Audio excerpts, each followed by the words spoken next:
the same time. So I just watched the highlights and then caught up with the caught you guys with the on replay. But everything's good. Feeling blessed. Healthy life living, yeah. I'm Getting the trying fitness. to, man. I'm trying to. I just sent to Cal on a WhatsApp voice note the other day that I'm doing a marathon next year in New York in Okay. November. Yes, 42 kilometers. Just racking up the mileage, man. Oh, bloody hell. What's that about 30 miles? Is it how long? 20, How many? 26, 20. 26.2. Jeez. Yeah. So that's pretty much I think the London Marathon is 20. Yeah, I think that's it's a almost the same because there are yeah, six yeah. cities, six majors. So three US cities. So basically, my bucket list right now is trying to complete all six, starting with New York. In between, I'll drop by. I mean, I'll come back to London, do one of them once, and then there's Tokyo, Berlin, Chicago, Boston. So all six of them. Yeah, just right now. I said I don't know if you got my super chat the other day. I'm no longer a baller. I'm no longer a boot collector now. I don't collect predators, no F50s, no Mercurials. Yeah, I wasn't quite sure. Yeah, what's happening? What's going on? No, it's all about running now because I'm putting my effort because like I fell in love with the runs now. Like I'm doing a marathon, a hybrid functional training right now. So lifting Okay, heavy weights, okay. but at the same time, doing heavy cardio as well. Do you know what I mean? I've been doing so most of my travels now are fitness competition, just like what I did in London. So I don't know if you know as well. I'm gonna meet Beijing hopefully in Toronto in October because there's gonna be another race. So most of my travel itineraries is about all about fitness now. But Okay. I'll do yeah, but I'll catch up with football time to time because you know what I mean like football is one of my love sport. And speaking of which, I'll just leave some couple of questions because there's gonna be a hell lot of callers waiting on the backstage. No Um, problem. yeah, first of all, I don't know if you guys would still consider Adeyemi because you guys talk about transfers, the forward lines, especially recently. Like you Mm. guys talk about the Santiago Jimenez and them was like those links with Tony. You guys talk about Tony as well, and then we have that weird rumor with Gordon. So I like guess um, think of that, especially Matt, because he's a big advocate on Adiemi. Secondly, Mm. is um, with the coaches nowadays, well, club football, because what I look at, well, you guys might agree with this. It's club football is heavily based on system nowadays, and Mm. don't you guys think that clubs look at managers and think because of their philosophy and their identity that they can implement so well with the current team. So for example, right, like um, with Liverpool, we hired Arne Slot, and because of probably the system base, is that the criteria nowadays rather than the merit? Because back in the days, if you look at some of the managers, I think even like Klopp, Guardiola, Mourinho, I think they're hired because of the wins and the achievements they had in the previous club like Porto, Barcelona, and Dortmund. If you know what I mean. So is Mm. that the criteria nowadays that managers being hired based on the philosophy? Even like the Leicester brethren, Maresca, who just joined Chelsea. And lastly, what's the other one? Because I just wrote down. Oh yeah, Ye- what's your biggest concern for next season as a like for Okay. Liverpool? Like whether it's injuries or rivals becoming more stronger, or it's just probably like tactical like didn't set up properly well for the team. What's your biggest concern for the next season for Liverpool? those are three of my questions. And big up to you lot. And I'm Yeah, big gonna up. Well, good luck with the running as well, man. Good luck with it. yeah, I mean, definitely.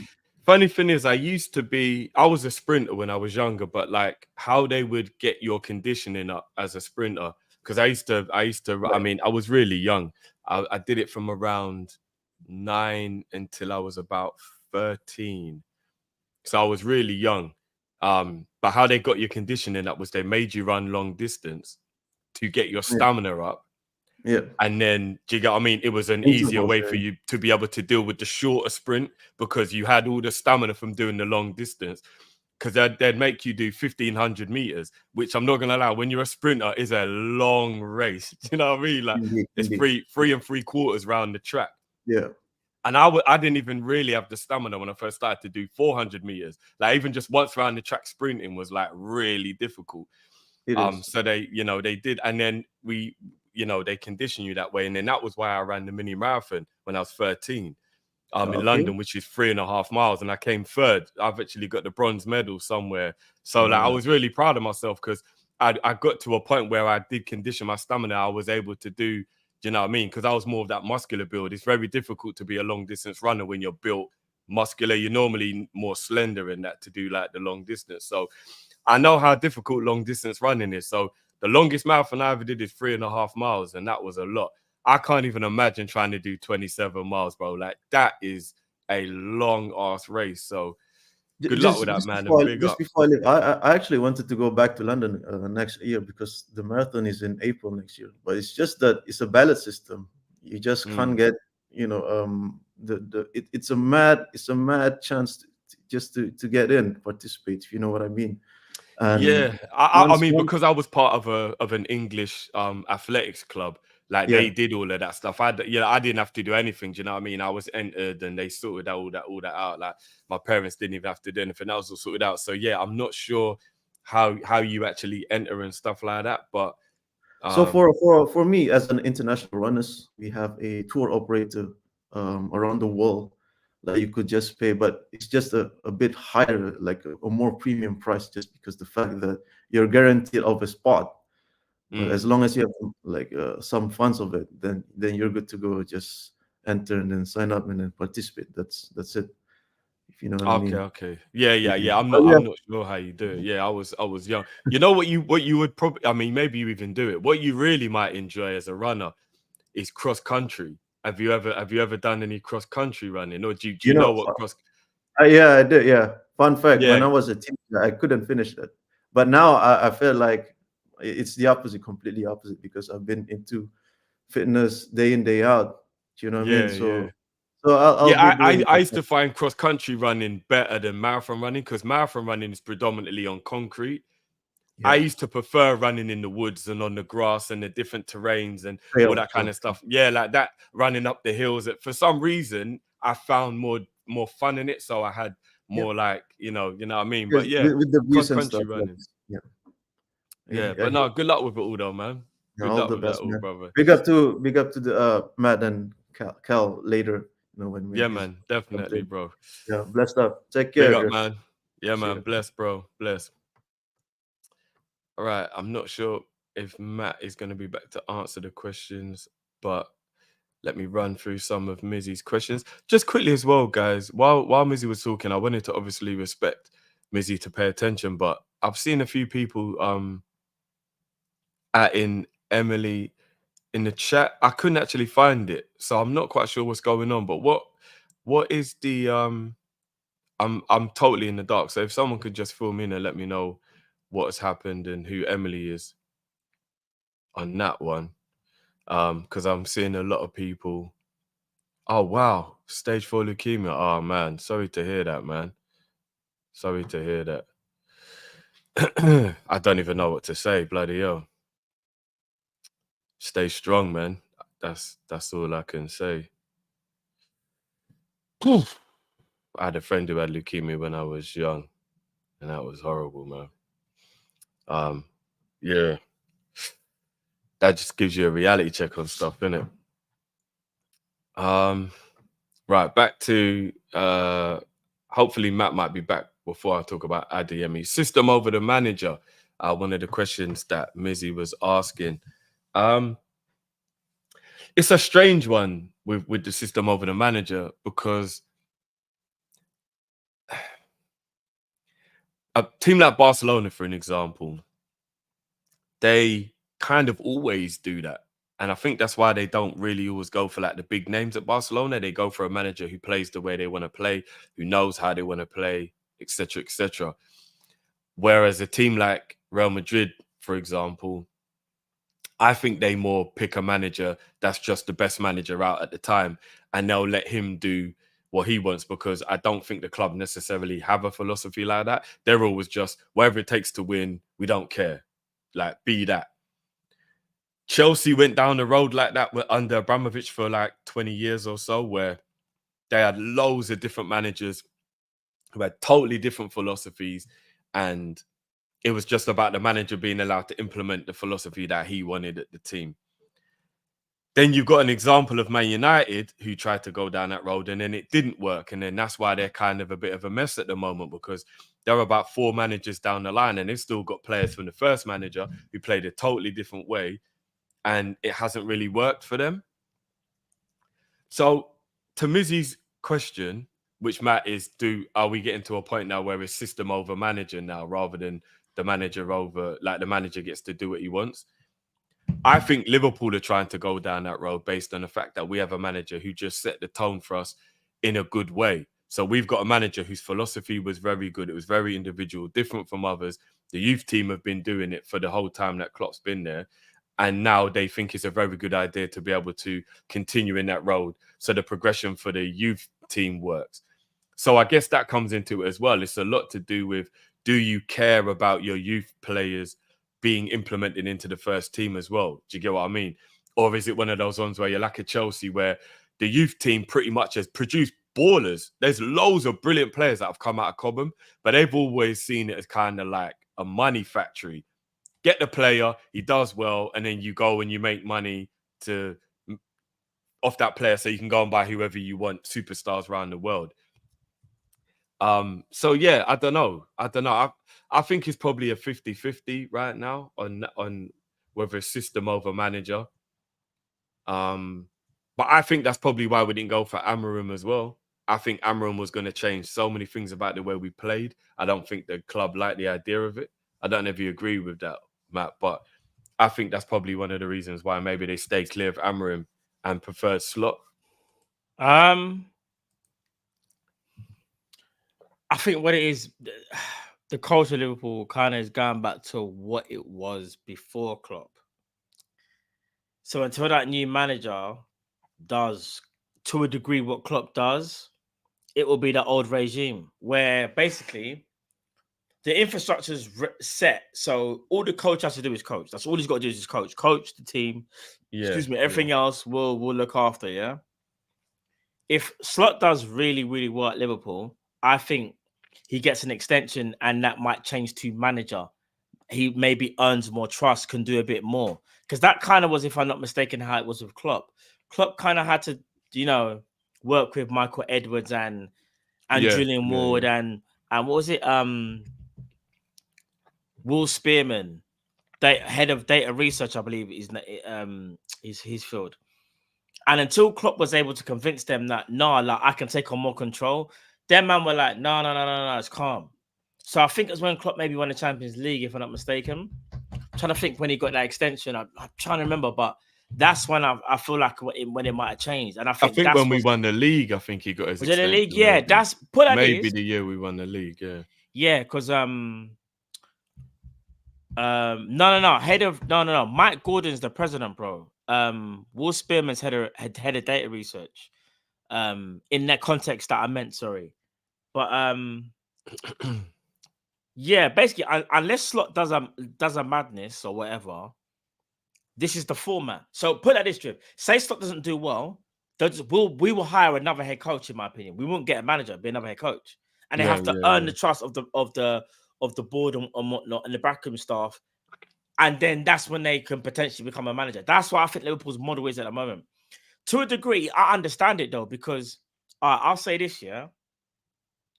It was Ian Graham. No, but Ian Graham, Yes, sorry. Okay, so Will Spin.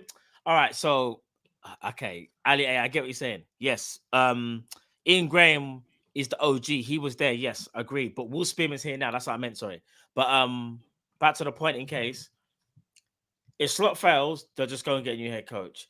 What they're trying to do is set up something so wherever head coach is there, you have all the tools there necessary for you to succeed. Rather than a manager comes in, wants to change everything, and say it doesn't work like Eric Ten Hag, you now have to change everything. We set the environment. You now just got to use what's in the environment to take Liverpool to the next level. I think it's like that basically. Yeah, I hear what you're saying. Which is quite smart. Adeyemi, how do you feel about Adeyemi? He stalled a bit, but I just think he's had a bad season. I still think he's a talent though. I think under the right manager, he cooks. It's so crazy because under Jurgen Klopp, we take a chance with Adeyemi, in my opinion, back like before.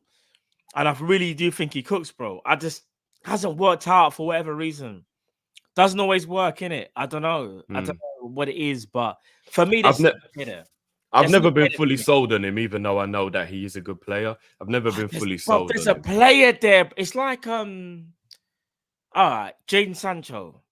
Everyone was gunning for Sancho because people were right to a degree. It wasn't working at Man United. But look at it when you come at that toxic environment where the manager hates you. Look at Sancho doing. Look what Sancho's in the Champions League final, bro. Sancho's a much better talent than Adeyemi, though. No, but what I'm saying is sometimes you're just in the wrong environment, and I believe Adeyemi right now, for whatever reason, it's just not working for him. It's just not like. For whatever reason, it's just not working. But I worry about young players who don't flourish at Dortmund. No, you can't say that. Want to know why? Isak. They gave up on him after 1 year. No, they gave up on him after 1 year. No, but he was 18. You're done, fam. That's it. He was 18. He was really young, though. Adeyemi's 22, bro. He should be flourishing by now. I hear that. In the way that Dortmund are with young players, do you know what I'm saying? Yeah. And my biggest concern for next season is literally that Klopp leaving is too hard to get over. That is my biggest concern right now. For players, for fans, for the infrastructure, everything. I'm just worried that Klopp leaving is going to affect us big time. And eventually we'll correct it. Of course we will. But if we're just talking like immediate concern, because Mizzy was just like, you're concerned for next season. So for next season, that is my concern. That we don't cope well with Klopp leaving. Yeah, because let's keep it a buck. For the next caller, I'll just say this. Next season's a bit of a... Next season, in a weird way, it's a bit of a gamble. I think it's either going to go really good or really bad. I don't think there's an in between. Oh, you don't think it'll be like we finished sixth, it was all right. You think it's either going to be we're like Chelsea were this season, or we're in a title race? I genuinely feel like it's going to go really well, and we're kind of in that title race that we was this season that we just had, or we're just going to, in fact, because here's the thing, bro. Some things don't always translate. We turned into Arsenal in the first 3 years of Arteta. Oh no, but Joe, it is, bro. We could certain things are supposed to translate, yeah, but it's not always the case. Arne Slot does look like a good coach from what I've seen, but there is that thing of, but can you translate that to the Prem? There will always until he literally has his fair share of games. We will all sit here and go. All right, so let me ask you a quick question before we bring the people in. What if he did a Ten Hag, where the league form was poor, but he still won a trophy? Then, but I'd have to see something though. It can't just, if you win a trophy. Well, where do we finish actually? Do we finish outside the top four? We finished like 5th, 6th, 7th, 8th, somewhere in there. No, I don't. It's not good enough.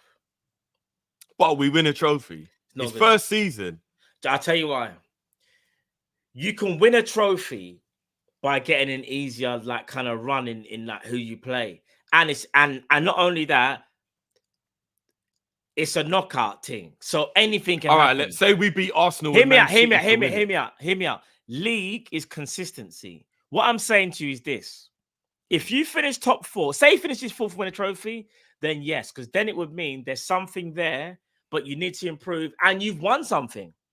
But if you finish, that's why Man United held on to Ten Hag for the second season. Because Ten Hag, if I'm not mistaken, did he finish inside the top 4?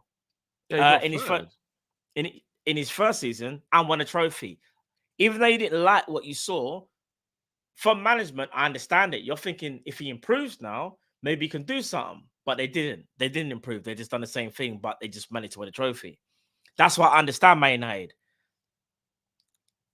If you want your team to really grow and be at the top, you can't want Ten Hag to stay. In my opinion, anyway. As good as that he's won a trophy. You can't. Big up Sai, big up Rant, whoever else was saying it. I understand what they're saying. They're looking at it as like, just because the man's won a trophy, it doesn't mean to say that he should be the manager. Do you get what I'm trying to say? All right. Let me look at what he's turned them into. Let's keep it a joke. We want him to stay as rivals because we find it funny. That's how they come on. No, I agree. I don't think Ten Hag. You get what I'm trying to say? What if Slot has an identical season to Postecoglou? Absolute identity there for everyone to see. We know the style, we know the way he wants to play. We like him as a person. I don't know, man. He adheres himself to the people. But we finished 5th, and we have a rocky road along the way because obviously the players trying to get. But there's a clear identity. We know what he's trying to do. It's just about maybe he doesn't have the players right now that can do exactly what he wants to do. What if we have a Postecoglou season? This is not me disrespecting Spurs. Liverpool have players we have players in our team that expect Champions League, right? And the finances, Champions League is what helps Liverpool. The moment you step outside that, it gets that bit harder to step back in. We went outside there the season before last. Hence why we had to play Europa, yeah? Luckily, we made a quick turnaround. Like, we didn't let the dust settle. Quick turnaround. Bro, if we go through that again, you're asking a lot from players to stay. And some people go, oh, but the players shouldn't care about Champions League football. Well, guess what? We're in 2024. They do care about Champions League football because they want to play at the highest level.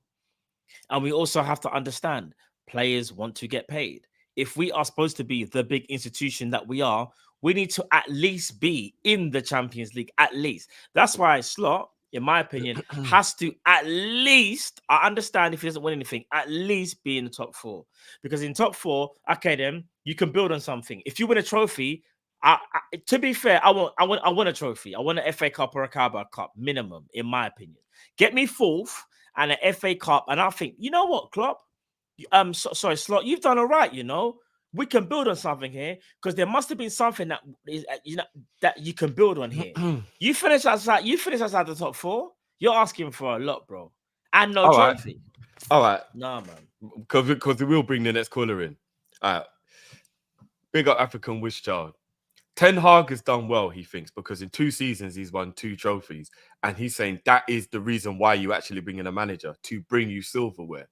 Does he not have a point?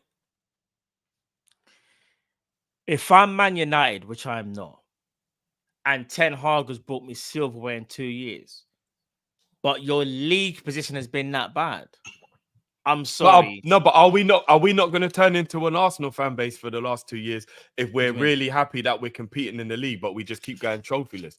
Because remember, we've been teasing Arsenal fans for trying to spin the narrative. But they're in a title race, but they still end up with nothing, bro. But there are some Arsenal fans that also understand that it ain't good enough, though. No, there aren't. Yes, there is. Lee Gunner. He's the only Arsenal fan that he's a big advocate for that. I'm big at Lee Gunner. Everyone else thinks that it's good enough, though, bro. But Lee Gunner, so here's the thing, though. Some people might not like what he says, but I think personally, this is just me personally. I actually think what he says, I understand it though, bro. When you're used to winning, and then you get people now just accepting top 4, and improvement. It's kind of like, where are we going? Because remember, it's different for us. We actually won with Jurgen Klopp, but let's keep it a buck. If Jurgen Klopp didn't win a Champions League and a Prem, there would come a point where we would go, bro, what we're doing, we're just going to be the top 4. Like, that's what Wenger did. That's exactly what Wenger did. We're just happy with top 4. We can't just be happy with top 4. That's not a sign of a big club, in my opinion. And that's why I understand. No, but Man this is United only fans first like year. rants and This is Saeed. only slot.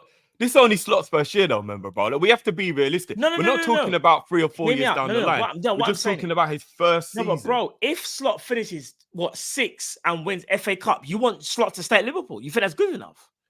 I would definitely not be disappointed with him in the first season if he wins a trophy. First season, bro. Bro, but do you know what it is, though, Jiv? You have to look at the totality of the journey. Do you get what I'm saying? Obviously, we'd have to know how the roller coaster went along the way. We can't be getting beat up 5-0 and in his first 5-1 and all that. I'm sorry, bro. I can't go from finishing. All right, so imagine in his first season, Slot finishes 6th and win a Carabao Cup. Are you accepting that?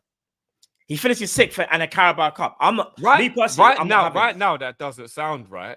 But I would have to know how the season went. I would have to know if the style of football has been implemented, if it's just that the players don't understand it yet. A year's a long time. All right. Let me see. No, all jokes aside, a year's. No, but Jeff, we got to let the in people. Football. No. All right. Let the people, I'm going to ask you a question. Answer it afterwards. I'm not even saying, right, I'm just asking you a question. We finish 10th in the league, but we win the Champions League. Answer after we bring in the next person.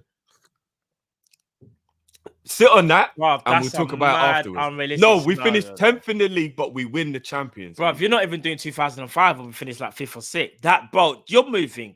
That's so unrealistic, bro. No, because maybe Slot is a cup. Maybe Slot. Maybe he's a cup manager. Maybe he's a cup manager. Maybe he's brilliant at navigating cup games, but he's not good at navigating it. Anyway, we'll answer afterwards. Let's bring in the next caller. Yeah, we have to, bro. We have to. Paul, you there, bro? I'm there. What's going on, bro? On, Paul? Just carrying your conversation about standards. We've got that amongst the Liverpool fan base as well. I'm sorry to say, we accept mediocrity, and we don't have standards. I mean, I was lucky enough to be around or alive and see every Champions League win. So you'll probably be guessing my age now, but I've been around and I've seen trophies, man. I watched the greatest Liverpool team ever, which was the Dalglish 88 team. All right, so let's just do this then, Paul, quickly before we get into what you want to talk about. While Matt's here, if we finish 10th in the league but we win the Champions League, would you accept that? I ain't good enough, man. I would accept that, yes, because the Champions League is one of the top 2, isn't it? You win just the top 2 trophies to win. Yeah. But I would as well. I would expect better next season. Oh, here's of course. Here's the thing. Everyone wants to win the Champions League, and I fully understand it, right? But finishing 10th means you was absolutely shocking in the league, and the league shows more. Yeah, and the league shows more consistency, and that's why I say in a Champions League, you might get trophies, though, man. I hate no. Of course, it's about trophies, and that's the biggest one. But bro, hear what I'm saying to you. You can get a lucky run, and it kind of like it's like okay, we got it. It's all great. Now it also means you're in the Champions League next year, which is the same as 4th with no trophy. Bruv, so how can you be happy with 4th and no trophy because you had a steady campaign? I never said that. No. I never said that. I said 4th. Can I just put in, lads? Go in 2005, we won the Champions League with probably the worst team has ever won it. Yeah. Agreed. And where did we finish, Paul? And where did we finish? Well, I think we finished 6th or 5th. We finished outside the Champions League places. 5th, I think it was. We won 10th. 10th is shocking, bro. 10th is like I can see where Matt's coming from, and I would partly agree with him. But I was elated when we won that Champions League. I understand that. I was, but I was disappointed that we finished outside the top 5 in the first place. So it's a difficult one to actually grapple with. But we need to have standards. We need to be a club that has ambition and wants to win trophies. And I don't think FSG have that winning mentality personally. in my personal opinion. Okay. I don't, yeah. But anyway, let's go back onto the players. Let's talk Adeyemi. Mhm. Not a fan. Okay. He's about pace and nothing else. Got no technical ability. He Wow. seems to be a straight line dribbler. Okay. Yeah. No change of direction. No feint. No finesse when he dribbles. It's just pure power and pace. No finesse. No technique. Mm-hmm. Can't change direction. He doesn't seem to be agile enough for my liking. And Adeyemi, I can say unenthusiastic, to put it mildly, and Somerville as well. Somerville is no better than any of the academy players we've got in our academy, like Kay Doran or Ben Doak, and even Mudlowski. I think they're just as good as Somerville, in my personal opinion. So I don't know. I don't know how I feel about the Somerville one. Adeyemi, Yeah. I do slightly agree with you a bit. That, But that's because I feel like with Adeyemi reminds me of Theo Walcott. yeah, pace. No, you lot He's are a doing it sprinter. disservice. He's in the wrong sport. No, Adeyemi's. Do you know what it is? He's a If you go and sprinter. watch Adeyemi Not a before footballer. last season, you will see he's not that guy. I'm telling you. Anyway, but yeah, go on. He's a sprinter. Mm. He's in the wrong sport, in my personal opinion. I always felt like that about Theo Walcott. I always felt that Theo Walcott's the same as well. Yeah, he should have represented Great Britain and just been a sprinter. Yeah. But although Walcott could finish, though. That's one thing I'll give Walcott credit for. He could finish. He could finish it, yeah. Yeah, he could finish. Composure in front of the also I've got a player for you which can who can replace Darwin Núñez. There's a guy from Girona called Artem Dobic. Okay. He's been lined up La Liga like no one's business. And what's his name? He's got everything that Núñez has. He's got composure. He's got good first touch. For Girona. Yeah, what did you say his name was, Paul? Sorry? Artem Dobic. Artem Dobic. Okay. Dovbyk. Yeah, I can see him. Have a look at him on YouTube and have a look at him if you ever get a chance to watch Girona if he's there next season. Man, for see what I want because I don't know about him at all. Personally. Yeah, this guy I think he got the golden boot in La Liga. So I swear. This guy means, and you can get him for 40 or 35 million release clause. Okay. Yeah. No problem at all. So every article that I'm looking at is coming up in a foreign language.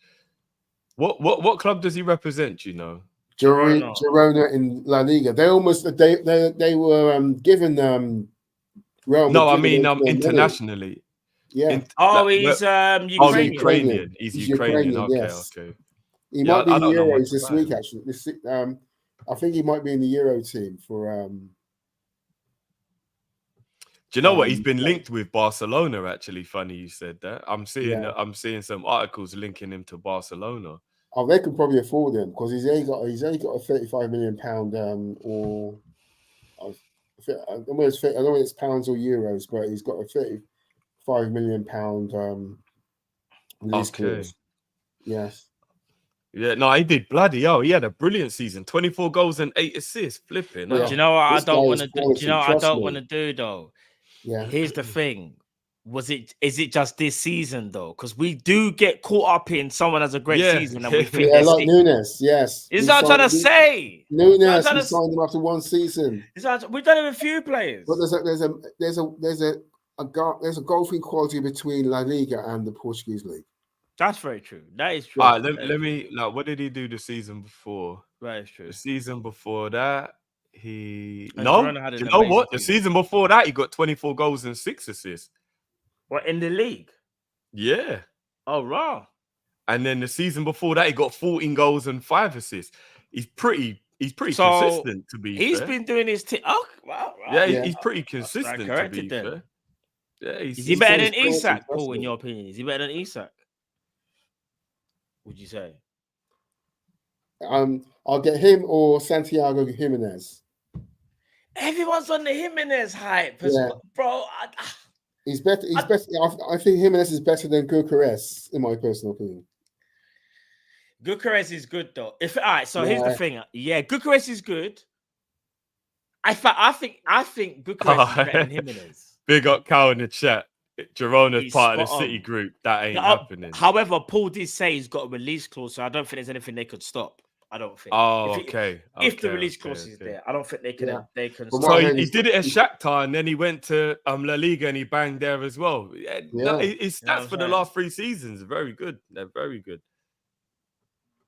Yes. I'll give him a look, Paul. I've never really I don't really know who he is, so I don't really know. I don't really know nothing about him really. So yeah, man.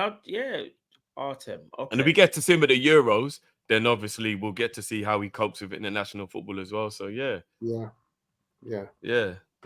Now, big up, Paul, man. Big up as always, bro. Thanks for having me on, lads. Anyway, by the way, do you know any WhatsApp groups or Liverpool WhatsApp groups? Are you part of one?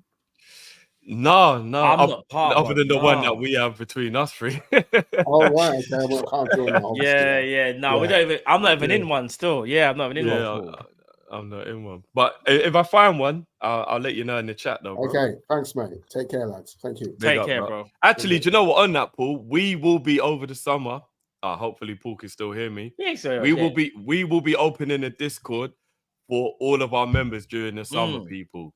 So it's not WhatsApp, but it will be a way for the community to still be able to talk offline. 100. So we need to do something like that. We've been saying it for a minute. Another benefit that we're going to be bringing to our lovely members. So just to give you a note on that. So technically, that's kind of the same thing. Big up David Massett. He said, "I told you guys about the boy from Italy 2 years ago." Who? Artem? Yeah, I think. You know what? I feel like he ain't even capping either. You know.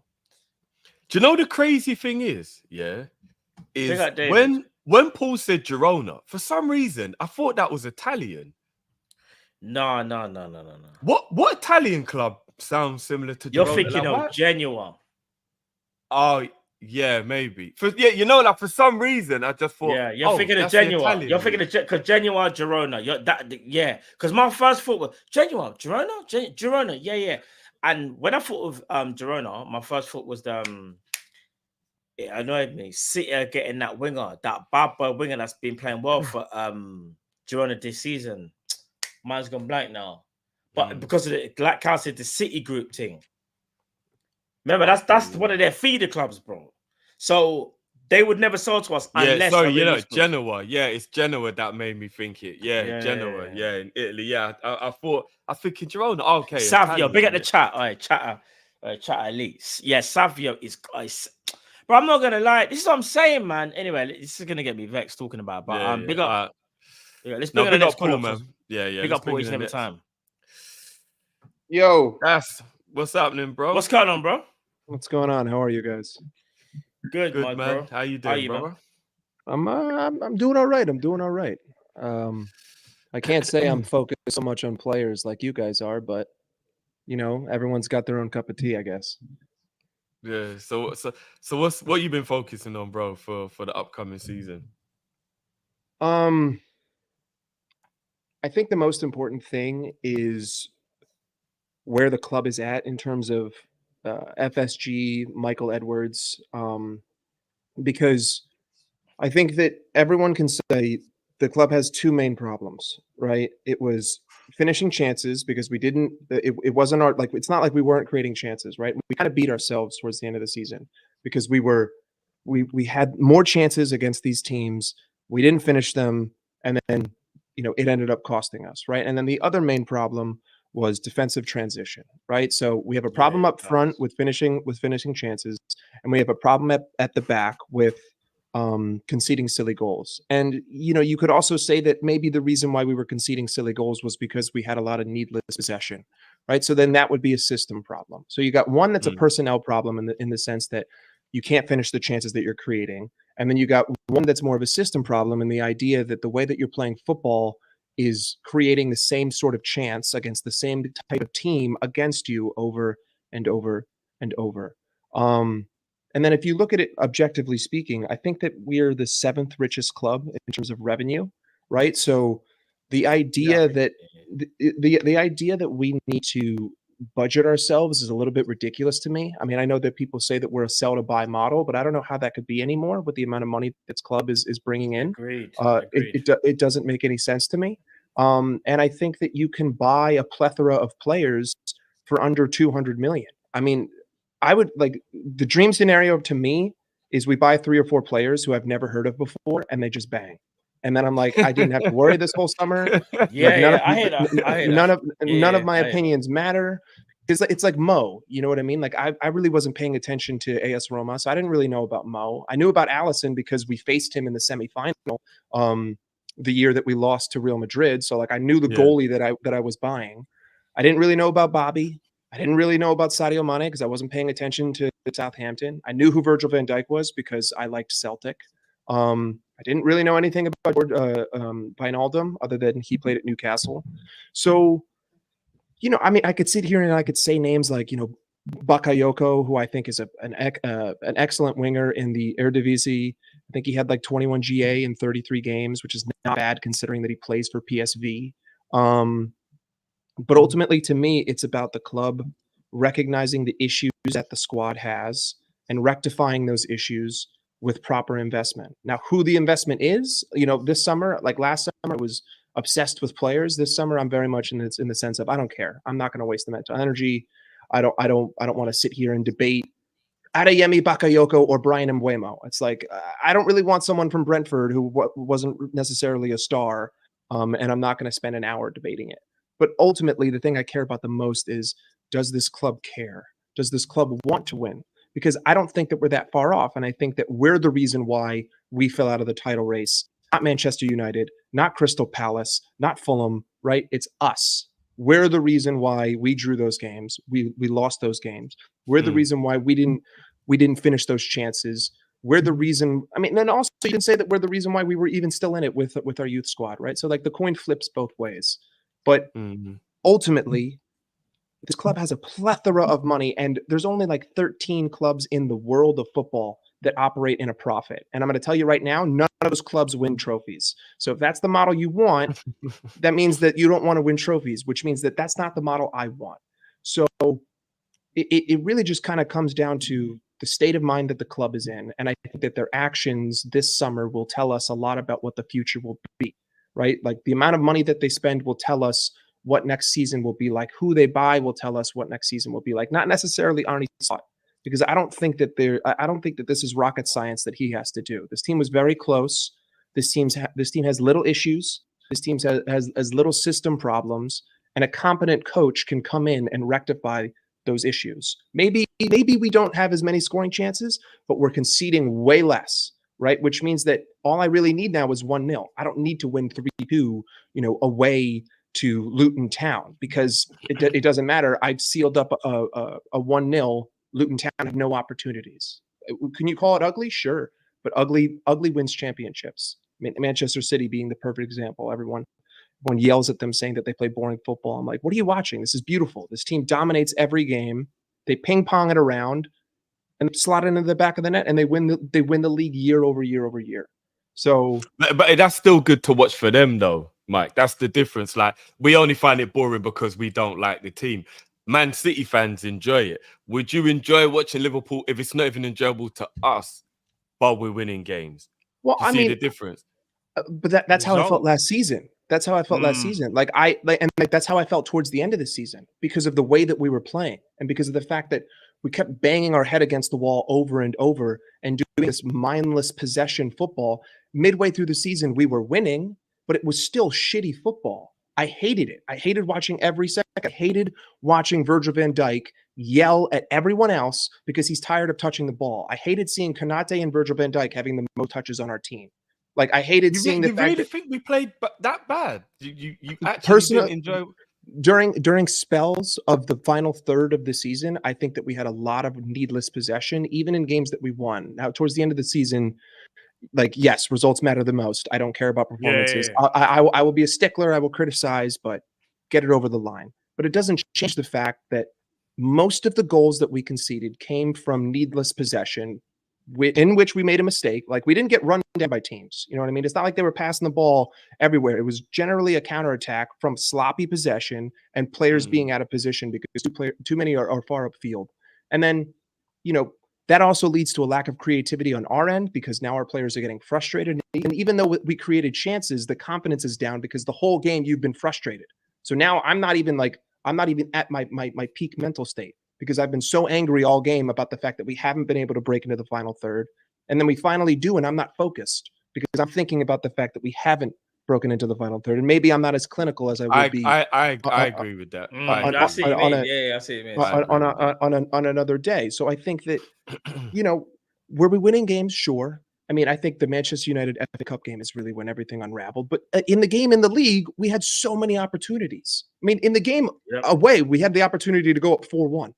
You know what I mean? Like, it's just, it comes down to me, a lot of it is system-based rather than personnel. I think you could slot in some better players to develop a little bit of a better possession-based system if we're going to try to play possession-style football. Yeah. But like, ultimately, it manifests itself in how much money are we going to spend? Like, because personally, I think that, you know, this needs to be like 150, maybe even 200. And I think that we could easily do that given the fact that we've offloaded a lot of wages and we could potentially sell a player. And the fact that we made almost 700 million in revenue. If we have to be a little bit in debt for one season, like, that's just the nature of the game. I don't think Manchester City have recorded a profit ever. I don't think Real Madrid have ever done it. I mean, they're funded by the Spanish government. So is Barcelona. Like, these football teams, they don't make money, but like, that's what wins, you know? So I think it's a much deeper conversation. And I don't think that we're that far off. And I think a lot of people are overreacting. And I think that they're not kind of seeing the bigger picture in the sense that Arnie doesn't have to do rocket science. You just need to fix these two issues. You just need to get someone who could be clinical, and maybe these players would be more clinical if the system were more coherent and we weren't so deathly afraid of a counterattack all the time. Players would be more willing to take risks. These would be smarter risks. We would be able to control games better. We wouldn't be conceding silly opportunities, which means that everyone's confident, right? The longer you go without the other team doing anything, the more confident you get, even if it's 0-0. That's like Manchester City 101. Like, it doesn't matter if we score in the 88th minute. They're not going to get a single chance today. I know that eventually I will get one, and I'm going to bank on Erling Haaland or Rodri or Kevin De Bruyne or Phil Foden to slot that chance in. We don't really have those players right now.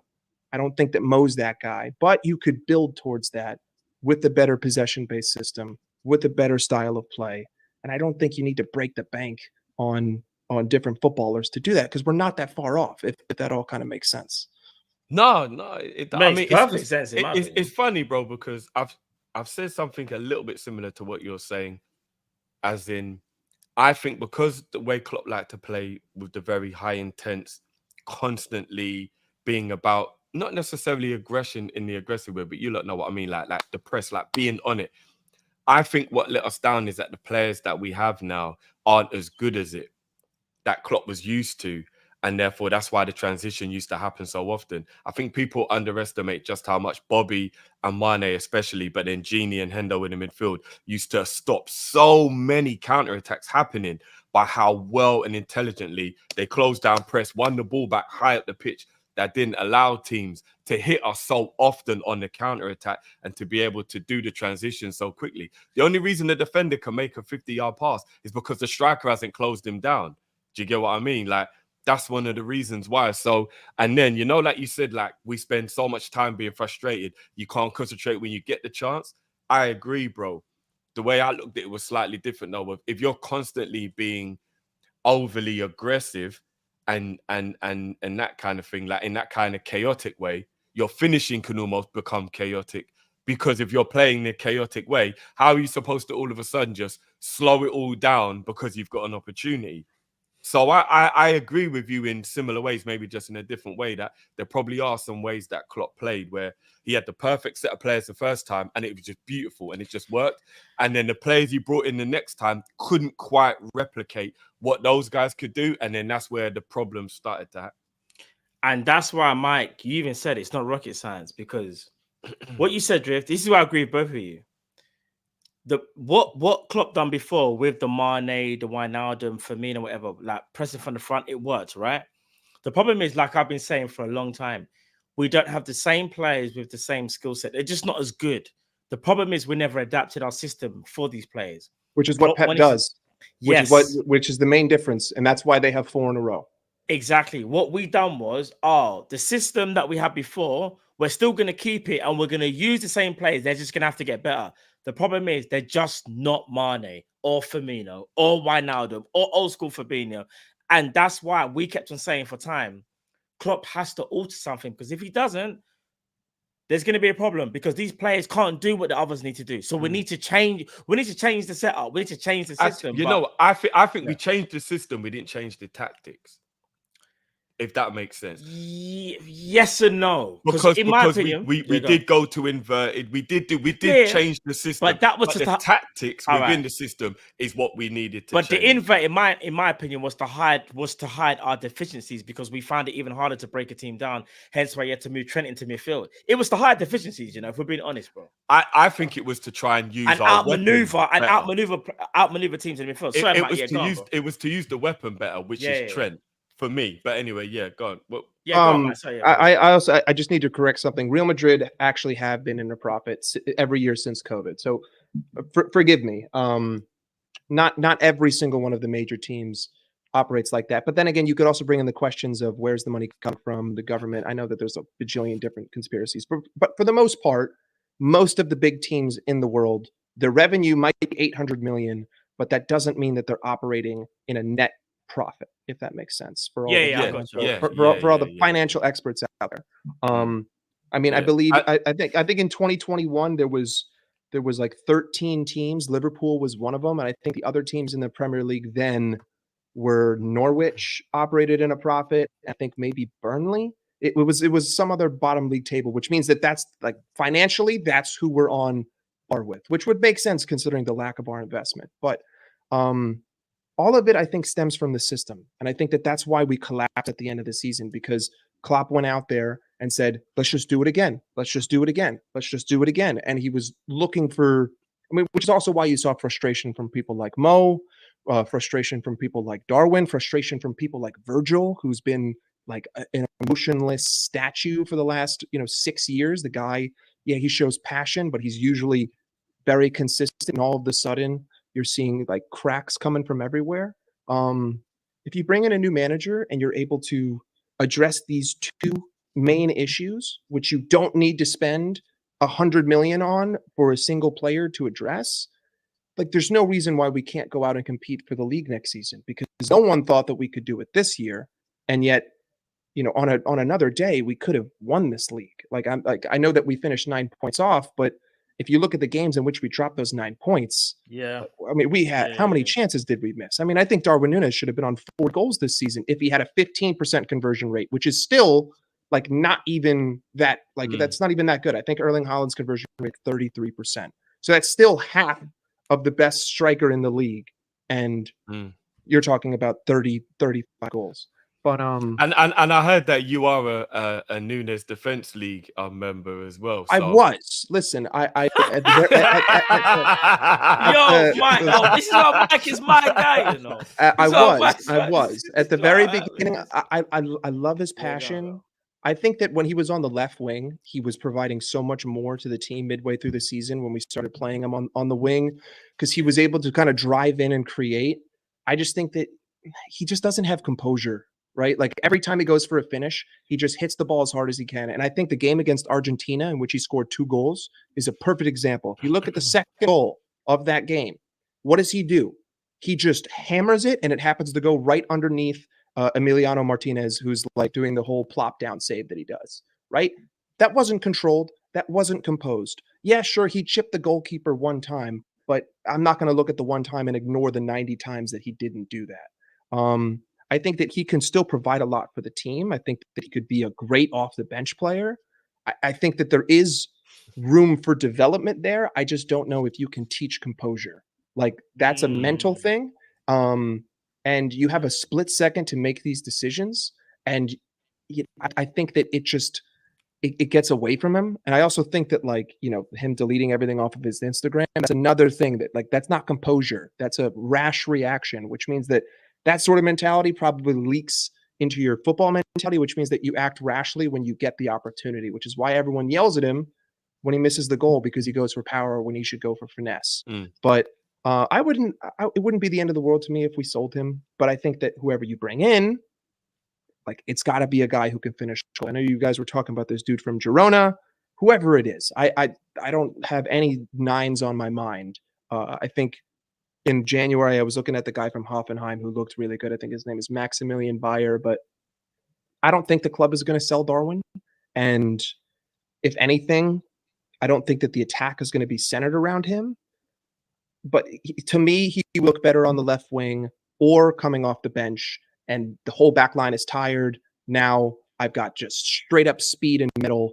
It's just that I don't know if I can trust him to finish anything because he doesn't have composure. And I can't teach that to a player. Like, you can't teach that. Diogo Jota has composure, right? He's got ice in his veins. He will do what needs to be done. Curtis Jones has more composure than I believe composure is something that you teach yourself, and sometimes it takes longer to learn it, though. I do, because there are certain things in life that when you're 20, you're like, man, I can never imagine doing this. And then you turn 30 and you can do it because you taught yourself life lessons. I think football is similar. Will it happen? That's no guarantee. Drift, but I just do quickly. think you can teach yourself to be composed. All right. It's something you learn. Soboslai is another player like that, a player who doesn't have composure, right? Because he makes rash decisions. He makes silly passes. When he gets into the box, he hits for power when he should when he should set it in the middle, or maybe he should go for more friendship. For more finesse. Like, this team is full. Like, we really have two players who have composure: Mo Salah and Diogo Jota. Those are the only two players in our front line who have real, consistent ice in their veins composure. Everyone else makes rash decisions. And even Mo flirts in and out of it. But this is what I was going to say. We see Mo be rash. All right, so big up Mike again, because you're saying about composure, and this is why I agree. Composure is one of the hardest things, in my opinion, to change, and I'll tell you why. When Michael Owen came for the rankings, or Robbie Fowler, they had it. They just had it. We didn't anomalies. Jaden Danz has more composure than those three players. Yes, seriously. Torres had it. Like, I'll give an example. All right, so Suarez. Someone who didn't have composure, someone who didn't have it, yeah. Milan Barros, in my opinion, Milan Barros had it a little bit, but if Milan Barros had it more, he would have been a goal scorer that could probably get you 15, 20 goals a season. Djibril Cisse, I know the injuries wrecked him, and he was a kind of decent goal scorer, but his composure at times was a little bit like these are players that the reason why they didn't hit the heights, in my opinion, I know some of it is injuries, but some of it is because some of them they didn't have that natural composure, bro. That natural composure. Like, it's so crazy. Someone like a Morientes, I agree with that, had more composure in it than a Darwin Núñez, even though, like, when Morientes goes to Liverpool, is kind of dumb, but like, no, Morientes was a world-class baller at his top level. He was top quality, bro. For me, it's a hard one to say, but it's like you kind of have it or you don't, because you got naturally. Naturally, I agree with you, but you can learn. You can learn, and you get older, bro, you can learn. But he's 25. Darwin, exactly. Darwin, like, to me, the Instagram thing is like the nail in the coffin, right? I know that it's completely outside of football, but if you're going to allow yourself to lose your composure that much, to make a rash decision like that, people will say social media doesn't matter. It does, right? Because it's a direct reflection of the player in the squad. If that's how you're going to react there, then that means that, your composure in front of the ball, on a one-on-one probably isn't the same. It's probably very hot-headed. You're probably doing the very first thing that you're thinking. It's probably just bang, bang, rather than analyzing the situation, figuring out what you need to do. And I think that, and also, people are talking about, midfielders. Of course, Maka has composure, but we're just talking about forwards here. Yeah. I know that I said Soboslai, but I also believe that he's really more of a forward than a crazy 8 per se that just runs around like Jordan Henderson. But like, composure, it could be taught, but I think a lot of it has to do with who the kind of person is. And I see Darwin as this hothead who gets in his head all the time. You can see his frustration. I think that smile he does is frustration. I know that. Do you think Gakpo has it, Mike? Gakpo, in your opinion, does he have composure? Gakpo. I think that he has more than the others. Yeah, I think he looks more composed than the other players in out of front all of the goal. strikers, who, in your opinion, out of all the forwards, who has the least composure? The least out of all the forwards we have at the club. Oh, it's Darwin for sure. Darwin, and then I would say Luis Diaz probably has the. And this is not me singing out Darwin. What I'm saying is, if we've spent a lot of money, forget the how much it is, but should we want more, or should we say give him another chance? In your opinion, I think that for the right price, you could. I think for the right price, we could get rid of him. Yeah. I wouldn't have a problem. I don't think that FSG are going to take a 30 million pound hit, though. That's the thing. I don't think that they're willing to take a net loss on that. Whereas you could sell Luis Diaz, who I don't find to be super composure, who's older than Darwin Núñez, and then you can go out and you can buy. And then, I mean, if anything, you could just ship Darwin to the left wing if you want to start him, or you could put Soboslai there, or you can go out, you can buy a Johan Bakayoko. I will say that Darwin did look his best in December of the prior season when we were running, when we were doing that 4-4-2. Right when Mo scored the fastest hat trick in the Champions League, or the 44 kind of thing. Yeah. When he had another striker, which is also how he played at Benfica, he looks better. I don't think that he's a sole 9 kind of guy. He also, I think that Klopp was instructing him to drift to each wing. Like I don't know if you guys noticed, but whatever the ball was, Darwin wouldn't be in the center of the pitch. He would drift towards the ball, almost like he's like a quick outlet, which is not really what I want from a 6'2" number 9. I want you in the center of the box because if the ball falls there, you need to be there. Which means, and then that whole space is completely empty, and Luis Diaz is occupying it. I've been saying this. I've been saying this, bro, because people always kept saying I was making excuses. I kept saying it's the way Klopp's asking him to play, and people kept saying, "No, you're making excuses. He's a number 9." I said, Klopp himself said, just because he played 9 before doesn't mean that's the way we're going to use him. And people kept saying, I'm making excuses. And I kept saying it. The system and the way Klopp's asking Núñez to play isn't be in the middle, number 9, goals. That wasn't what he was being asked to do. It wasn't. But you know what I will say, though? I think he naturally just left. If you look at even when the way he played at Benfica, especially when he had his best season, he naturally. But not only that, I think the only way to actually get the best out of Darwin Núñez is just to simplify his game. And that's what I think Arne Slot will try and do. The wingers will do what they need to do. Give the ammunition to Darwin. Darwin, stay in the vicinity of the penalty area. You focus on that. Because I do think right now, he's trying to make a name for himself, drift out to the left, cut inside.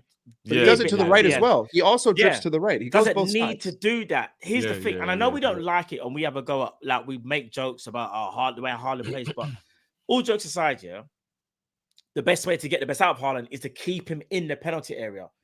The best way to get in my opinion, the best, way to get the best Darwin Núñez, keep him in the penalty area. Because what will happen is we will create so many chances to the point where he's going to score. It's almost impossible because chance creation at Liverpool was never a problem. What was a problem was that he maybe was also doing a little bit too much in terms of tracking back, which you're supposed to do, drifting to the left. Like, we need to take some of that out, bro. Just focus on finding the back of the net, and I guarantee you, in my opinion, you find the best Darwin Núñez. Here, I'll give you an example.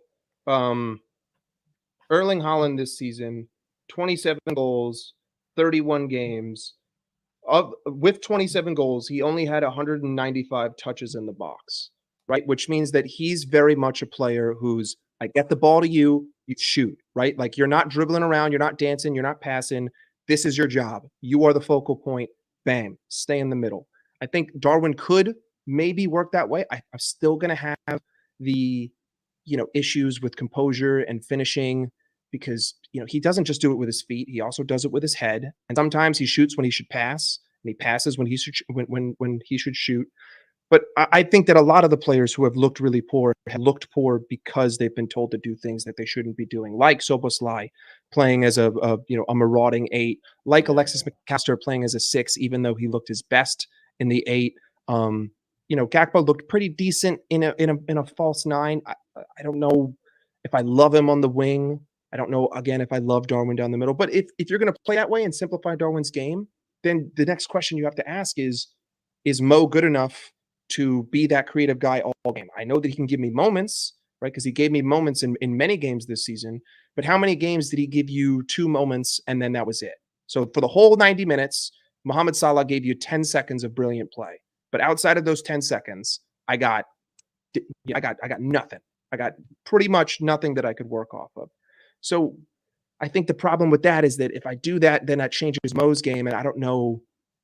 It's a very complex problem, which is why I'm also not totally opposed to getting rid of Mohamed Salah for the right price. Like 125 to Saudi.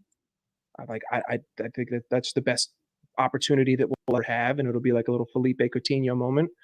But it's really just those two issues, man. It's just finishing chances and not conceding stupid goals. And both of those stem from our possession-based system. And if you can change the possession-based system, both of those will improve, which means that we'll get more points. We could potentially win the league. That all kind of makes sense. But it's a crazy, crazy time that we're in. And I think that anyone who's focusing on Arne Slot right now, like you're focusing on the wrong thing. You should be focusing on FSG and the squad and the team and what we're going to do. And then they'll answer all of your questions about what Arne Slot's going to do, because he doesn't play that differently from Klopp. And we need him to be a little bit different, if that makes sense. Give me the good aspects, but also be more pragmatic. Don't maraud Trent and Andy Robertson up the field and then leave Konate to defend Odegaard, Havertz, and Martinelli, the entire game. Because then he's going to look like shit and everyone's going to say, sell Konate when we shouldn't, Yeah. No, facts. I agree Mike, with it's that, bro. been an absolute pleasure, bro. Absolute pleasure. And, Trust me, bro. Yeah, man. Do you know what? In fact, bro, before you leave the private chat, let me know where I can hit you up, bro, because I want to get you on a panel on my channel, bro. Very, very interesting. You know where Mike's from, bro? Bro, listen, Mike. Let us No, know where I think what's the best place to holler? As in, like, if I want, do you get the best place to holler? Before you do that, though, Mike, let the people know where they can find you, bro.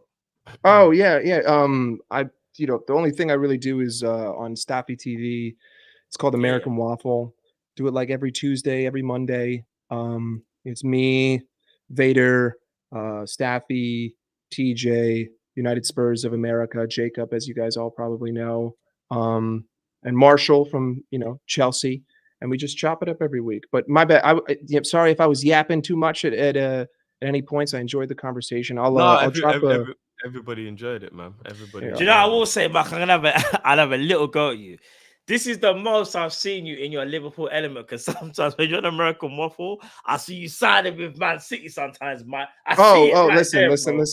I see you. I watch the show, bro. I'm a viewer, I'm just letting you know. No, listen, sometimes I gotta play, coy, and I gotta be the asshole. I mean, because there was a section of the season where I was on the Arsenal train, and then I had to hop off that train because I had to go for the pedigree of English football. You know what I mean? Like Manchester City, like winning 4 in a row, it does so much for the English game, and I think that it only shows just how amazing the FA really is and how competitive this entire league and system is, and how much I enjoy watching it year over year. You know what I mean? I think sometimes you got to get facetious. And you got to get sarcastic. Otherwise, you're just going to drive yourself insane. But yeah, anyway, big ups to you guys. Thank you guys. Big up, each and every time, man. A big up, Staffy as well, and the rest of the crew, bro. Trust me, great show. I watch it I'll probably watch it. What was it? Yeah. When you guys did it, was it Tuesday, isn't it? Tuesday morning. Well, for us, I think it's Tuesday morning, isn't it? For UK, isn't it? So it's normally Monday night, like Monday night for us going into Tuesday, isn't it? It's 8 p.m. Eastern, which would be, early morning your time. But I'm on the West Coast, so it's 5 p.m. for me. I'm in California. Cool. Now, big up, bro. Big up each and every time, bro. Big up, guys. Thank you, pleasure, bro. Big up. Sorry for eating up all the time. My bad, people. No, big up, Mike, man. Big up, Mike. Still, I like. Stop waving your arms about and get in here, bro. Stop. Get in here, bro. Sorry, before you lot continue, manners first. Evening, brothers. Hope you guys are well. What's going on, bro? Mike, when I grow up, I want to be like Mike. That's all I'm saying. He said, again, you guys can see me. The rest of the people couldn't, innit? The amount of things Mike was saying, where I was just like, he's in my head. I felt like just bring you in so everyone could see your mannerisms. And you have no idea. I was going to bring it as well, but I thought, when I grow up, I want to be like Mike. That's what I want to be like Mike. Be like Mike. You know what? because I know I'm going to forget, and apologies, people, we will be bringing in K-Mac will be the next one. Big up yourself, bro. I'll see you behind the scenes. Just quickly, because there was a very interesting point that he brought up. I don't think Cal was in the background for this one, but this is actually the 2024 revenue for the season. Can you lot see that? No, yeah? I heard it, bro. I heard it all, bro. Oh, okay. Are Well, you we lot, didn't. look, I'm not even trying to be bad man here. How are Man City and PSG with such small fan bases making that much money? Oh, come on, Drift, man. You already know, bro. Brother, come on, Drift.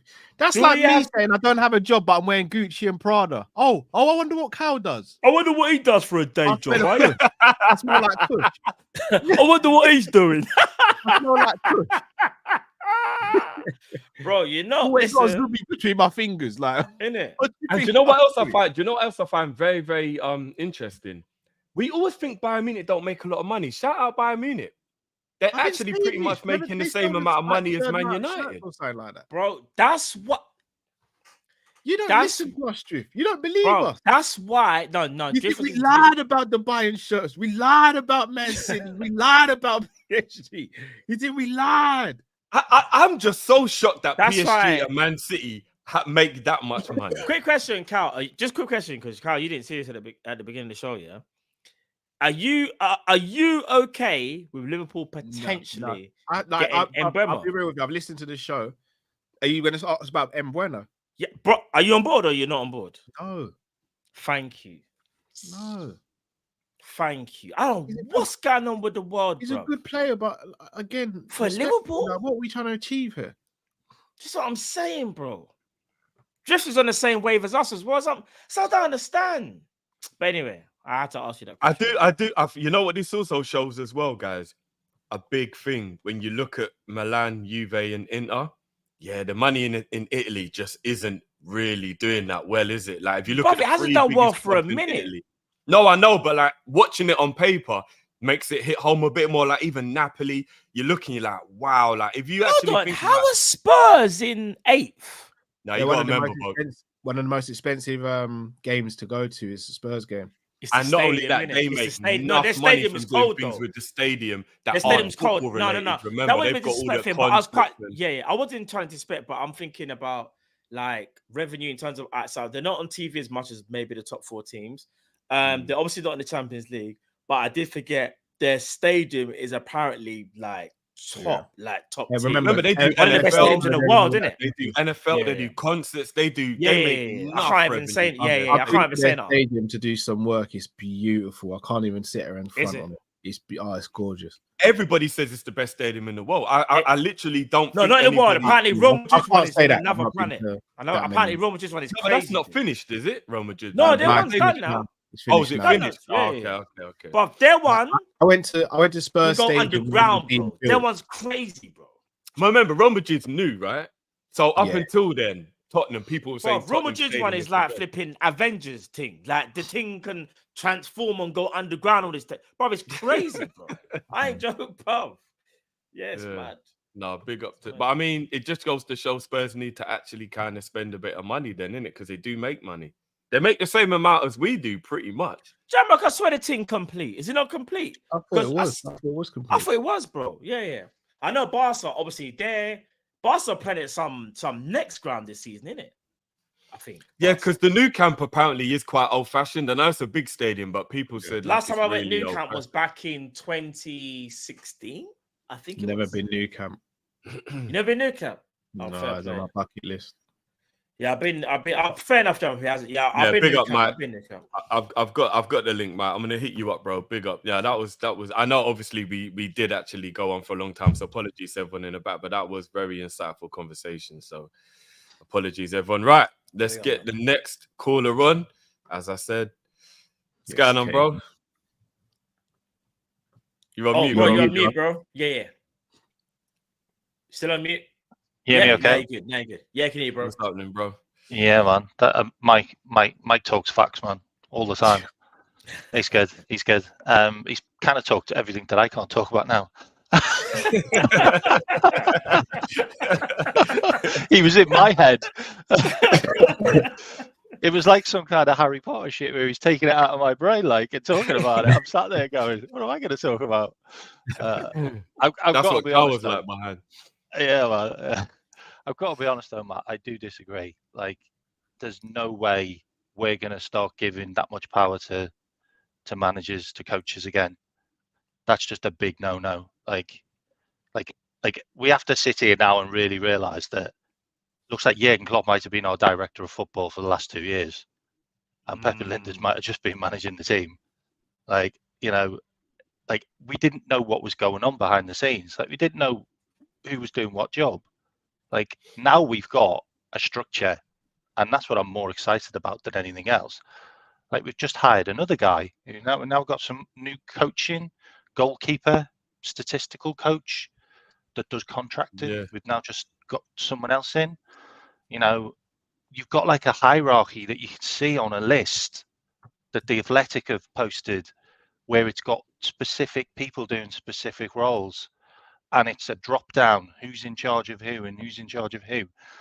It just makes things so much easier, and it just gives us so much stability going forward. And you know, we can be linked with a million players, but you know what Liverpool are like. We'll end up just getting a rabbit out the hat that no one knows about, or we'll sign this worldie and we might put 100 million in. Like you just don't know. For me, I think we're a top 3 team. Like regardless of whether we had Slot or any other manager, I just think we've got such a good squad that we will be top 3 or above, and we should be. Because if you look at the last game of the season, we had an entire bench that could have played, and Shimikas couldn't even get on the bench. You know, we've got a really big squad now, and so many people are talking about like midfielders and attackers and all of these players that Liverpool like need to sign. We don't need to sign anyone really. Like we need probably one player. We probably need someone to help Endo, because Endo can't play every game, and we can't move Mac into DM to cover for Endo. So we probably need just one big player in there. And we've got Bradley, who came from nowhere. We've got Kwanzaa, who came from nowhere. Bobby Clark came from nowhere. Jaden Dance came from nowhere. You know, we have a lot of players that we still can't get on the pitch that can still do a job. And I just think we're set. Like, we are set. Like, get a manager in who sets the team up from the first 15 minutes of the game not to concede. And we're golden, because we spent more time a goal behind than any other team apart from Sheffield United in the first 15 minutes of games. Let That's that one mad, sink isn't in. it? That's just mental. And if you're going into games and for the first 15 minutes, you're trying to score an equaliser and you're trying to challenge for the league and for trophies, that's just too much. It's too much stress on players.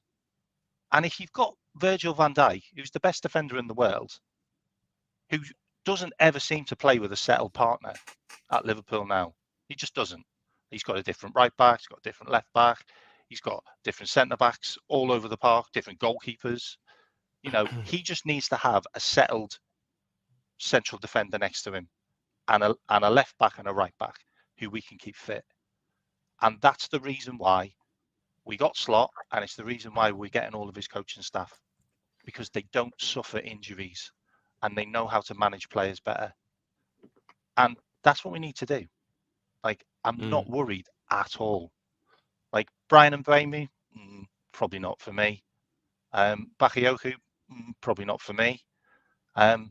Maybe give Kate Gordon some more game time, and you might see this star player that everyone raved about when he was a kid. I don't know. Like, it's all up to what Slot does now. And people need to start looking at what Hughes is doing, not Edwards. Hughes is our director of football, not Edwards. Look at the structure. Look at the way it's all set up now. You know, Will Spearman, Fallows, they're our scouts. They're the ones that are out in countries. They're the ones who are looking at the data. our director of football is Hughes. Hughes has got great relationships in Italy, so if we're linked with Italian players, there's a good chance we might do well there. And also Premier League players, lower down the league. Hughes would be all over those with data. What do you guys think? Do you think that Hughes could be very similar to Schmatke though, bro? As No. in, Klopp brought Schmatke in because, as Cal and Matt believe, it was like easier to get what he wanted done because Schmatke was like his assistant or his yes man or whatever. With Hughes and Edwards being very close friends, and Edwards being in a higher position, could it not be, look, I'm going to bring you in as my brethren, so you're at a better club with a bigger job, more money, but I'm going to pretty much tell you what I want you to do, and then you just go and do it? Or do you think it will just be Hughes totally off his own back, doing things that he wants to do? The thing about Hughes is, like, he's highly regarded. He's highly regarded in Italy, and also in the Premier League. Newcastle wanted him. Manchester United looked at him. There's a number of other teams that were interested in him. The thing about him as well, he's got a really good relationship with Edwards, but they had a really good relationship because they started the data-driven side of the business together when they were at Portsmouth, and then obviously moved to other clubs. So they've always kept in touch. And if you look at Mo Salah, I'm just going to use Mo Salah and Virgil van Dijk and also Ali as an example. Hughes wanted those three for his club at the time, Bournemouth, and he couldn't get them because Bournemouth weren't doing well enough to be able to attract those players. We might well have got the data off him for those players, so we might actually have to thank him for those players becoming into our sphere, because we might have been looking at other players. Remember, Klopp wanted Goetze and Kevin Trapp, and he wanted different players. So Edwards was trying to fight him off for not signing those Germans, and Hughes might have gone, actually, you know what, mate? You want to be looking at Ali, you want to be looking at Mo, you want to be looking at Virgil van Dijk, because these are guys that I've got all the data on, because we tried to sign them, because he tried to sign him from Celtic, and he tried to get Mo from his previous club, which was Salzburg, I think, before he went to. No, it wasn't. It was Fiorentina, wasn't it, before he went to Roma? Yeah. Is that right? Fiorentina, Yeah. And they weren't big enough. Like, they weren't a big enough club. So, that's where I'm kind of sitting with that info. But he just needs to be given a chance. Like, at the end of the day, like, we haven't had great transfers in the last couple of years. Like, McAllister was an unbelievable transfer, and we can probably thank another person who's in Liverpool's scouting system for getting him, and also Dominic Szoboszlai, because they had a previous relationship. So we can probably thank, and if you look at just data, they're just a no-brainer, aren't they? Those two players. Like, one of them won the World Cup and was available, and Lallana might have even said, "Look, he's got a release clause." I don't know, like, how close he was to the club. Yeah, he could have just rang them up and said, "He's got a release clause." I don't know. He got drunk last night and told me, no one else knows. Or Milner, I don't know. True. Yeah, true. I mean, he could have done us a favour with bloody with Caicedo, like, but there you go. But the others, like, I mean, I think I came on this show a while ago, and I said that Diaz and Nunes would be flops. You can probably clip that up, and the reason why I said it is because I don't think Liverpool suits street ballers. We had an enigma in Suarez, but he was so random money. He was just so good that, and I think it was because we had a manager that just relied on Suarez because he didn't know anything else. You just give the ball to him, and we'll see if we can win a game. And we nearly won the league because of it. But I just think the other two, it's just too chaotic. Like, I don't think Diaz knows what he's doing half the time.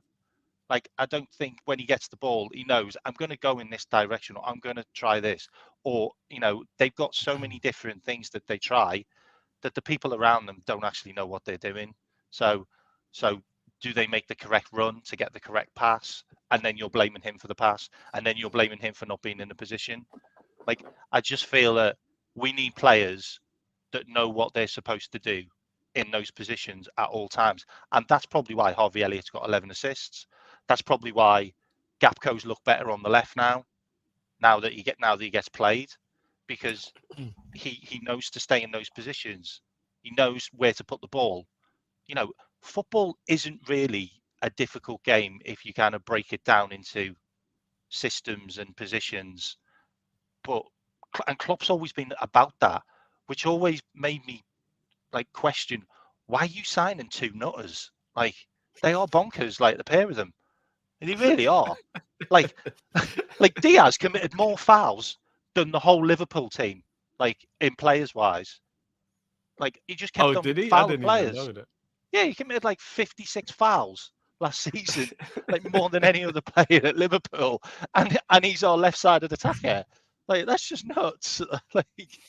And you've got your fair striker enough. that just can't hit the onion bag ever. Do you know Mad, what? mad. The people are agreeing with you still. The people What we are need agreeing as well, with by the way, I don't want to take up all your airtime, by the way, but what we need as well is we need somebody to just get hold of Jota and go, right, this is exactly how much game time you're going to get. Yeah. Because this guy reminds you remember Daniel Sturridge? Just an absolute. He used to be rubbish at finishing, by the way, but he came to Liverpool and he really honed Sturridge? in on his finishing. Yeah, he What, wasn't these great at starts? finishing in the past. What? No, came What? Hold on. These start your boat in the Chelsea. Came right. Chill. Yeah, chill. yo. all right, no. all right. He was okay. He was all right. But he always scored. He always scored the first goal in the games, didn't he? And then obviously you got Suarez, who was the flat track bully. You used to just put the other three in, yeah. But he always scored the first goal. That's what we need Jota to do. He's absolutely deadly. He's got better conversion rate than Haaland this season, and no one's talking about it. He scored 21 goals in 40 shots. That's just that's just crazy. And sorry, not 21 goals. He's got 11 goals in 40 shots. Sorry. But the thing about it is, he's injury prone. And I think he's injury prone because he plays too much and we use him too much. But we have to, because we've got the rest of the team don't seem to stop scoring goals. So we had to throw Jota into the mix. But if we manage Jota better, then we can have this player where we can start a game, he can score the first goal, we might go 2 up, take him off. Just take him off. You've got more strikers. He doesn't need to be that guy that plays the whole 90 minutes. I just think players need to be managed better, and that's what I think. That's what I think the new regime will bring.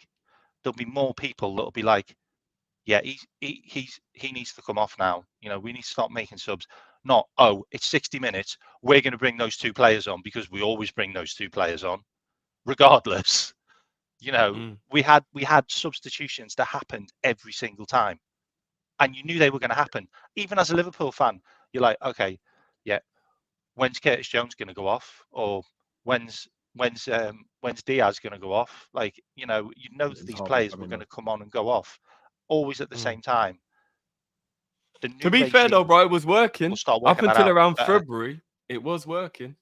The substitutions were one of the main reasons why we were winning games. I got a mental stat that I found out, and the last 10 games of the season is basically when we just went like that. Yeah. And that's how crazy it was. But because we kept on being given chances, even when we drew a game and we were all pissed off, the other teams didn't win.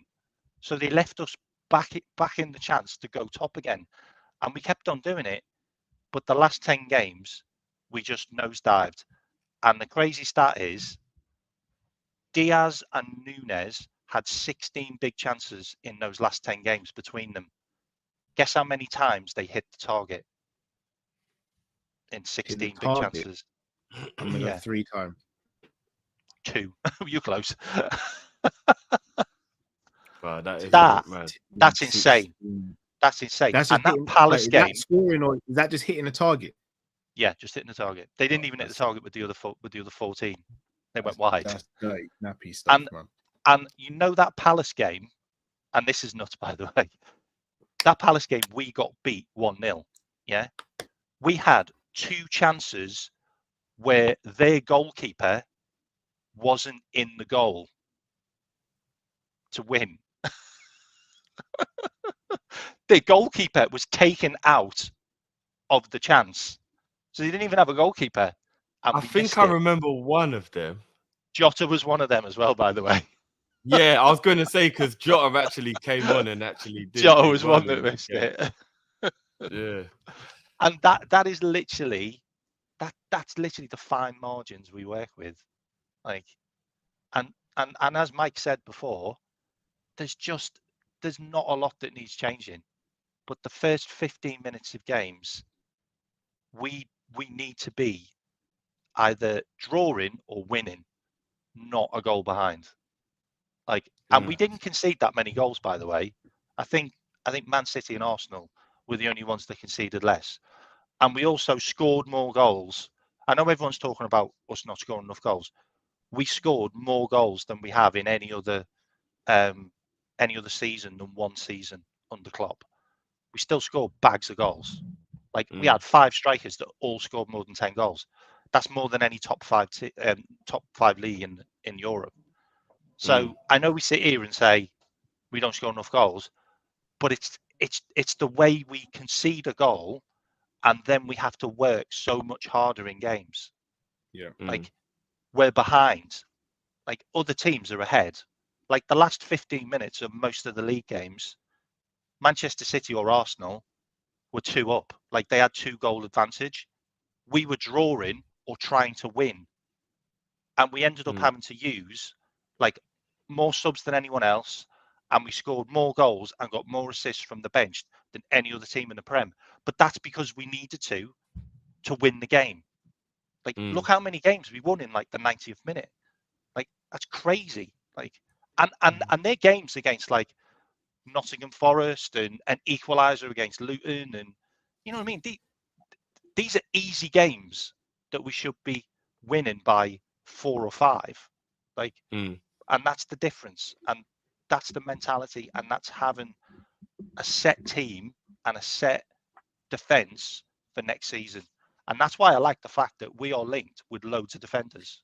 Because I think we'll probably get 2, I think we'll probably get 2 defenders and a DN or a strong midfielder. And I don't think we'll get any strikers.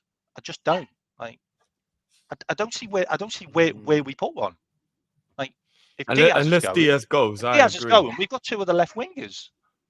We've got Gapco and Nunes, like, and Dominic Szoboszlai, because Dominic Szoboszlai is not a midfielder next season. Like, just erase that one out your head. Erase that season of playing like Jordan Henderson out of your head. You could be right, bro. It's going to be interesting, man. It's going to be interesting. It really is. Big up, man. But bro, big up as always, man. Good to see you, man. And hopefully we'll see you next time, bro. Where do you think we'll finish? By the way? For next season? If nothing changes, 3rd. I think third. I think third, but gonna be maybe 3rd or 4th. Not 10th in the Champions League. I would take that though, 100%. I've told you already. The aim of the game is the trophies at the end of the day. So I'd probably put a few bob on him getting a European trophy. Seriously, like, you have to look at his previous. Like, he's only failed because he came up against Mourinho, like, a lot. I know a lot of not people a bad forget European Cup manager. Yeah, a lot of people he's forget he not nearly bad. won the European Cup with finals. He's not Yeah, bad. they Like, do forget that. He got beat 1-0 in the final, and the other game he won. So Slot won at home, and then Anthony Taylor was the referee at the Roma game, by the way, and he sent that's one of when their you men off. Yeah, That's when he you got sent one of their guys everything. off, and they lost. They lost 4-1, but they took the lead over in Rome as well. But then they just ran out of steam because they were on 10 men. And the other one, he was in a group with like Atletico Madrid and someone. He had a hard group. He finished third, went into the Europa.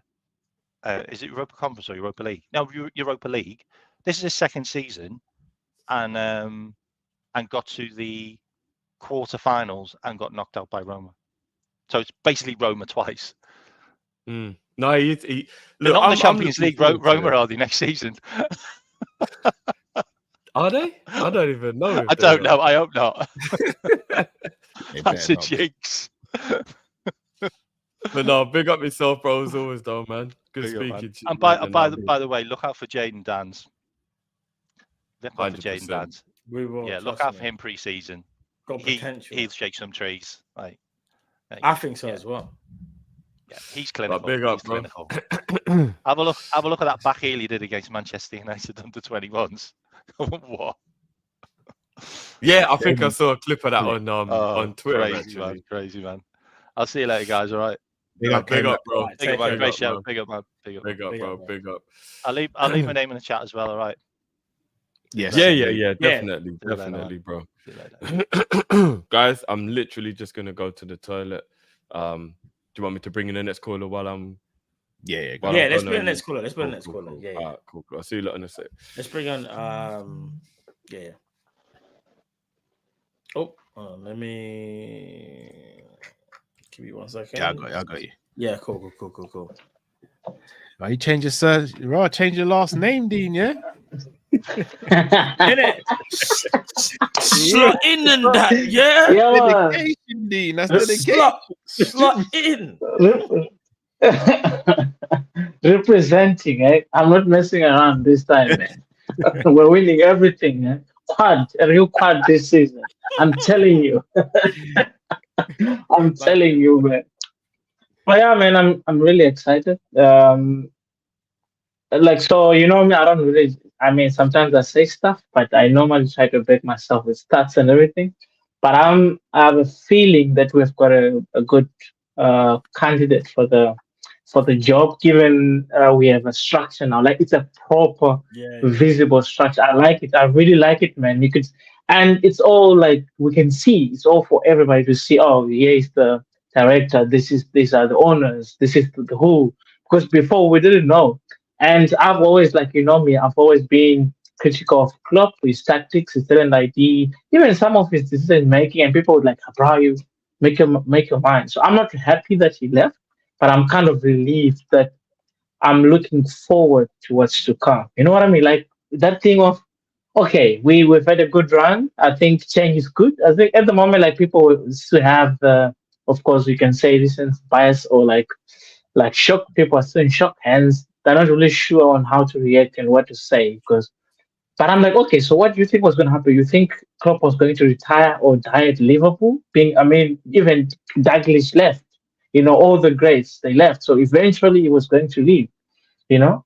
So the only thing for me is when you look at now how things are, we're not sure whether this project is a long-term project because, you know, FSG are so okay they're okay of being underdogs. They're not the win for us now. They like building things up. So us as fans, we want to win, and we're like, this brother gotta come in. I like earlier on you were talking about it, Matt. You're like trophies, and are you gonna be happy? You and Drift were doing back and forth. I'm like, but you need to understand that's not the Liverpool way.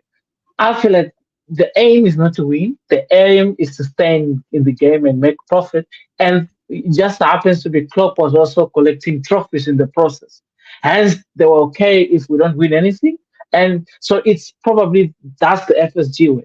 So obviously now, yes, not our exactly, because remember we don't own the club as much as we want to win everything. But how they perceive it.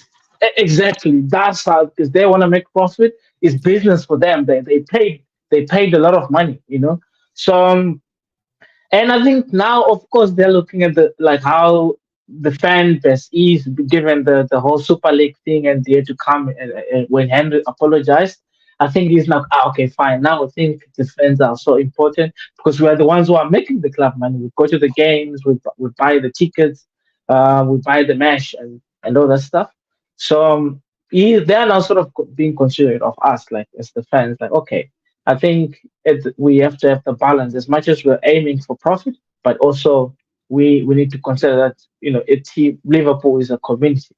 Having said that, I wanted to ask you guys if, let's say, now it's a new structure, it's a new journey. Are you guys okay of being, let's say, the underdogs for the next 1 or 2 seasons, and but then you can see the progression, new players coming in, new tactics, new integration. We don't really collect trophies, but we stay within the European, stage. Like we are in Champions League, Europa League for the next, let's say, 2 seasons. Then after we start collecting, 3 trophies and stuff like that. Would you be okay with that? Where he's going to be obviously our long-term coach under this new structure. And then we have like what Arsenal have been doing. But at the end of the third season, we start collecting, all kinds of trophies like, all like Champions League, the Premier League, and all. You want us to slot comes in, so that's my first question. Would you be okay with that, and why would you be okay with that? And the second question is, would you be okay with the slot now comes in, he collects trophies for fun for the next, let's say, Champions League, it doesn't matter which order, and then the third season, the fourth season, the whole thing starts dropping down, and then having to also rebuild it again. Which one would you prefer? Short-term success or long-term success under the new system? And my third question is, if you, as Liverpool fans, right, we have the power to make the club money and be as successful as it is. Don't you think that it's possible for us to find a way to actually look at what FAG has been doing? I'm not FAG in, by the way, because as much as we're not happy with the way they ran the club, but it brought us a result. Obviously, it's a combination for both. They pumped out money when club needed. Let's be honest about that. As much as we say no, they backed up Klopp. Klopp was well backed, but he had his own way of also selecting his talent. He would have dinner, tea, and go to the park with the player and the family before he signs them and all that stuff. So, and you can't do that without replay. Sometimes you want a player who's gonna be obviously following the rules, listening to you, respecting you, but there isn't like a personal connection. And just look at Man City. You can't really tell those guys like Pep spends time with his players. They probably after the game he's going his way, but as a team, as a collective, or because remember they're there to do a job. So would you prefer that there isn't that type of dressing room slot where it's strictly business, like they are doing their job, but there's nothing personal with the players? You can get rid of even your favorite players. Let's say Kanzi and Darwin Nunes is not working, Mohamed Salah. Would you prefer Slot being ruthless and getting rid of even our favorite players, or Slot being slightly better than Klopp, but also being sentimental and giving a lot of players a chance? So that's my third question. But yeah, I mean, otherwise, I haven't been here in a long time, but I hope I'll get to do more of these because most of the time I'm doing gigs. And by the way, I'm planning of coming to Europe. Most my brand is really getting more DJing and my Afro House. I don't know if you guys like Afro House. I might remember touring. So, better I'll hit you up when I'm that side. Like, here, come, listen to Afro House music. Yeah. But otherwise, I really, but otherwise, I appreciate it, man. Appreciate you, bro. Definitely. Man. No worries, man. Appreciate Yeah, it, so if you remember I don't know if you remember the Yeah, I've three got them written questions. down. Yeah. I'm Then glad Carl did because my Underdog. internet was going mad. Short term or Yeah. long term success, and do we want someone who's ruthless or a bit more sentimental? yes, okay, I appreciate it. So I'm gonna be in the watching you guys trip it up, and I'm glad to hear what you guys have to say. But I appreciate it, man. Appreciate you, bro. Appreciate it, bro. Big up Dean as always. Bless up, man. Cal, I'm glad you, because my internet, as you can see, was going mad. Yeah, you were moving mad. Like, I didn't even know, bro. All I could hear was good. And I was like, your 160p definition at one point. Bro, I don't know what was going on, bro. It's mad. Like, yeah. The can I start with the underdog one? Bro, I don't know the question. I know I'm gonna get it in the neck for this, but I'll just say it. Yeah. We were underdogs because that's how Klopp wanted us to be. Sorry, bro. What was the question? Because I couldn't hear the question as clearly. Are we okay with being underdogs when Slot comes in? I don't think we're underdogs because of FSG. I think we're underdogs because of how Klopp wanted us to be. Yeah, I feel like if we're underdogs with Arne Slot right now, it makes sense because he's a new manager and he didn't have a reputation like Jurgen Klopp. But the problem was, you see, when we won the league, Cal, yeah, and we won the Champions League, we were still doing the underdogs thing. Yeah, that's what I'm saying. That's when it stopped. Like forever underdogs, like forever. Well, the fact that Klopp says he doesn't want his team to be the best team, he wants his team to be the hardest team to be. That's underdog mentality. Yeah, bro. So I don't think the underdog narrative came from FSG. That came from how Klopp wanted to motivate his players. I just wasn't a fan. Yeah. So if I see Slot coming in and doing that, regardless of whether he's new or anything, like, no, with all due respect, we just finished third in the league.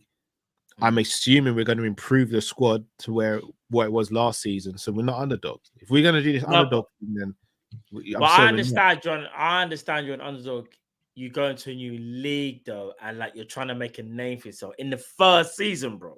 No, I think it's no, bro. No one, unless you're Jose Mourinho. And I ain't seen another Jose or Pep even. Within 1 or 2 years, you start picking up trophies straight away. It's understand. When I say underdog, it's more like, all right, let me give you an example, Cal. Do you expect Liverpool to win the Prem next season? You don't, do you?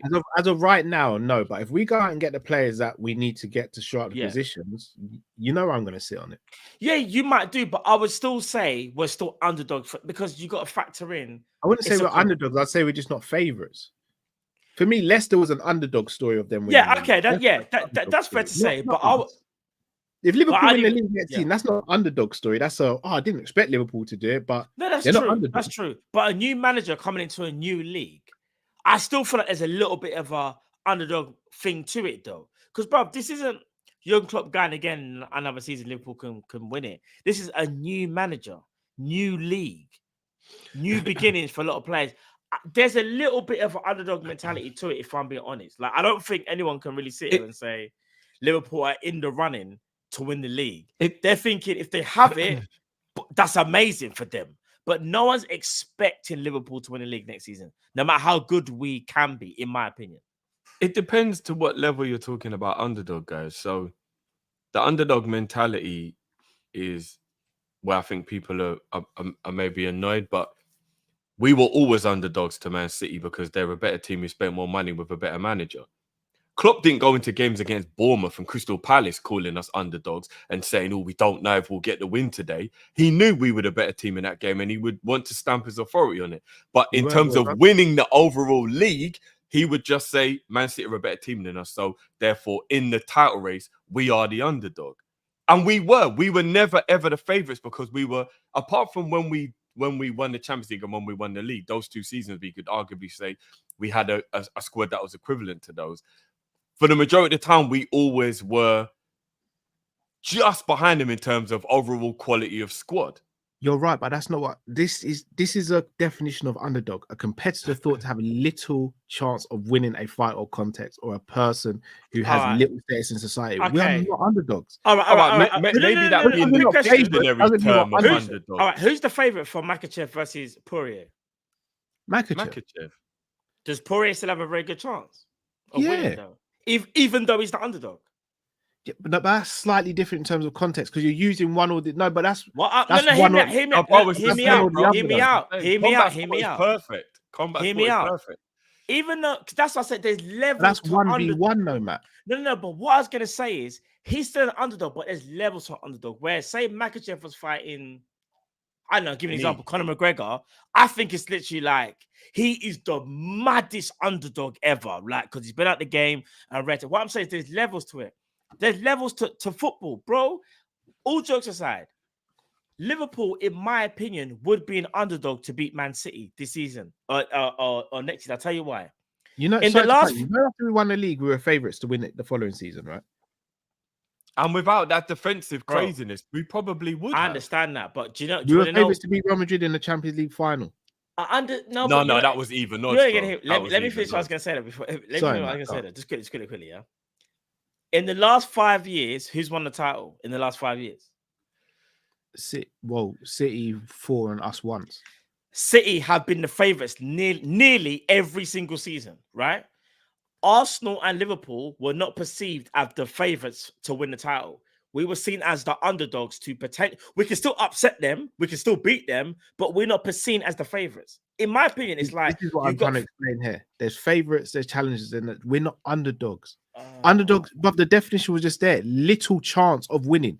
You can't say we had little chance of no, but you could be an underdog, but but that's Poirier the is literal example of it. But Poirier is an underdog in the UFC, but I still think Poirier's got still a very good chance of winning, even though he's the underdog, bro. He's right. He's that good. In a sporting sense, being an underdog doesn't always have to mean that you're underwhelmingly not capable. Yeah, it just means in this fight, there's you versus you. Who is the one who's most likely to win? Therefore, the other one is a slight underdog. And remember, we called ourselves underdogs within the fan base. Klopp never said but we're dealing with how it was put across was we're dealing with favourite and underdog. Someone's now just brought in a challenge. We're talking about underdog mentality. I hate the underdog mentality. No, I hate the mentality as well. All I'm saying is perceived to the wide public, yeah. Liverpool are not going to be favourites to win the title next season. So we'll be seen as an underdog to win the title.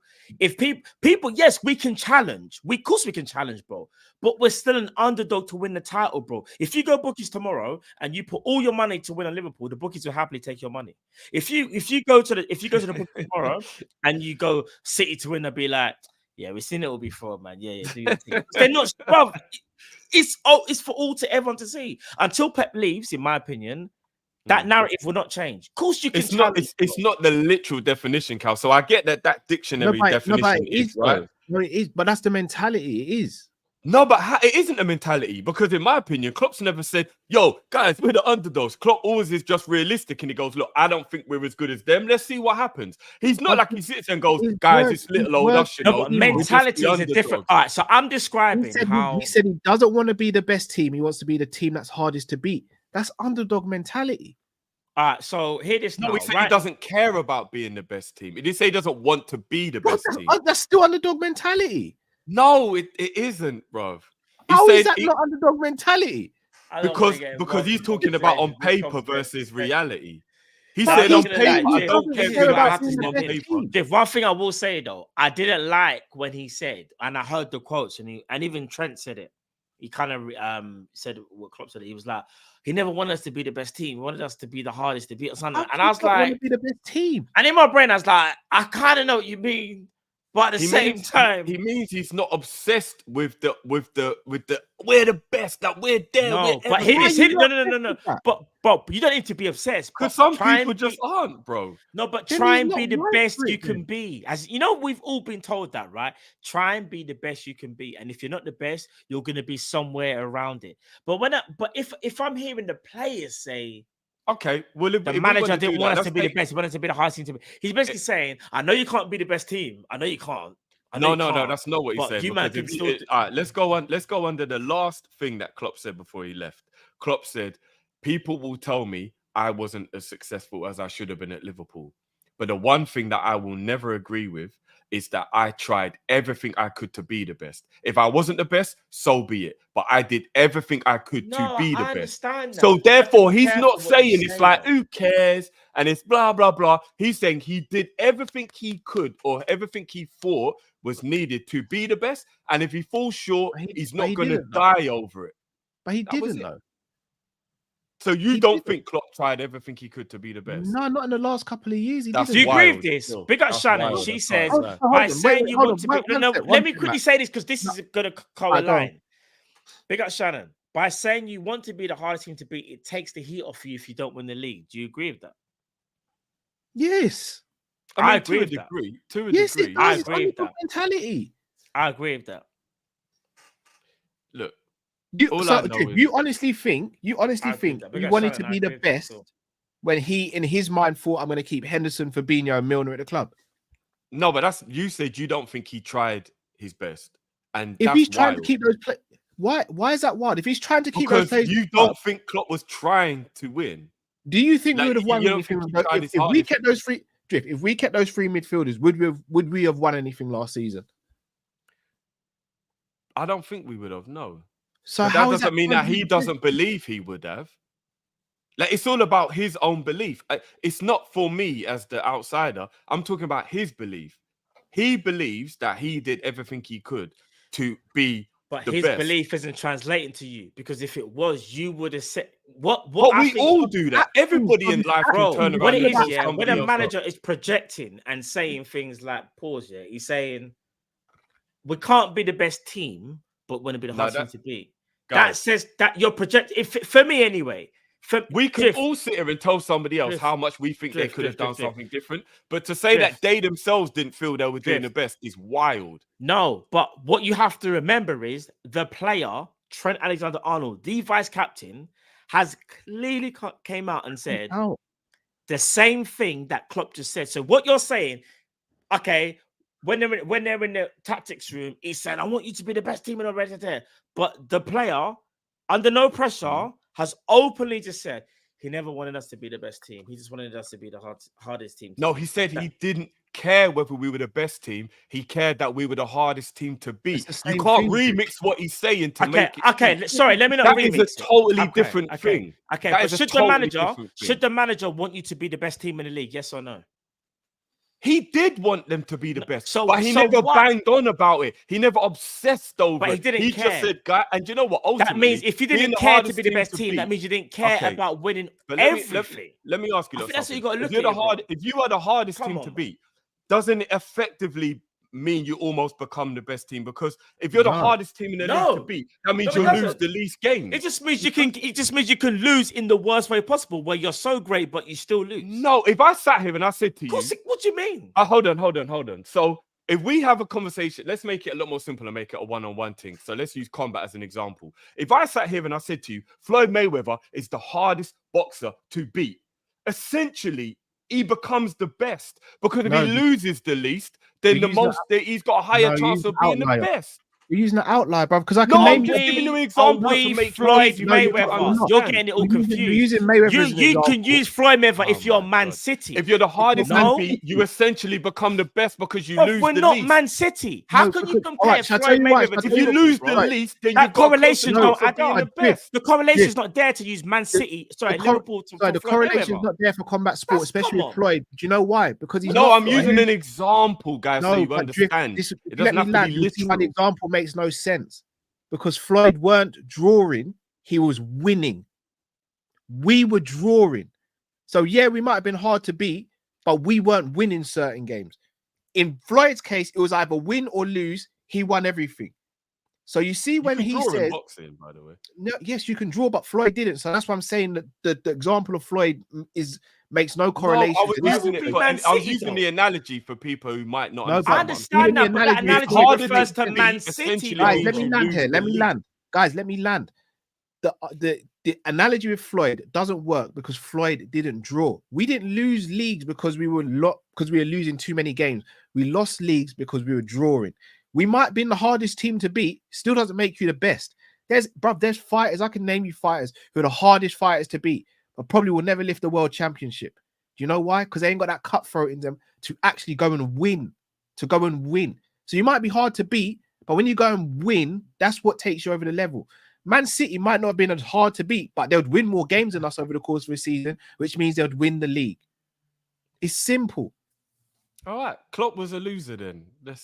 Don't do that, bruv. You always do this, bruv. When we disagree, No, I'm you not. go to the- No, I'm not. But bro, When I have I called Klopp a I loser? still believe it's wild. When have I called that Klopp you a said- loser? No, You didn't call him a loser, but you said you don't think he was trying hard enough to win. Therefore, it's like it's a very similar thing to Bro, say. bro. every No, it's time not. It's not something at all. gets- Or It's a very, an so opinion you about you Klopp is genuinely stand by that unfavourable. statement. All right. I don't think Klopp tried his Oh, hardest to win. man. Are you actually going to stand on that statement? Oh, Yes, man. I said in the last couple of years. Yeah, I do stand on that. Let me ask you a question, Drift. Is Dustin Poirier going to win tomorrow night, in your opinion? No, but I don't think he's as good of a fighter. Or he's a loser then, isn't it?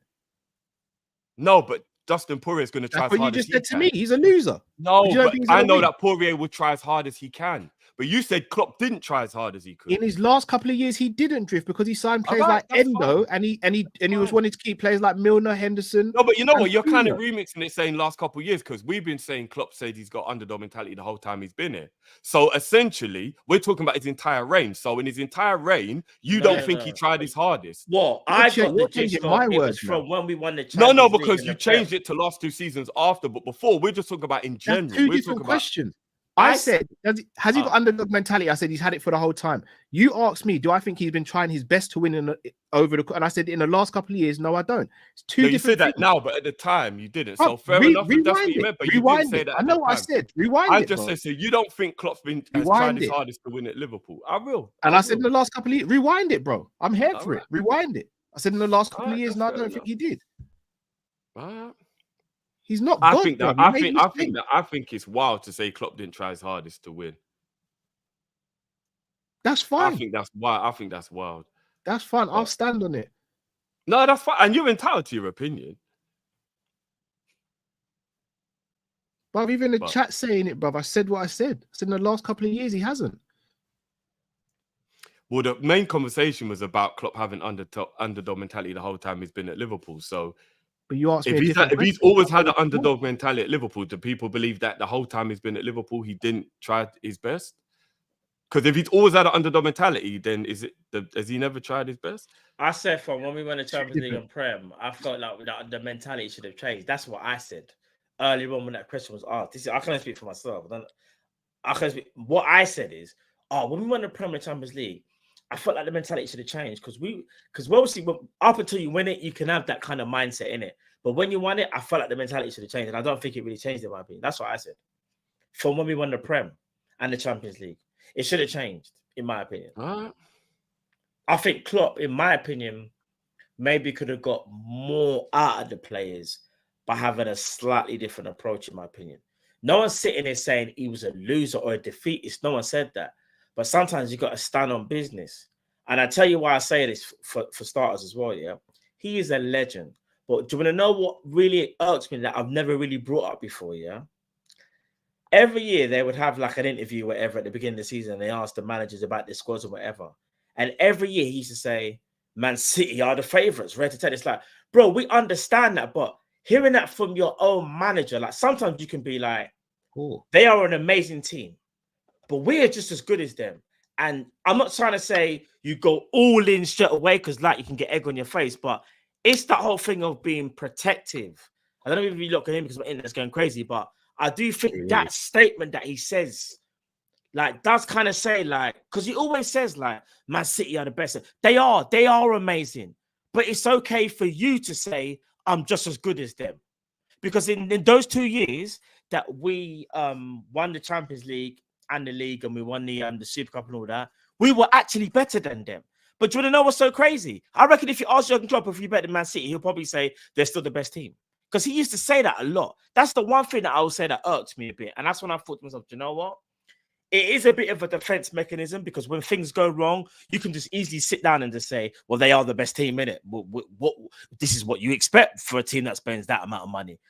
But bro, when you're doing that well, stand on business and say, no, right now, we are the best. We are. And it's okay to say it. No one's going to cook you for it because the world knows from 2018 to 2020 to /2021, we were the best team in Europe and no one could talk to us.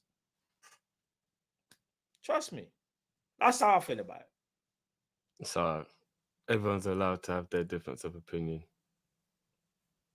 I don't even feel what I said. Clearly not. I don't even understand. No, of course. It's Unless we say completely great things fine. about Klopp, bruv, you're never going to hear it. No, I just I don't think think it's what I said was crazy that right. everybody doesn't believe that Klopp wanted to be the best. What he's telling us in the public might be what I to take say? the pressure off the players. But Alright, Why does everybody believe Klopp didn't want to be the best just because he never came out and went, right, we're the best? Doesn't mean he didn't think it. You know, But there's a the difference. players are You know, there's a reiterating what difference he's between told try- them. You know, there's a difference between trying your best and trying to be the best, right? I'll never Yeah, fault Klopp and- for his effort, but he never tried to be the best in the last couple of years he was at Liverpool. He didn't. He didn't. And I'll stand on that. When we needed a midfielder, he didn't address it. When we needed certain areas addressed, he didn't address it. When we needed to be ruthless with players, he wasn't addressing it. I believe Klopp when he says that every single thing he did was the thing he thought was the best thing to be the most successful. So if you lot don't think so, then that's fine. But I believe him when he said that. I also look at actions. Actions speak way louder than words. But his actions are based on what his belief was. So even if we disagree with it, it doesn't mean he didn't believe it. Doesn't make it right. But it made it right to him. Doesn't make therefore- it right. That's the thing. Just because it's right to him, it doesn't make it right. But that's all subjective. Because we're not talking about a no, literal the wrong or right evidence is- scenario. We're the talking evidence about... is kind of there, Drift, because we didn't win the big ones. So No, the I'm evidence talking is there. about... No, but I'm talking about... No, we might not have won even if we did what everybody else wanted him to do. So we're But still we didn't. subjective. But we'll never know because he didn't try. Exactly. No, exactly. So like we can't act like it's a factual opinion when we'll never know. You're right. We'll never know. We could have done all the things he could have done all the things everybody told him he should do, and we still might not have won. So it's not a factual opinion. It's still just an opinion. Guys, unfortunately, I've got to leave, yeah. But one Yeah, thing give I me want one to sec. say, I'll be one sec. yeah. One thing I want to say though, yeah. Before I go, Drift, yeah. Tell me if you agree with this now. If Pep Guardiola was manager of Liverpool, do you think sometimes his obsession of winning and refreshing of the squad has really helped? Obviously, we know that we won't go into the other stuff, but do you think that's a mainstay? Because don't get me wrong, I'm not trying to say Klopp needed to become Pep, but I do think for you to be the best for a prolonged period of time, in my opinion, you have to want to be the best. We can call it obsessive or just wanting to be the best, right? And not only that, as much as we love Klopp and praise him, he's not a god. He does get things wrong, and he's probably relied on players who I've supported that probably let him down. Do you think there's something that he could have done better there, in your opinion, or do you think, in your opinion, do you think he done everything that he could? I think there's things It's a he could genuine have question. done. It ain't even a trick. It's just a genuine I question. think there's things he could have done differently, but I still believe that he done what he believed was the best thing to do. I like I said, everyone's allowed their own opinion. No, you're right. But I think He it's definitely wild believed- for people to Yeah. say they think he didn't try his best to win. So within his mind, whether it was wrong or right, what he was believing. So basically, what people are saying who believe that is, Klopp was like, whatever happens, happens. Because if you don't believe what his decisions were based on him thinking it would be the best outcome, then it was almost like he was like, whatever it is, isn't it? Like we win, we lose, who cares? That's basically what it's saying. And to believe that Klopp had that mentality is wild to me. Whether we won or not, whether it was wrong or not, what he did, it's basically saying that's how he went into the season. Whatever happens, happens. No. What I'm saying is, all right, players who we've supported over the years, specifically myself, when I say Naby Keita, we'll throw in Oxlade-Chamberlain. There might be other players as well. Divock Origi, like injury. Well, players that were injured. Remember, he trusted in those players and thought, I'm going to give them another chance until literally you can't give them a chance anymore. Whereas I think another manager would have been like, you know what? Nah, enough's enough. But I don't bro. necessarily agree with that because his actions didn't demonstrate that. He had those players fit on the bench and still weren't using them. So that could have been recruitment. We couldn't get rid of them. Bro, It was Naby money. Keita, There could have been other Oxlade-Chamberlain things. have been dogged by injuries. If that's one thing people will say, we can all sit here and say their last 2 years, whatever. That's absolutely fine, bro. But if we look at the premise of those players, they were dogged by injuries. Injuries where Oxlade-Chamberlain was other fit managers for the entire end of the season, bro, in 2022. Bro, he didn't play Bro, any games. and he was Oxlade-Chamberlain fit, mashed up bro. his whole body in the first year, 6 months at Liverpool. No, but Matt, I he was understand fit and 1920. on the bench for the Bro, whole time, and Klopp weren't using him. Bro, did he get injured again, though? Yes or no? No, he was on the bench for the rest of that season. No, you're He thinking threw a of strop when we won the 1920 when he had his Carabao best Cup. No, bro. season. He threw a strop when he didn't play any games in the Carabao Cup. after players came back from AFCON, etc. So after 1920, Ox never got injured ever again after the 1920. No, I'm saying in the 2022 that season you're season when talking we were about, going bro. for the quadruple, yeah. If he believed Oxlade-Chamberlain was still this great player, people are saying he believed in him. Why didn't he use him? Because he was fit and available, and he didn't use him. We went to a Champions League final. He didn't play Naby Keita. So if you think he did believe in Naby and think Naby was so great, why didn't he play him? I still believe there's a possibility. A lot of it had to do with we can't get rid of these players. They're on wages. We can't do this. We can't shift. Okay. And he likes team harmony. He doesn't want people being all toxic or whatever. So he's probably trying to use people skills, saying the right things, but his actions weren't backing it up. Oxlade-Chamberlain and Naby Keita especially is 2 examples. His actions weren't backing up. They got very little game time, even when they were fit. So he mismanaged them then? So he basically no, I don't think he did hold on to them because he was being loyal and loved them. I don't understand. One minute you're saying... So 1 minute you're saying... I don't believe that he held on to those players because he loved them and he thought they were so great. So why did he keep hold of them then? Because I don't think we could get rid of them. So we have to use the squad the way we want. Who wanted Naby Keita and Oxlade-Chamberlain? Them man, they had offers, bro. Who wanted them, I'm bro? sorry, bro. We got to stop this conundrum. No, who wanted them? Who wanted those 2 players? Can I be real with you? Ox had to go Turkey when he finished because nobody wanted him. And Naby went Wolfsburg, bro. Who wanted them? I don't understand. This is how I look at it, yeah? That's your opinion. Nobody wanted them, bro. And I'm respectfully disagree. All I'm going to say is this, though, bro. Those 2 players we've just spoken about, yeah, have had injury problems that have unfortunately messed up their Liverpool careers. Yeah, when it got towards the end of it, Klopp showed way too much loyalty than he should have because he trusted on players that he shouldn't have. That's number one. Fabinho and Henderson are 2 players again that Klopp wanted to actually wanted to keep them. They said they had to force their way out of Liverpool. We've all sat here and gone, it was the best thing for Liverpool to do. When we were winning games, not in hindsight, when we were winning games, the best thing Liverpool could have done was rebuild the midfield because it was well overdue. Those players needed to be kind of like, you know what I mean? Like get new players in before that. You can't leave it till one summer to do a whole rebuild. So the manager, in my opinion, that's 2 totally different things, though. So you've gone from the Naby Ox thing to a different thing. And I personally think that those 2 players staying would have helped us. So I agree with Klopp on that.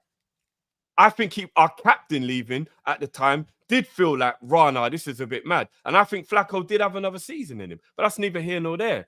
But the original point you made about him being loyal to players, and you use Ox and Naby as an example, I think we couldn't shift them or they didn't want to go to the clubs that wanted them. I don't think it was Klopp going, oh man, these guys are so great, let me keep these guys. Because he weren't playing them when they were fit. I'll tell you why. He was not playing them when they were fit. Towards the latter end. Why was he not doing that? Towards the latter end. But here's what I'm going to say though, bro.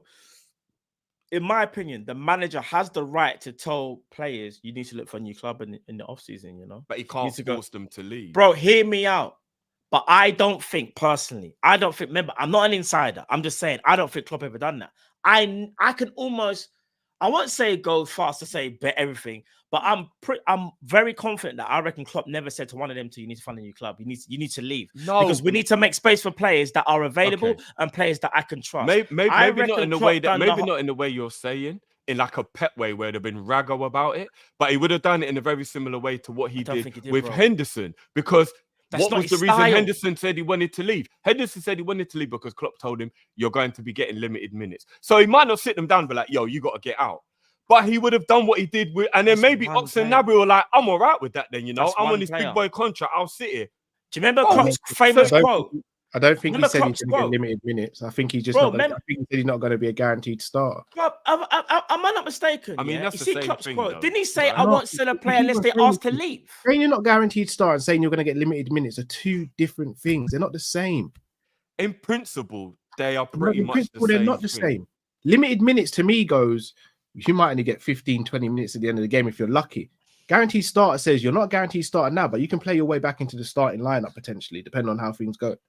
Yeah, but all players, if they should be given that opportunity, because you're playing well, you deserve to play. No, but that's not happened. So the principle still remains the same. It's said in a nicer way. That did not happen under Klopp in the last couple of years. What didn't? Regardless of some players playing well or whatever, certain players were guaranteed to start. We saw it last season. Elliott was our best. But now we're going down another rabbit hole. We're just talking about whether Klopp was doing what he thinks was best. No, but we're talking about this individual, but then you're going to bring other people. So now we've got to go into a whole nother discussion about which you're one not was forgetting and about whatever. Klopp's I'm not famous gonna quote say- that I said. I'm genuinely not going to say anything more about Klopp. He's All left jokes with a- aside, do you not remember Klopp said, "I will never sell the plan unless he tells me he wants to leave"? Are we actually forgetting the manager said that, or we're just gonna act like that was a made-up quote as well? This ain't to have a go at Klopp. It's to do with that's how he is. That's his personality. He's like completely different to Pep Guardiola. There's no one saying that's a bad thing, but what we're saying is sometimes these traits can hurt a manager. That they can, because you're giving loyalty maybe to players that you shouldn't be, or you're not being as ruthless as you can. But at the same time, you're also giving players a chance to get to the first team, like a Trent Alexander-Arnold, like a Bradley. No one's saying that he's that. This is the thing, Drift. I think you think that we're saying, man, some deadbeat manager. All we're saying is these traits. No, I never said you said that. No, but fair enough. But some of these traits that he has, though, bro, I do think has maybe held us back. And I don't think there's nothing wrong in saying that personally, but obviously if you disagree, but no, that's not even what my argument was. Oh, fair play. My argument was just the fact that I think it's crazy if anybody thinks that Klopp didn't try his hardest. That's the thing that I think. I'll be honest with you. Can I be honest with you? It's not like he didn't try his hardest to succeed at Liverpool. It's more about how badly did you want to win the trophies every single season? Because can we keep it a buck for 1 second? Up until what was it, Klopp's third year, he didn't really take the cups kind of that serious. I know we got to a Europa League final, don't get twisted. But remember when we kept on getting knocked out and we were like, bro, man, like I know the cup ain't the biggest thing in the world, but we can put out some better squads. Do you see what I'm trying to say? I think the mindset maybe changed along the journey. I think maybe he realized. Well, then it changed for the better, right? Because he started to try and win your domestic trophies. Exactly, but again, that should have been as soon as you walk into Liverpool. Remember, you're Liverpool manager. These are the expectations. No, I hear you. To have from but I think it's very easy for people to use Guardiola, who is the absolute anomaly because he's the greatest manager to ever play the game, in my opinion. If you look at most managers, when they have the mentality that you guys are saying you wish Klopp had, they are toxic. They fall out with players. They do not last long at clubs. And a lot of the time, people don't really like them. So it's very easy to look at the one anomaly, which is Pep, who seems to have the combination of ruthlessness, but also being able to keep the players happy. Every other person you can think of who acts ruthless and raggo and only cares about winning, falls out with people, destroys clubs, and when they leave, it is worse than when they got there. So you have to take what you get with what you have. Being how Klopp was and creating the family environment and the beautifulness of the whole thing. All right, so if he's a bit nicer than other people, yeah, it can be annoying, but that's why he creates such great atmospheres and is who he is. What, do you want Conte? Do you want Jose Mourinho? These men destroy clubs. Go and ask all the clubs that they leave what it's like when they go. No, but so give me an example of a manager who's ruthless and all he cares about is winning. All right. Take Guardiola out of the equation and give me one other manager who all he cares about is winning, but he's a person who is looking forward and keeps the atmosphere good. Ancelotti is not obsessed with winning. Ancelotti is not obsessed with winning, you lot. His mentality is very similar to Klopp. Just because he is a winner doesn't mean he's obsessed with winning. You don't think do you want to know? I've heard quotes from players that have said in training, Ancelotti says, go and do your thing. Is that someone obsessed with winning? That is his management style. Ancelotti has been a manager for 20 years and won the league title 6 times. I say something? He's not obsessed with winning. Ancelotti at Real Madrid right now is doing an amazing job. Do you want to know why? He's picking up trophies, big trophies. And not only that, he's got the man management skills that we praise Klopp for. But he's also winning as well. I understand that. Man saying 30. Okay, that's absolutely fine. I just but hear the joke. Helping me add the context. Ancelotti is not obsessed with winning. You know. How can you win 6 league titles and you've been a manager for that long? If you're obsessed, am I making this up? If I say Ancelotti is we call him the Godfather. Do you not call him the Godfather? Because he's a brilliant manager, but he's not obsessed. But you don't call him the Godfather because he's a brilliant manager. You call him a Godfather because he's good at everything. Winning trophies, been a great man. You look at his whole credentials. You don't just say he's the Godfather because he chat to the man there and he's blessed. I mean, the main reason he's a Godfather is because he's been doing this for such a long time. That's the main reason why he's a Godfather. He's been in the game for so long. You have to be successful at it, bro. Of course, and he is. But so's Klopp. You're not the Godfather just Klopp because you've done it for time. What No. Remember, the Godfather sets the trend, bro. What are we doing here? The Godfather sets the trend. Ancelotti is a brilliant top Come level on, manager, bro. but he's not obsessed with winning, fam. Bro, I hear the joke though. Imagine this though. Some The man managers tells the don't. players, go do your thing in training, bro. But Does that drift, sound like somebody's drift, obsessed drift, with drift, winning? drift. The manager, for him, you see what Carlo's doing right now. Let's say he's not obsessed with winning. Let's say for your sake, he's not obsessed with winning. Is he still winning though? Is he still winning? Is he still Do you winning? go Everton if you're obsessed with winning? No, is he still No, winning? you don't. He's still winning because he is brilliant. Rah, man went to one club in his whole tenure. He went Is that what we're Napoli. doing there? He went Napoli and didn't win anything. Wow. Bro, Ancelotti is not obsessed with winning. Wow. Go and listen to quotes of people who have managed under a thing. He lets everything be relaxed. He's very similar to Klopp in that way. He's so No, relaxed. He's a but his people person. He's not. When you say obsessed with obsessed, winning you're like thinking that, of bro. Pep Guardiola, and I understand that he's not a Pep Guardiola. So maybe you're right in the respect of he's not Pep, yeah. But Ancelotti wants to win. He wants to be the best. Ancelotti does not Klopp go wants into. to win, Matt. Hear what I'm about to say. Ancelotti doesn't go into the club thinking, I'm just going to do the best that I can. Ancelotti goes in there and he genuinely wants to win. I'm not saying... So you don't think Klopp genuinely wants to win? I never said Klopp doesn't want to win. But what you're saying is... Did I say... This is again, bro. Did I say Jurgen Klopp's name, bro? I never said his name. I'm talking about but Ancelotti. your point doesn't have any relevance unless that was... That's my what you point has believe. relevance because everything was different for other people. Ancelotti, his management style is very similar to Klopp's, yeah, like Bredgens and all that. But bro, on the pitch, Ancelotti, don't get twisted. He don't mess about, you know. He's very, very strict on the pitch, bro. His approach works for him. For some people, that doesn't work for them. Jurgen Klopp, in my opinion, can be a bit too nicey. Let's just call it what it is. It doesn't always work for him, bro. It doesn't work for him, does it? Let's keep it about. And it doesn't always work for Ancelotti, bro. He's been a manager for that many years, and he only won the league title six times. If a man said, you know what, bro, there's certain things I think like man can improve. Yeah, that's all we're saying. You can improve on that, in my opinion. Like you see, Jurgen Klopp, bro, he's a legend. You do realize the only thing I disagreed with is the sentiment Klopp didn't try his hardest to win. All the other stuff I haven't disagreed with you on. No, I don't think. But to say that Klopp didn't try his hardest to win, I think is too far. I think that is literally going over the top. Do you think Klopp has the mindset of being the best every single season? In your opinion, do you think he has the mindset of I think he wants to be I'm going gonna to make sure we win the league? He's the best he can be. Whether it makes him the best or not, I don't care. But I believe at the beginning of every season, he does what he believes is the best he can be. I don't think he's like, it is what it is. If we don't win, who cares if we don't win? That is not what he believes. That is not what he believes, in my opinion. So if the manager says to himself and the players, I don't want us to be the best team. No, he said, I don't care about being the best. I care about being the hardest team to beat. I don't care about being the best means I don't care about being the best means I'm not going to obsess over it. It means it like, let's not do the whole, we need to be the best, we need to be the best, we need to be the best. It's about doing what we believe we need to do to win.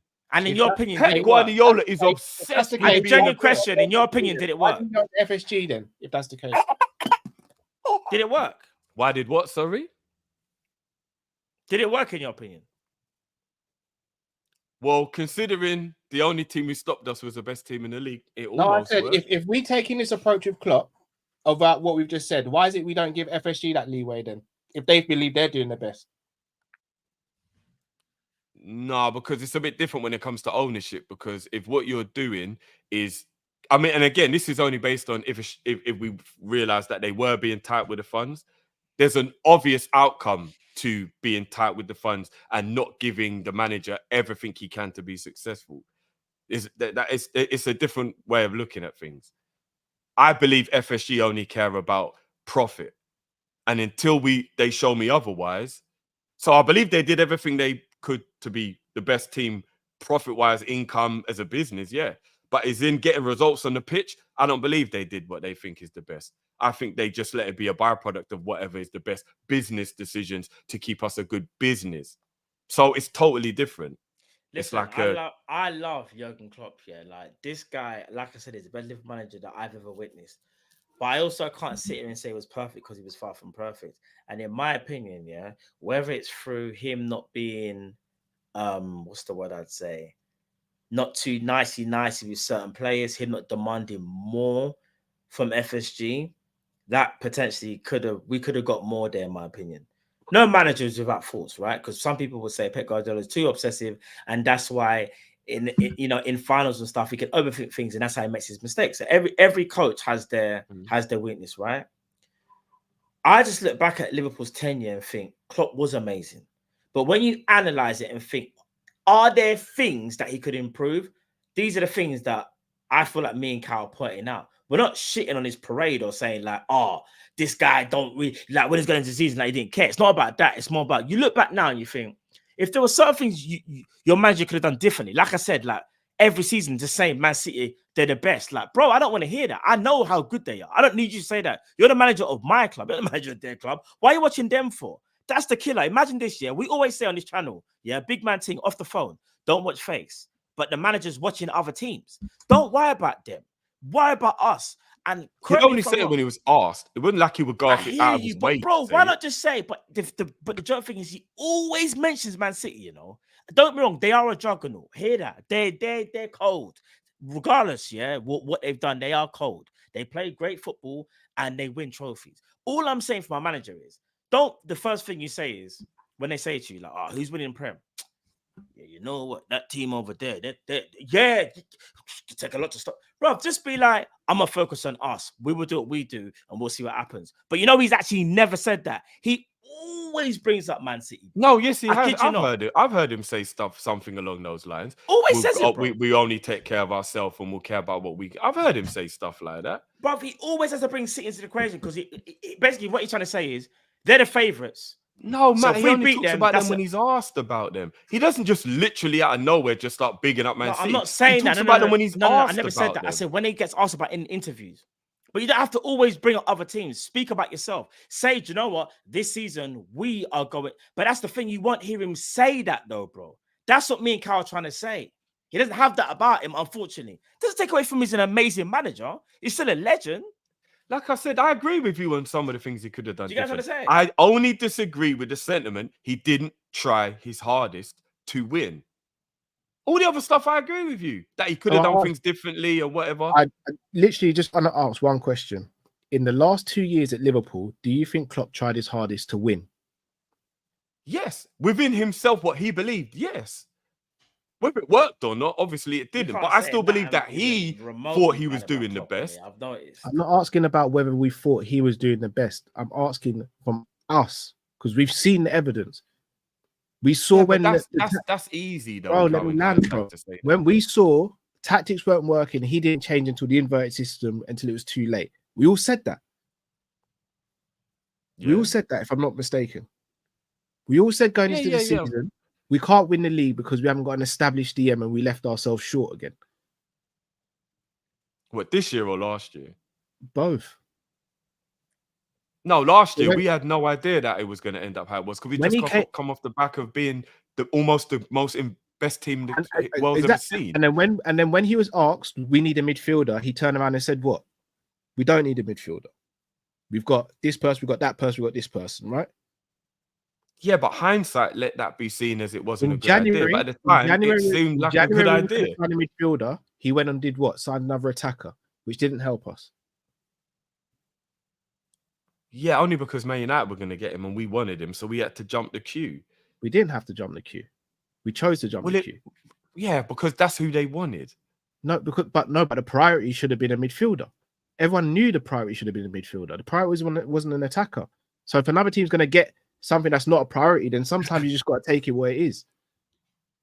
So under that sentiment, then what we're kind of saying is, if a manager does things that seem weird to us as a fan, and I'm not talking about Klopp here, I'm talking about any manager. If a manager does something that we seem as weird, he's not trying his hardest. Not to win, no. So that you truly believe that? I don't think because within himself, he probably has the belief in the players he has. But if he has the belief in the players he has, he's trying to give those players a chance to prove the belief he has. It's not like he's saying, who cares? So he's like, I believe Flacco is a good player. the whole world saw it wasn't working. Are we all wrong?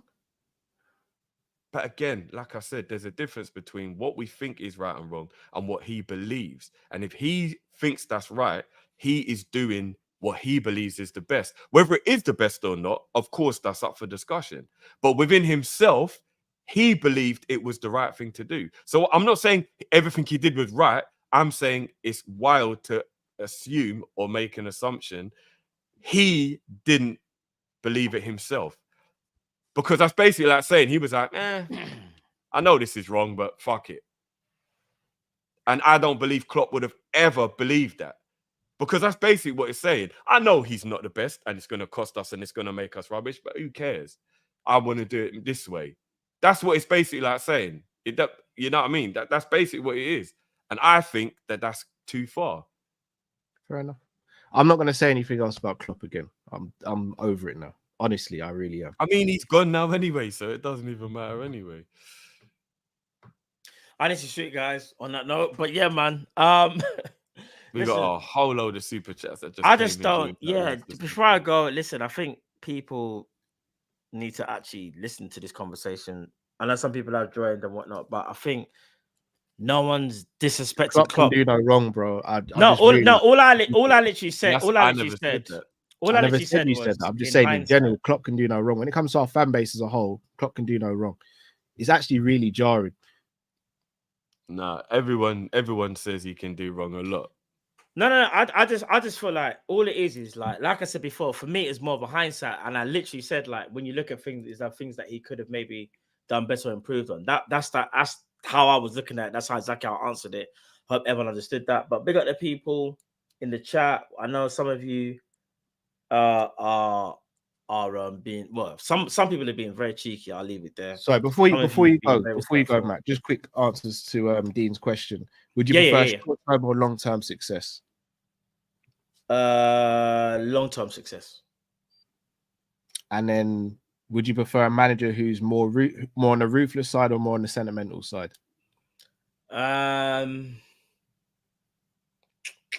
Ruthless. I think, yeah, probably more ruthless.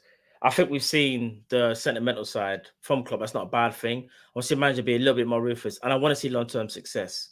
And it doesn't necessarily have to be a Pep Guardiola either. You can still be a manager that can see his team and go, we need to make a change here. He's been good, but we can improve on him. We're trying to win, innit? I don't know.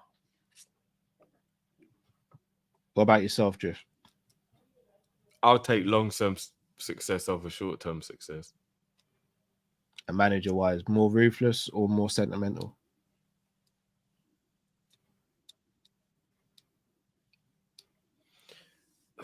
Probably more ruthless, but I think you have to find a medium. We're not saying that we're not saying the manager's got to be completely ruthless. We're saying if you had to sway on the side a bit more, which one would it be? Oh, then yeah, probably. No, if you got to sweat, if it's swaying just a little bit on the side,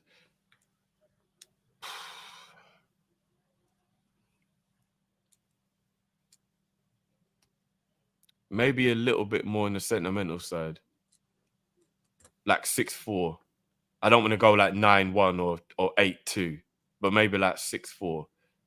Because I think when you give players a chance, they can come back and they can prove to you that they were what you thought they were. I don't really like, because if you're being ruthless, Soboslai will get sold this summer. No, I think that would be wrong. You're not keeping the same metric though, because that wouldn't be 6-4 in terms of being ruthless. That would be like 9-1 or no, that's 8. what I'm saying. But if you were like 9-1 or 8-2, you'd get rid of Soboslai this summer, and I wouldn't want that. I think that's too far one way. That's what I'm saying. Like I want it. But it depends how you measure the metric, though. Yeah. So basically, would you want 6-4 sentimental or 6-4 ruthless then? I'd want 6-4 sentimental. I think that's always a better environment for players to truly become good and not be like, right, you're not good, out the door, bang, you're gone, kind of thing. And Matt, before you go, are you sticking to if I told you right now I can give you 10th in the Champions League next season or 4th with no trophy, you would still take the 4th with no trophy because you prefer to be No, big in the league? no, it's not even that. I said I don't want 10th and Champions League. No, but remember, that's why I asked you. I said 4th with a consistent No, league you asked me campaign that question. and Champions League No, you didn't qualification, put that part or in there. 10th in the Champions League. I remember the first part where you said 10th and Champions League. I said I don't want that. I said I'd rather. And then I remember. Actually, sorry. I remember I said I'd rather take full spot and like a FA Cup or something like that. That's what I said. 10th for the league ain't good enough. You get the Champions League, that's all great, and it's amazing. But 10th in the league means there's clearly a reason why consistently you were trash. No, I agree with that. But we're in this for trophies, and I'll take number 7, no matter what it takes. So you take number. So hold on. So you take number 7. I'm taking 10 in Champions League, man. You take a Champions League. 100%. I'll take 10th in the league in Champions League. 100%. Bro, it's the best trophy to win in world football, bro. No, I'm taking Champions League, but I'm talking about what about next season? You're basically doing a 10 we can fix that. We're still in the Champions League because we qualify for winning it. You want a 10 hard type manager? That's kind of the premise. No, because that was the premise, though. I just got asked the question: what would I take out of two So basically, the premise was, even though just saying this now, the premise was Slot's getting sacked next season if we win it. We win the Champions League and finish 10th. This is the whole big thing. The whole big thing is, before people try to clip me up, but the whole big thing except was for Slot's first season. That's what. And I said I'm not. Thank you. And I would for. I don't want to first season. I'm taking 10th in the Champions League. I don't know if I can. I understand I want the Champions League. I'm taking 10th in the Champions League, but he's getting sacked. Oh, you would get rid of him? Yes. You have to. Wild. That was my whole point, bro. You can't have 10th in the Champions League. 10th with this it's squad. The Ten Hag effect again. You want that? I don't want that. You want the Champions League? Okay, great. Now you can go. Yeah, no, if you would do that, that's fine. I don't think any manager. That's why my answer was ruthless when Carl. I think it was Dean's question, isn't it? Bro, I'm not on this sentimental. All right, remember, I did add the caveat, Matt. You can see a style of play that could develop, but it just seems like right now the players don't get it. Because that is what I said as well. I'm not talking about I don't even know what this is. Like, what the fuck is this? There's no pattern of play. There's no understanding. What is this? That I totally would be with you. Like, yeah, he's got to go. You know, what's this? But remember, I said it was a bit similar with Postecoglou, where like you can see a style. It's just like it's just not quite working yet. So if you can see there's a style, you still get rid of it, even though he finished. He won the Champions League. I have to go this time, but this is what I'm gonna say here. Yeah? Do you think Postecoglou is ever gonna win the Premier at Spurs? I just don't think Spurs are. No. Is Postecoglou ever gonna win a title at Spurs? Yes or no? No, they don't put enough money because he ain't good enough. He ain't good. No, I don't think it's good. Not good enough. I just think the club never actually want to win. As good as Postecoglou is, I don't think he's good enough. That's just. I don't think he's good. He's good. I don't think he's good enough. And you're right. Probably the situation at Spurs isn't helping. I just don't think he's good enough. Like, I'll be honest with you. I feel like even if Postecoglou went to Man United, it'll be kind of the same thing. But again, the structure changed over there and whatnot. But I just don't think he's this guy that. It's kind of the same thing, in my opinion, with what's his name? The old Spurs manager who people rate so highly, and he's good. I think Poch is good, but I don't think Poch is good enough to win the league in the Prem. I just don't think he is, personally. That's fine. It's them type of managers there that I don't want us to kind of fall in love with, because you think you can see something, but I don't think they're winners that will get you over the line. But if he won the Champions League, then clearly it would mean that there was about Klopp. Yeah. No, but for all the talk about Klopp actually got over the line. Do you get what I'm trying to say? Klopp got over the line. Yeah, but Slot would have got over the line if he won the Champions League. That would have been getting over the line. But you know what, bro? I hate to say this, yeah? It will kind of look like you won the greatest thing ever. I hear you. But it does. Remember, I said it depends on who you kind of get in the Champions League, because you can win a cup. You can do it, bro. No one said you can't do it. Can I just break it down for you? I just don't want that as my manager for year in, year out, bro. Right now, where would you say our squad stands in terms of the league standing? Where would you say we stand? 1, 2, 3, right down to 20. Where do you think our squad is? Second best. So imagine we all perceive our squad to be second or third best in the league, and we finish 10th. That's inexcusable. Unless it would be wild. Unless there's so many variables that went wrong honestly, he's got to go. With No, the squad we've got. I'm not even saying that what you're not saying is wild. I just think it would have to be more. Mazzolini, bro. You give him till Christmas, and if the league form is continuing from what happened before, you go, okay, he hasn't been able to turn this Bruv, he's around. Like it's 10th. mad. But in that moment, I think you give him the chance to correct the league form based on the fact that he just won what everybody craves Bro, every year. The you're biggest trophy in world football Yeah. is the Champions League, and he wins it. I think he's Yeah. at least got till Christmas to turn the league form around. I don't think you can get rid of Bruv, him the right only there and way, then for winning that big trophy. bruv, the only way you can finish Even 10th, Timotei, got the chance. there must have been like, unless he got like, all right, I'll give an example. Say Slot has the exact same amount of injuries as Jurgen Klopp had this season just happened, or maybe even more. Then maybe I can go, oh, the injuries are a bit mad. He's a new manager, maybe. But bro, it has to be something extraordinary. It can't be, yeah, we're playing very well, and I think we can improve, and we won the Champions League. All right, 'Cause what you if know it was 10th? What if it was 10th and we only lost like 4 games, but there was just a lot of draws, and it was down to like the players just like struggling a bit to try and get used to the like we weren't getting You know, I beat feel up like you're and trying to battered all do, the Drift. time. It was like 4 Drift, draws. let and me about ask. All right, I'm gonna 15 ask you about this 4 quick losses, question. like, Trying to Do create you narrative want? that suit the manager. Yeah, Drift. Do no, you no, want I'm to- just asking questions about quick whether we question. care Do more you about want to be the winning best? Do you want to be the trophies, best? Innit? You want to win everything. Of You course want I to. do. So why are you accepting 10th? Because you're trying to do the whole. Because we won the Put the Champions Champions League. League's there. Ah, cool. But don't you want to be the that's how I best? never- The Yeah, but Champions I'm League's a giving him. cup. It's a cup. But though. if you win the Champions League and you finish 10th, you're not the best team in the world. Come on, let's keep it a Of bucket. course, I know that, and that's why I So said I what- give him to so- Christmas to turn the league form So, around. quick question again: do you want to be the best? Yes or no? Yes, I do want to be the best. So, if you want to be the best, why are you accepting 10th for the But I Champions League? care It doesn't more make you about the winning best, bro. trophies than being the best. But Yeah, if for you get one a season, that's brilliant. But But if long you get term, a that's manager not. that can be better than, if you can get a manager, yeah, that can be way better in the league and win you Premier Leagues and a Champions League because you're trying to be the best. Why would you not take the chance? That's the problem. You're doing that whole like, well, he got. I'm us not something, saying I wouldn't take the chance. I'm saying I would let him have until You Christmas and to Carol turn the both league no, but form you and around. Carol both said just take 10th, and the difference is Carol literally said he would sack him. You never said anything sack. Yeah, bro. Carol added that to No, his but I statement. don't. I know, but sacking him means You never wouldn't mentioned take sacking. it essentially because it's like you're not accepting it. Like the sacking means you're not accepting it.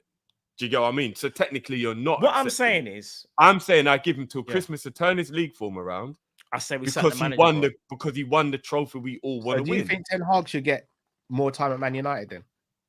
But Ten Hag won the FA Cup, which isn't even remotely an achievement in relation to a Champions League. Someone So said no, stop. I think he not should be. downplaying I the think he Champions should be League, bro. sacked. I think he should be sacked because the FA Cup isn't even remotely comparable to a Champions What I'm League. saying is, So I if think you, Ten Hag should be sacked, bro. I think the correct answer, I have to agree. The correct answer is not even what it's probably what Carl said. You just you get the Champions League, but you have to fire the manager. You have to, bro. Because realistically, I think the chance of him doing it again is probably very unlikely. Because the disparity, the discrepancy is so high, bro. You're 10th in your league, not even 6th or 7th. You're 10th, and you're winning champs. That discrepancy is quite high. I don't think that's going to happen again. So in which case, you have to set the manager. You take the champs, cool. That's what I'm saying about being ruthless. We can't be sentimental and go give until Christmas. I won't even give until Christmas, you know. And that sounds really harsh, I think but there's that's more. reality. I think there's more chance if he's good enough to be able to win the Champions League, they could turn the league form around. Than there is to bring in a new person who's got to start all over. We're not again. talking 6th or 5th. No, 10th. I know 10th. I know 10th is low, but the point I'm making is you've got to give him an opportunity to turn the league form around because he earned that by winning a trophy that you all want to win before we start the season. The thing is, do you know what? Do you know what I want to say? The Champions League is such a different. It's such a different format to winning the Premier League or being better in the Premier League that it doesn't correlate like that for me. But we've seen Di Matteo win the Champions League. But it's the barometer of success that no, but a you know what it big is? club That I is think built people's on. doing right now. But hear this though: when we won the Champions League and the Prem the following season, we were the best team in the world. If we won the Champions League and we came like 8th the next season and didn't win no trophies, everyone would just say, "Yeah, Liverpool was sick. They won the Champions League last year, but what do they do now?" This is what I'm trying to say to you, and this is why I'm gonna challenge. That's hear me totally out. different. No, but hear me out. I'm gonna not saying even I'm gonna challenge people in the chat. This is why I think we're disagreeing, chat. Yeah, we were renowned as the best team in the world because we finished we came first 1920 and we won the Champions League the year before. We were renowned as the best team in the world. No one would have seen us as the best team in the world if we won the Champions League and didn't win the Prem.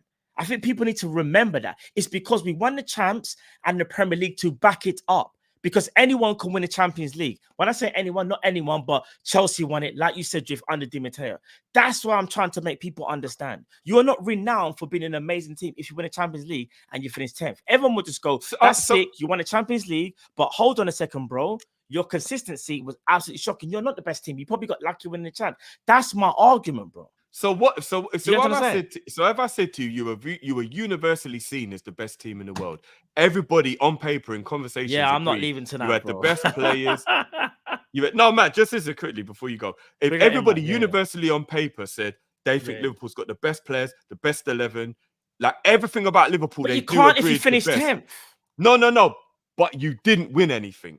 So universally, you were considered the best. Everybody in any conversation, any debate show, pundits, everybody was like, it's so obvious Liverpool are the best. Look how amazing they are. You got this player, got that. Everybody universally said we were the best, but we didn't win a trophy. You would prefer that because we were seen as the best. Then everybody was like, "Raw, what happened to you?" But you won a trophy. This is my point. No. What I'm saying is, this is what I'm saying. Because you seem more obsessed with being able to say you're the best than the trophy. No. What I'm saying is, we were the best and seen as the best because we won a Champions League and a Prem to back it up, right? But your question was, if you finish 10th, and you win a Champions League. Bro, you still first season. Hear me out. You still got a long way to go. Just because you win, it's his first season, bro. But you finished 10th, bro. I don't see how the manager is good enough, in my opinion. Real Madrid's a bad example, man. Real Madrid are like that. No, man. No, and someone. Look, you are totally allowed to have your opinion on this, but I think sacking the manager would be unfair. I'm trying to make people understand is don't accept mediocrity.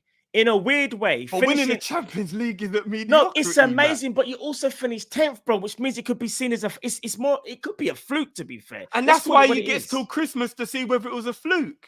But why not just get rid of the manager who clearly, over consistent long period of time, wasn't able to finish higher than 10th, but he got lucky in the Champions League? Because keep it a buck, Jiv. Let's keep. I mean, come on, be honest, bro. You saying that part is kind of like remixing it. Who said I'm not remixing? What if we beat Real Madrid, Bayern Munich, and Man City to win it? Like saying I got lucky to win a Champions League or it's easier to win a Champions League. That's a bit of a remix. That's unfair. What if we beat Bayern Munich, Real Madrid, and Man City to win the Champions League? That was the 3 games that we played in the knockout. I'm just going to leave this here so people don't try a thing. I want to win everything. I don't want to do the whole we're good in something, but we're meaty in something else and give someone a chance. I don't want, because that's not you got this is to the people that's trying to say I'm trying to do the Arsenal thing. I'm not trying to do the Arsenal thing. I actually want to win everything. So what I'm saying is, imagine this. For Liverpool, I'm saying someone winning the Champions League and finishing 10th, I'm still saying get rid of the manager. That's the freaking standards that I have because I want to win everything. So what I'm saying is, manager, thank you so much for giving us the Champions League. They are big up, bless up. But next one, now you can try and win a Champions League and a freaking Prem. And what I'm trying to say is Jurgen Klopp, at that moment, in that two-year span, bro, he was the greatest because he won a Champions League and a Premier League straight after to back that up, bro. Do you get what I'm trying to say? No, I do, but that was his 3rd and 4th year at the club. We're talking about man. What's you can't talk to Klopp then. We were renowned. That's what we're talking about. Remember, we were renowned for the best team in Europe because literally we won the 2 biggest trophies you can win. So no one can't say nothing. It's not about how you're perceived. No one can't talk to us. In them 2 years, you can't talk to us. We won all the trophies, bro. What are you talking about? Yeah, but no one could talk to us if we win the Champions League, even if we did finish 10th. No one could talk to us. We won the Champions League, bro. No one could talk to us. What are they going to say, bro? What, you think I'm going to listen to Arsenal finishing 2nd again on 91 points, gloating about how good they were, and we won the Champions League? I don't give a shit. You want to keep the manager. Talk all the talk you I'm want, with bro. Cow on this one. I'm sacking the manager, and I want to get a new manager after winning Champions League. I'm just saying, I just think because I want to do better next year. I think that's mad harsh. Yeah, it probably is harsh, but I'm being ruthless. That's ruthless on a whole nother level. That's like Raggo ruthless. That's like bad man ruthless. But do you know what it is, yeah? As Liverpool, if you're saying you think we have the 2nd or 3rd best squad and we finished 10th, that's not just underachieving. That's pathetically bad. If you said we'd finish 5th or 6th, that for me is underachieving. But to finish 10th, It's I said crazy. sixth. I said sixth. All right. So I'll take it because of the Champions League, but that doesn't mean I have to continue with it. Okay, so let just for the sake of argument, because I know Matt has to go, let's not fixate on the 10th as in the position. Let's say, even though you were 10th in the league, it was actually only 15 points behind the winner, and it was a very tightly contested season. Would you then be bothered? That's impossible. You're not gonna have 15 No, points. not really. All right, 18 points. It was your 10th, but you're 18 points behind the winner. If you're 10 points, if you're in 10th, you're at least 30 points behind the winners. You're far. No, but I'm just trying to get a bit of context on how you're feeling. Say you were 18 points off of top in 10th, and it was a very tightly contested This season. is impossible. No, that could happen. No, but you're bringing up the. I mean, to be fair, your whole scenario is unrealistic. But yeah, you're bringing like. But I'm trying to answer it as best as I can. Like me saying we finished 10th, but we didn't lose all season. We just had a load of draws. Like it's very unlikely that's going to happen. Next to impossible. No, but I'm just doing that to just see whether you're obsessing more over the 10th or whether you care like what it actually is that's bothering you. Bro, is it the fact that you're 10th, or is it the fact that you I'm think taking on the premise that if you're 10th, I'm taking into context what 10th usually means. 10th usually means you're at least 30 points behind. You're trash. First place. What about Just say 7th? you're trash. So what about 7th in the Champions trash, League? bro. Would you take 7th in the Champions? Would you Well, let him have time if he I finished tell you what, 7th? fifth or sixth for the fifth and sixth for the Champions League, and we can give the manager till it may have to be 5th or above, Jeff. I'll be honest. I just look at the squad and I think if you're finishing 7th with this That's squad, what I'm saying. 10th is mad. I think it's very, very wrong. That means something's flawed. No, look, I'm not even saying you're wrong. I just think he's harsh. I just think he's harsh. But listen, people, love as always. You man, big up, piss up. I was supposed to go like 2 hours ago, but yeah. Everybody, yeah. I'll see you, man, in a bit. Yeah, I'm still here. Listen, big up the chat each and every time. You know what time it is, chat. You know, it's always love, even though some of you are really starting to get on my nerves, but I won't say the names, but I'm joking. But now, big up each and every time. I see you guys back on Monday. In fact, I saw a lot of people in the chat say something about Arnie Slot press conference or something. Tomorrow? Is that true? I don't think it's tomorrow. I think he starts at the club tomorrow. I don't think the actual press conference. Oh, okay. So maybe it's. I believe it's June Monday. 1st, so I think people are kind of making an assumption the club will wait until June the 1st to do it. Big at the chat. You always winding me up, chat. You know what I'm trying to say? I don't believe. Big at the chat. Love as always, man. I think it's going to be Monday as well. But love to you all, chat. You know what time it is. You know it's always love, and I love these debates. It's what we're here to do. Big up the man them as well. That's still here as well. That'll be joining. Yeah, do you know what? Apologies to everyone behind. We've got a mad tangent. And yeah, big up the chat each and every time. Love people. I'll see you again. Brothers, I'm out. Peace. Big up, bro. Man. Love you. Let's rattle through these supers because they're all about what we're just talking about mainly. So let's try and get through. Mookum says we need a Mike Dash channel. Big up Kopish and Das. Yeah, do you know what? Yeah, man, he was really, really good. Big up Tron, who not only became a member himself today, but gifted 20. No, he didn't gift 20. He gifted 40. No, he didn't. Oh, no. Yeah, sorry. That was Herbs, man, who also jumped in and drops in a 5. Herbs, man, legend. But Tron, big up yourself, bro. Not only becoming a member. And I think Tron has been a member in the past as well. This isn't the first time he's become a member. But gifted 40 for the rest of the community. And you know what? Big up everyone, because I did see everybody thanking him as well. For everyone who received it. So big up yourself, Tron, every time. Drifty's Nunes Army says, Drifty, those Nunes stocks will rise. Don't worry. Big up yourself, bro. I think it's just you and me at this point, bro. But oh man, I don't know if 2's an army cow is 2. Can I just say something on that really quickly? I'm not going to spend long on it. I think this needs to be cleared up. Even though I don't rate him like that and I don't think he will be that guy, believe you me, I want him to be that guy. I want him to be. There's a big difference between not thinking it and thinking that he will be. I don't sit in the category of I want him to flop, because him flopping does not help Liverpool and it does not help me. I want him to be the guy. I just don't think he is. Yeah. Even I know that. Even I know you don't think he's good. I still know you don't hate him, as in like you don't even want him to come good. I don't hate him. Full stop. I don't rate him like that as a footballer. No, I know, but from what I see online and some of the things that people say when I talk to them, that's the stuff I don't like. They hate him. They actually hate him. You get what I'm saying? That I don't like. Oh shit, Matt's gone. I mean, you kind of was the one that was having that thing as well, Cal. So would you call Matt, or would you call Arsenal? Because I'm guessing this is from the No, conversation. they're not underdogs now. This is why I get annoyed with Arsenal fans. I've been going back and forth with them. Oh, it's Arteta's first job. Oh, going up against this. I don't care. You spent how much money? You told us you're the best team. You told us you're this. You told us you're that. Go and prove it. Arsenal are not underdogs. They're not underdogs. They're not. Any Arsenal fans saying that is copium. Not underdogs.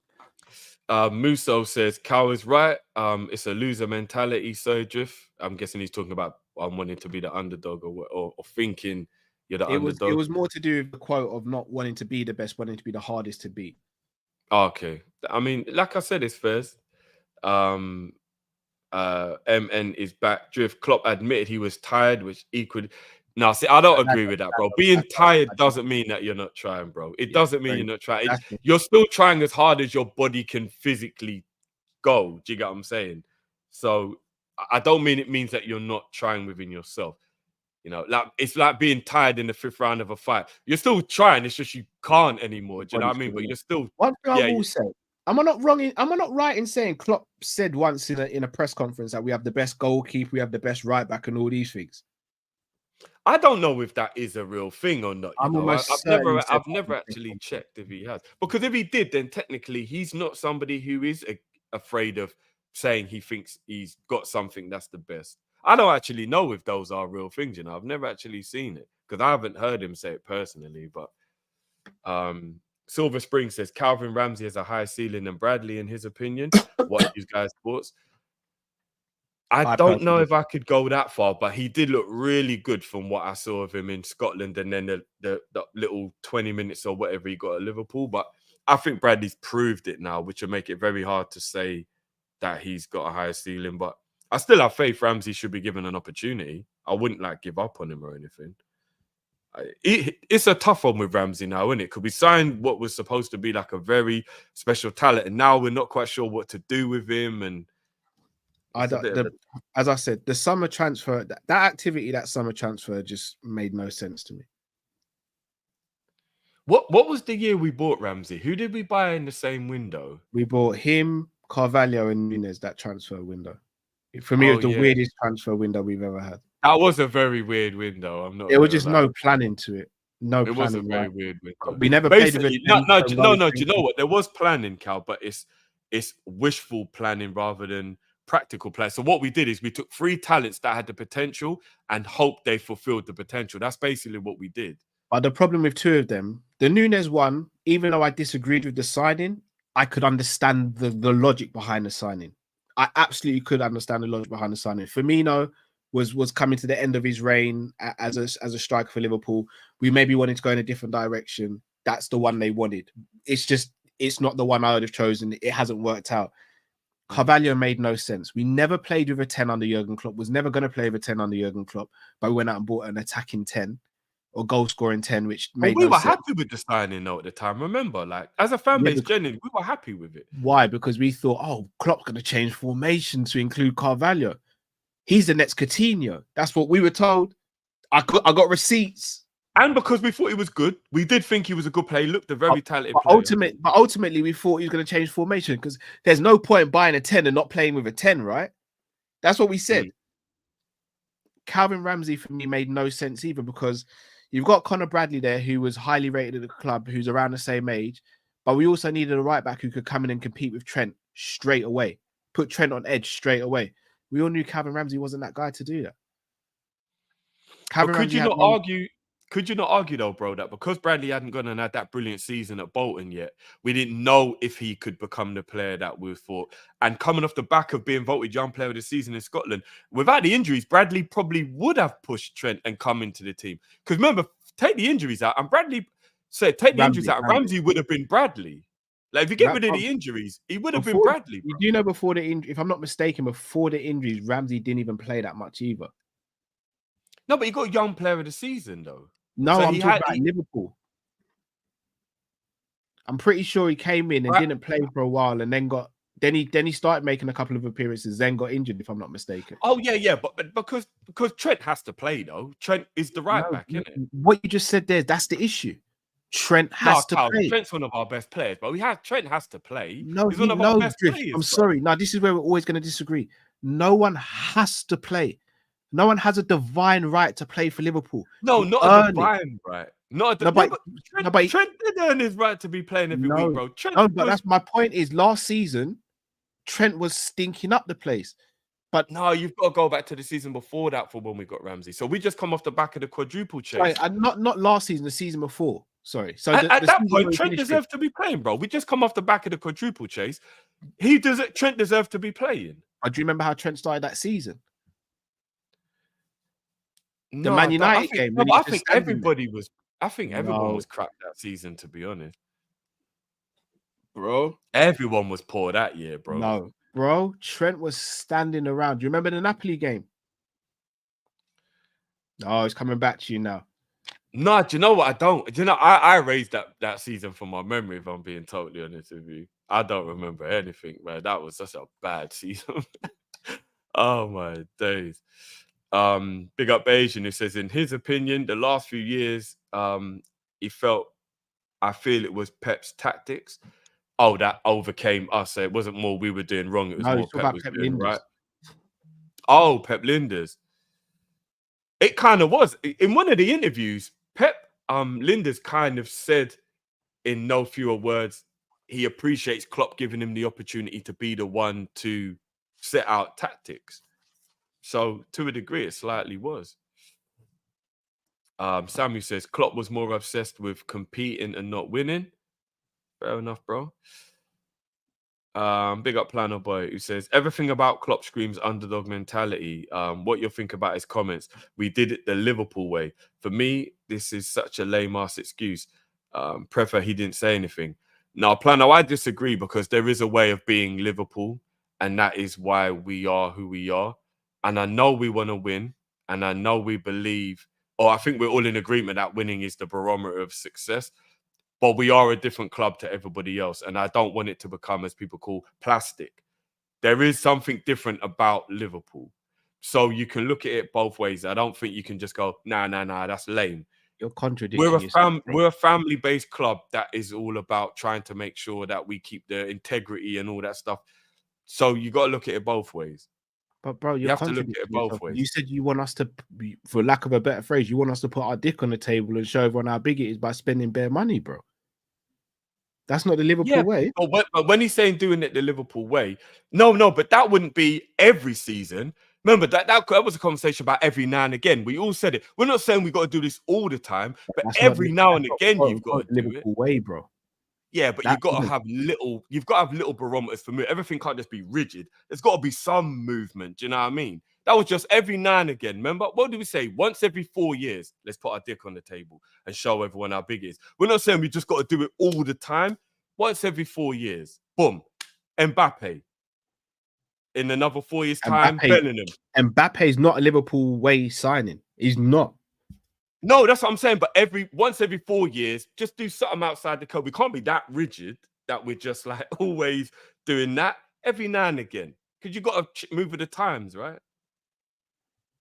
But yeah. So what do you think that? Do you agree with Plano then? When I hear Klopp say it's Liverpool, I don't want to speak on it, man. I don't, because I just know where it's gonna go. I don't.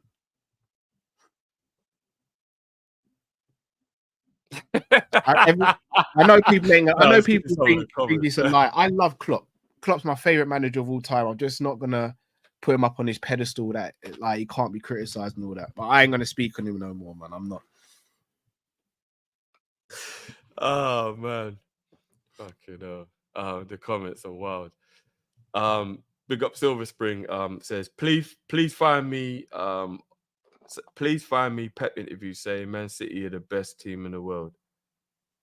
Okay, so I guess he's challenging the people who are saying that Pep's the one who says it.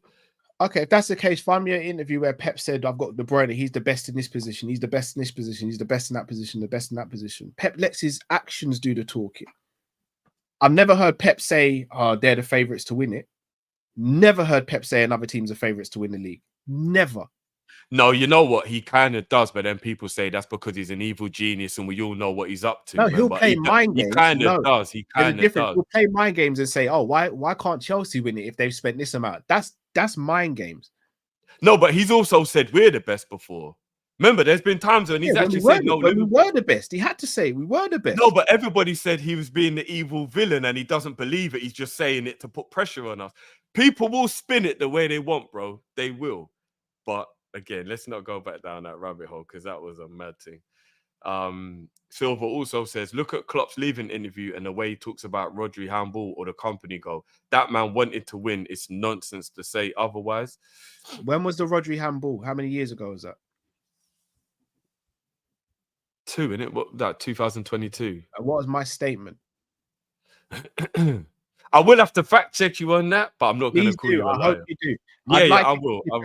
I'd like you to clip it. I will. And if you did, then no, my bad. But I will fact check you on that. Big up Big Les, who's become a member as well. I think Big Les has been a member as well, but big up yourself, bro, for rejoining. Herbs man's becoming an absolute legend with the way he's throwing out the members as well. So big up Herbs man every time. Says, guys, remember the reason why we got Endo is because Caicedo refused us. We always tried for Bellingham and a few others, but they refused us. So wouldn't say it wasn't him trying to get better players. That's a good point. That is a good point. You knew we weren't getting Bellingham from early. But the club admitted it was financial though, Cal, remember? Not because of lack of effort. Yeah, but that's or, I can or live wanting with that. him. I can live that because the Bellingham price package would have been crazy. I can live with that. My thing I can't live with is we can't sit here and say we went into this. The plan for going into the summer was we're going to keep the midfielders we want to keep. We're only going to sign McAllister and maybe Szoboszlai. That was my issue. That was the plan for the remember, summer. it would have been McAllister and Bellingham if Bellingham was affordable. And I think if we keep Hendo and Flacco and buy McAllister and Bellingham, that would have actually worked out better than what we did. No, it wouldn't have, because Bellingham would have been doing the flipping roll that Szoboszlai was doing while Trent's inverting and bombing up and being out of position. What you want, Bellingham covering right back? No, I don't think you think covering right back. No, I don't think he would have done that with Bellingham. I think he would have utilized Bellingham at what he's best at doing, which is being box to box. Never.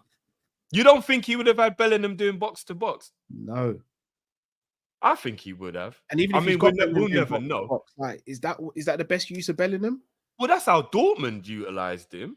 And how's Carlo Ancelotti used him, and how's that working out? Yeah, but bro, he made his name being that guy at Dortmund, so we can't say it wouldn't have been good. Not for him covering to do right back. He didn't. He wasn't covering right back. I don't think he would have been covering, bro. I think Trent would have just been a right back. I don't think he would have inverted Trent. I think he would have just had McAllister and Bellingham doing box to box, and Fabinho would have been the sitter. That's what I think he would have done. And then Hendo would have been cover for Flacco. That's what he would have done, bro. And I think it would have worked better for us. Everybody can disagree with me, but I'd rather McAllister, Bellingham, and Flacco than what we ended up having, which was a really poor season from Szoboszlai with Jones or McAllister and Endo. Even hearing that, bro, you don't think that would have worked better? McAllister, Bellingham, and Flacco. Fabinho's legs are completely gone. But Bellingham and Mac would have done the running for him, bro. But He would have just had to be intelligent. He wouldn't have been doing running. He would have just been sweeping. The only player in the team who should have other players running for them is Alisson Becker. No other person in the team should be a passenger where they say, he's got to cover my runs, bro, cover my runs. No. It's all hypotheticals anyway, you know what I mean? But I think we inverted Trent at the end of that season because Klopp finally said to himself, yeah, shit, man, what I want them to do, they can't do. Let me find an alternative. And him and Pep worked out an alternative. But I think they would have reverted back to what they wanted to do originally if he'd had Bellingham and McAllister with Flacco still there. You got Bradley midfield and he's still inverted, bro. Yeah, because I think within his heart of hearts, he probably realised, which by evidence, Endo's not quite good enough. Yeah, because he wanted to keep the system the same once we started doing it. But I don't think we'd have done that system if Flacco and Hendo would stay because he would have had two players who can be DM. Because remember, Endo weren't playing at the beginning because he didn't trust him and he knew he had to get him up to speed. And McAllister isn't naturally a DM. So I think he continued with what he was doing before based on who he had. But we had 2 8s that are brilliant and we still had Hendo and Flacco. I think he would have gone back to what he originally wanted to do. Traditional 4-4-2. Flacco can hold, and the other midfielders do the running for Flacco women. I mean, this is all hypotheticals, but again, that's what I think he would have done. Big up Rosa. Says Linda's publicly thanked Klopp for letting him do the tactics and said he was the one who wanted to invert, and Klopp pushed against it. We haven't seen Klopp ball in 2 to 3 years, and it has correlated in our drop-off. So I guess you could probably say that Klopp's downfall then is having too much trust in Pep, if that is true. No, Klopp's downfall there is not being the manager. No, he was the manager, and he let the coach do the because technically that's what Slot's going to come and do. Someone now. else do his job, basically. He said, "You do my job." No, because technically, bro, bringing in the coach to coach is the man. Remember, the manager is the guy who motivates, does the team speeches, does the substitutions. Like technically, the coach is the one who does the tactics. Remember, No, the coaches are meant to help implement the tactics and help with the tactics. No, I know, but what he basically did is allow Pep to be a head coach. I don't think it was right, just off the bat. I'm not going to defend Klopp, but I don't think that was a right decision. But effectively, what he did is manage the players and let Pep be the head coach, which is effectively what Slot's going to be. Slot's coming in to be the head coach. That's why he ain't in charge of nothing. I don't agree with it, though. Even I will say that Klopp shouldn't have done that. But that's effectively what he did. He just managed the players throughout games and whatever and let Pep do the... Which... Momim, I think this might be a first super chat as well. I'm not sure. Have you ever seen Momim? Big up. Rodrigo, Haaland, Foden with KDB in behind. Nasty. Yeah, it's not looking. Although I think KDB's finished. I think he's gonna have to be like a. Yeah, I think he's gonna have to become a squad player. He can't play 40, 50 games a season anymore. He can't. That doesn't mean he's finished, bro. Not finished as in he can't be effective. Finished as in that won't be the team every week. KDB can't do that anymore. He can't play every week anymore. Like his body's giving up on him, in my opinion. I think he's got to become like a super sub. I agree. That's what he has to become. Obviously, he can start the odd game, but if KDB wants to prolong his career, he can't play every week, bro. He can't. His body's I giving agree up. with that, but I wouldn't say he's finished. His body is fully giving up. If everybody said Flacco was done because they could see it physically, you've got to watch KDB now. See he's physically done. He can't run around anymore like he used to. He can't. Do you know what I mean? Like he's coming off in finals, Cal, because his body can't take it anymore. Like I hear it. I wouldn't use the term he's finished. I'd just say he's not the same KDB as he was before. And they need to find a replacement now rather than wait for him to completely fall off. I agree. Maybe finish. I would say he's rapidly declining then. Shall I be honest? Finished, my biggest worry is that Man City go and get Musiala. That is my biggest worry. They will, and that's what I think is going to happen. I think they will get him. No, we did that one. Jay says, Embuemo is not good enough, Jeff. He's good enough, sir. Oh, no, I disagree, bro. I disagree. I think he's a good player. I don't think he's good enough for Liverpool. But fair dues, bro. Fair dues. Klopp is blameless. Klopp is blameless for our failures to the fans. I don't know, man. I think there's been quite a lot of people in the chat along today that have held him accountable. Bap says, historically, ruthless managers are more successful. I don't know if that's a fact, but I'm not going to say it's not. Bro. It's definitely a fact. I don't know. I'm trying to... No, I'm not even... Remember, this isn't about whether they're successful or not. Remember, I was saying, because we can only talk about us, because remember, they're successful within their own right.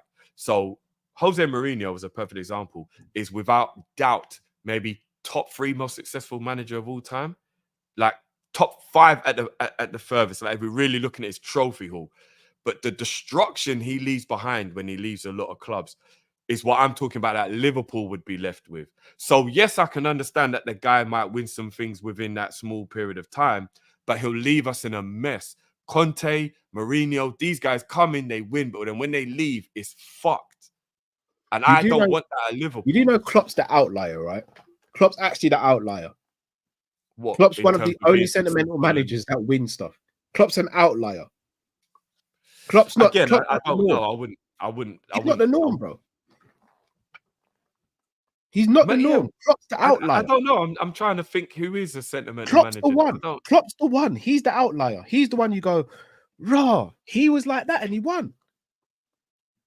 Klopp's the outlier. You know what? Shout out to Chris. Maybe Wenger too. Those are 2 outliers. That's it. That is it. I mean, they're 2 Fergie, very ruthless. good Pep, examples. ruthless. So, yeah. Fergie ruthless. Pep ruthless. Mourinho ruthless. Paisley back in the day ruthless. All these men are ruthless. Yeah. I hear it.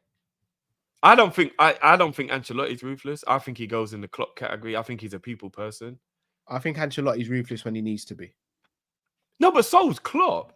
You do realize that some of the players have said, like, you lot see the nice side of him. He clarks us up. Like, he's not like a nicey guy. Different from being ruthless, bro. Like, the only time I've really seen Klopp be ruthless is with Mamadou Sakho.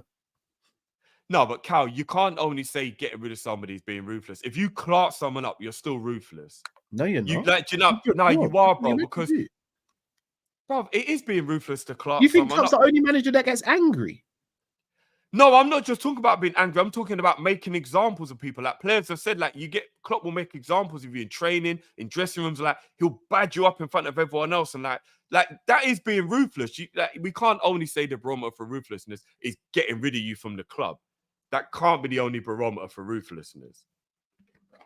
Like, they're scared. That players have said they're scared of Klopp. You lot see a nice side of Klopp. I think within the ground, we are scared of him. I don't think they're scared of him. I think they massively respect him, as they should. But I don't think they're fearing. They've literally said themselves they're scared of him. They've literally said it themselves. I've seen interviews of players saying, you lot see the nice side of Klopp? We're scared of him behind the scenes. Like, when he clarks you, like, he's on. Like, but, yeah, like I said, it's all opinions. Dean, big up Dean, says, I think we are winning some trophies next season, given the fact that we are going to be there's going to be more games to play and the whole squad is decent. Apologies, Dean, obviously, because I missed when you were on. I don't know too much what Dean was saying when he was on, but he going along those lines? He believes in Slot. He just really thinks that Slot's going to do well. Okay. Yeah, big up, Dean. Selection says, I think us fans need to stop with this who got the best T squad gimmick. At the end of the day, these are Klopp type players. New system means trial and error, players getting new to the new tendencies. No, I agree. But given the parameter drift he put in place, that's what I was saying. Finishing 10th would be wild. If we finished outside the top 4, I'd be unhappy. But then I might understand it more because of what you just said there, Selection. Finishing 10th isn't an option. If Slot finishes 10th, then I'm going to say some stuff that I might get cancelled for. Jay says, if it was a slow start but a hot finish, would you take 10th and the Champions League? Well, I'm taking 10th. You know what, Jay's are done. All right, Cal, so that's the perfect scenario. The first half of the season was really difficult for the players to understand what Slot wanted. And we drew 11 games, lost 3, and only won a few. Was it 19 games is a half a season, right? So say we won 5, we drew 3. I'm trying to do quick math, and we lost 3 and we drew 11, and we were really languishing. But then in the second half of the season, even though we had a brilliant run, we just couldn't make up what we had, and that was how we finished about 9th or 10th. But we won like 10 of the last 19, only lost 2, and like you could tell like it was working, and then we won the Champions League. So you could see the progression had actually worked. Would you take it then? I don't know. I'd have to see that in actual playing. Probably not. No. Okay. Fair enough. I'm just trying. Yeah, that was a good way to look at it, Jay. Actually, to be fair, NMNVMNE. That's actually quite a hard thing to say. You know, those 3 letters together. So I know that was just me, but can you say that easily, bro? M&E. Oh, there you go. Maybe it's just me. Maybe I'm dyslexic or something. Says Drift got 2 words. Thomas Tuchel. Look, I think Thomas Tuchel is an overhyped manager, but I still don't believe he should have been sacked. I don't think and if I'm not mistaken, he wasn't actually sacked because of it was more he fell out with them. Yeah, it's similar to the Poch situation, I believe, in it. Yeah. I think he more fell out with him. Although I do believe Thomas Tuchel's another high manager. I agree with that. I don't think he's as good as his CV makes him look. Jay's back says Champions League is a league format now. Jay's trying to back me up here. So that means winning Champions League would mean it was a simple not a full. Surely it's not a full league format. It starts off as a league format and then breaks off into knockout stages, right? But the beginning is 8 games, Caldo, in the league format, which is quite a lot. That is quite a lot of games in the league format, though. It's going to be really strange how the Champions League is going to work next year, isn't it? Yeah. Big up, Gaz. Says, how serious is the debate to keep Matt from fit?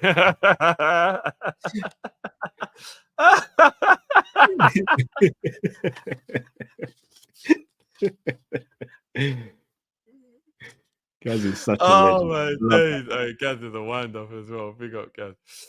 So Teke says, y'all still streaming? Y'all elite. Big up yourself, Teke, as always, brother. Big up, man. Mac says, what you men saying about Yusuf Fofana at Monaco looks proper Roman chariot. He looks all right.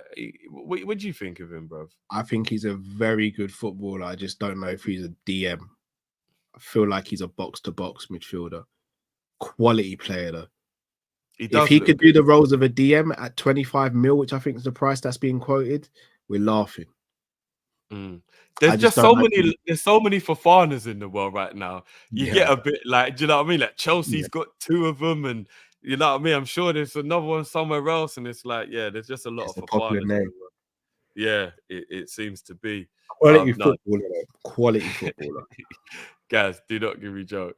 But it says Mr. Paws leaves and talk of dicks on the table.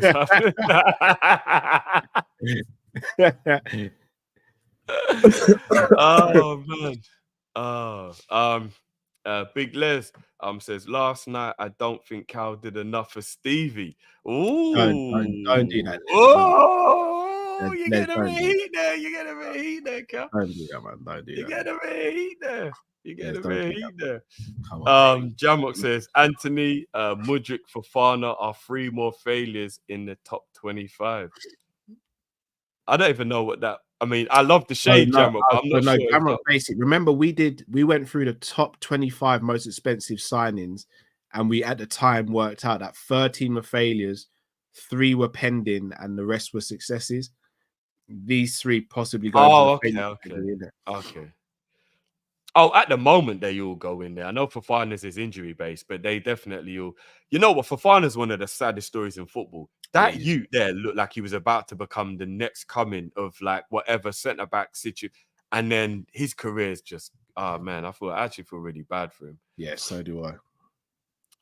And then selection says Ramsey's ceiling is higher in my opinion. I think he's similar to Trent, though very good on the ball. Outside of the ball. Carrying, does he mean carrying better than Bradley in a lot more facets on the ball, but he's lightweight. I actually think Bradley's better at driving with the ball. I think Ramsey's a better crosser of the ball. I think Bradley's slightly better defensively. I would say Ramsey looks better on the ball.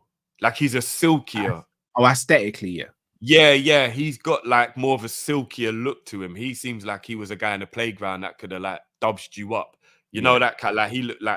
Whereas Bradley's like a traditional right back. My job is to crunch you, get the ball, drive up the pitch, cross it. Like they are. You know what I mean? They are very different. Do you know what I mean?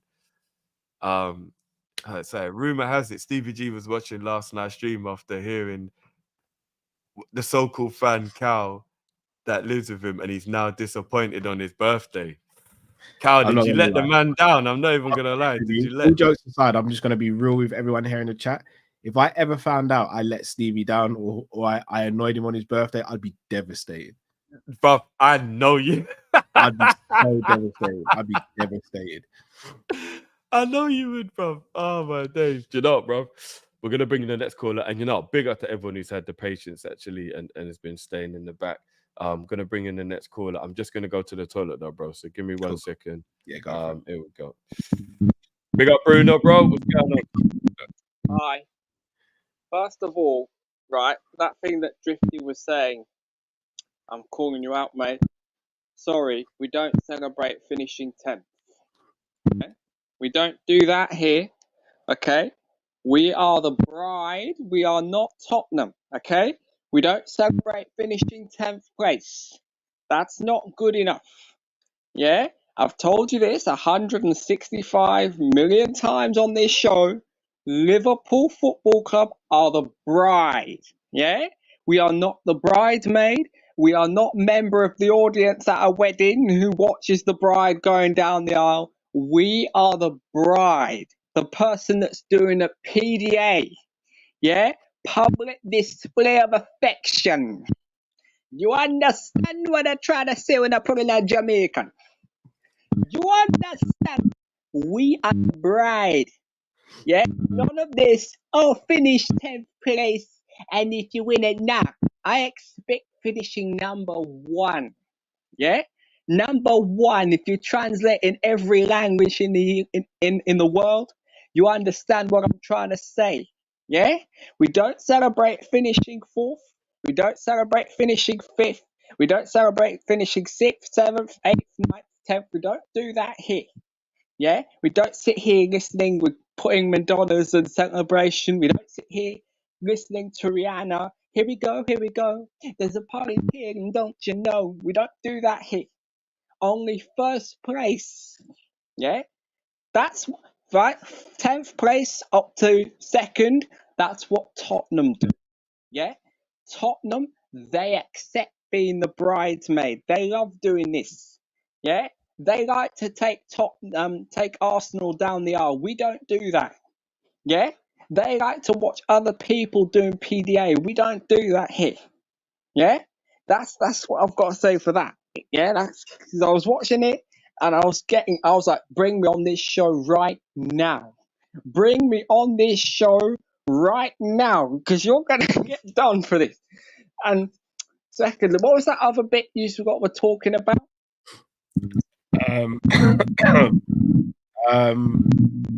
What part of the show? I think it was one of the callers was talking about like how next season, if this goes well and this starts and all that stuff. And secondly, right, tomorrow is going to be the first day that slot comes in. Like I told you, yeah, I expect winning. The season, I expect trophies. We are Liverpool Football Club. We are the 2nd biggest club in England. We are the 4th biggest club in the world. Yeah? The 4th biggest club in the world. You don't see Real Madrid finishing 2nd. You don't see them partying, do you? Huh? And by the way, Tottenham, yeah? Who, by the way, have not won a trophy since American Pie. Yeah? Okay? They have not won a trophy.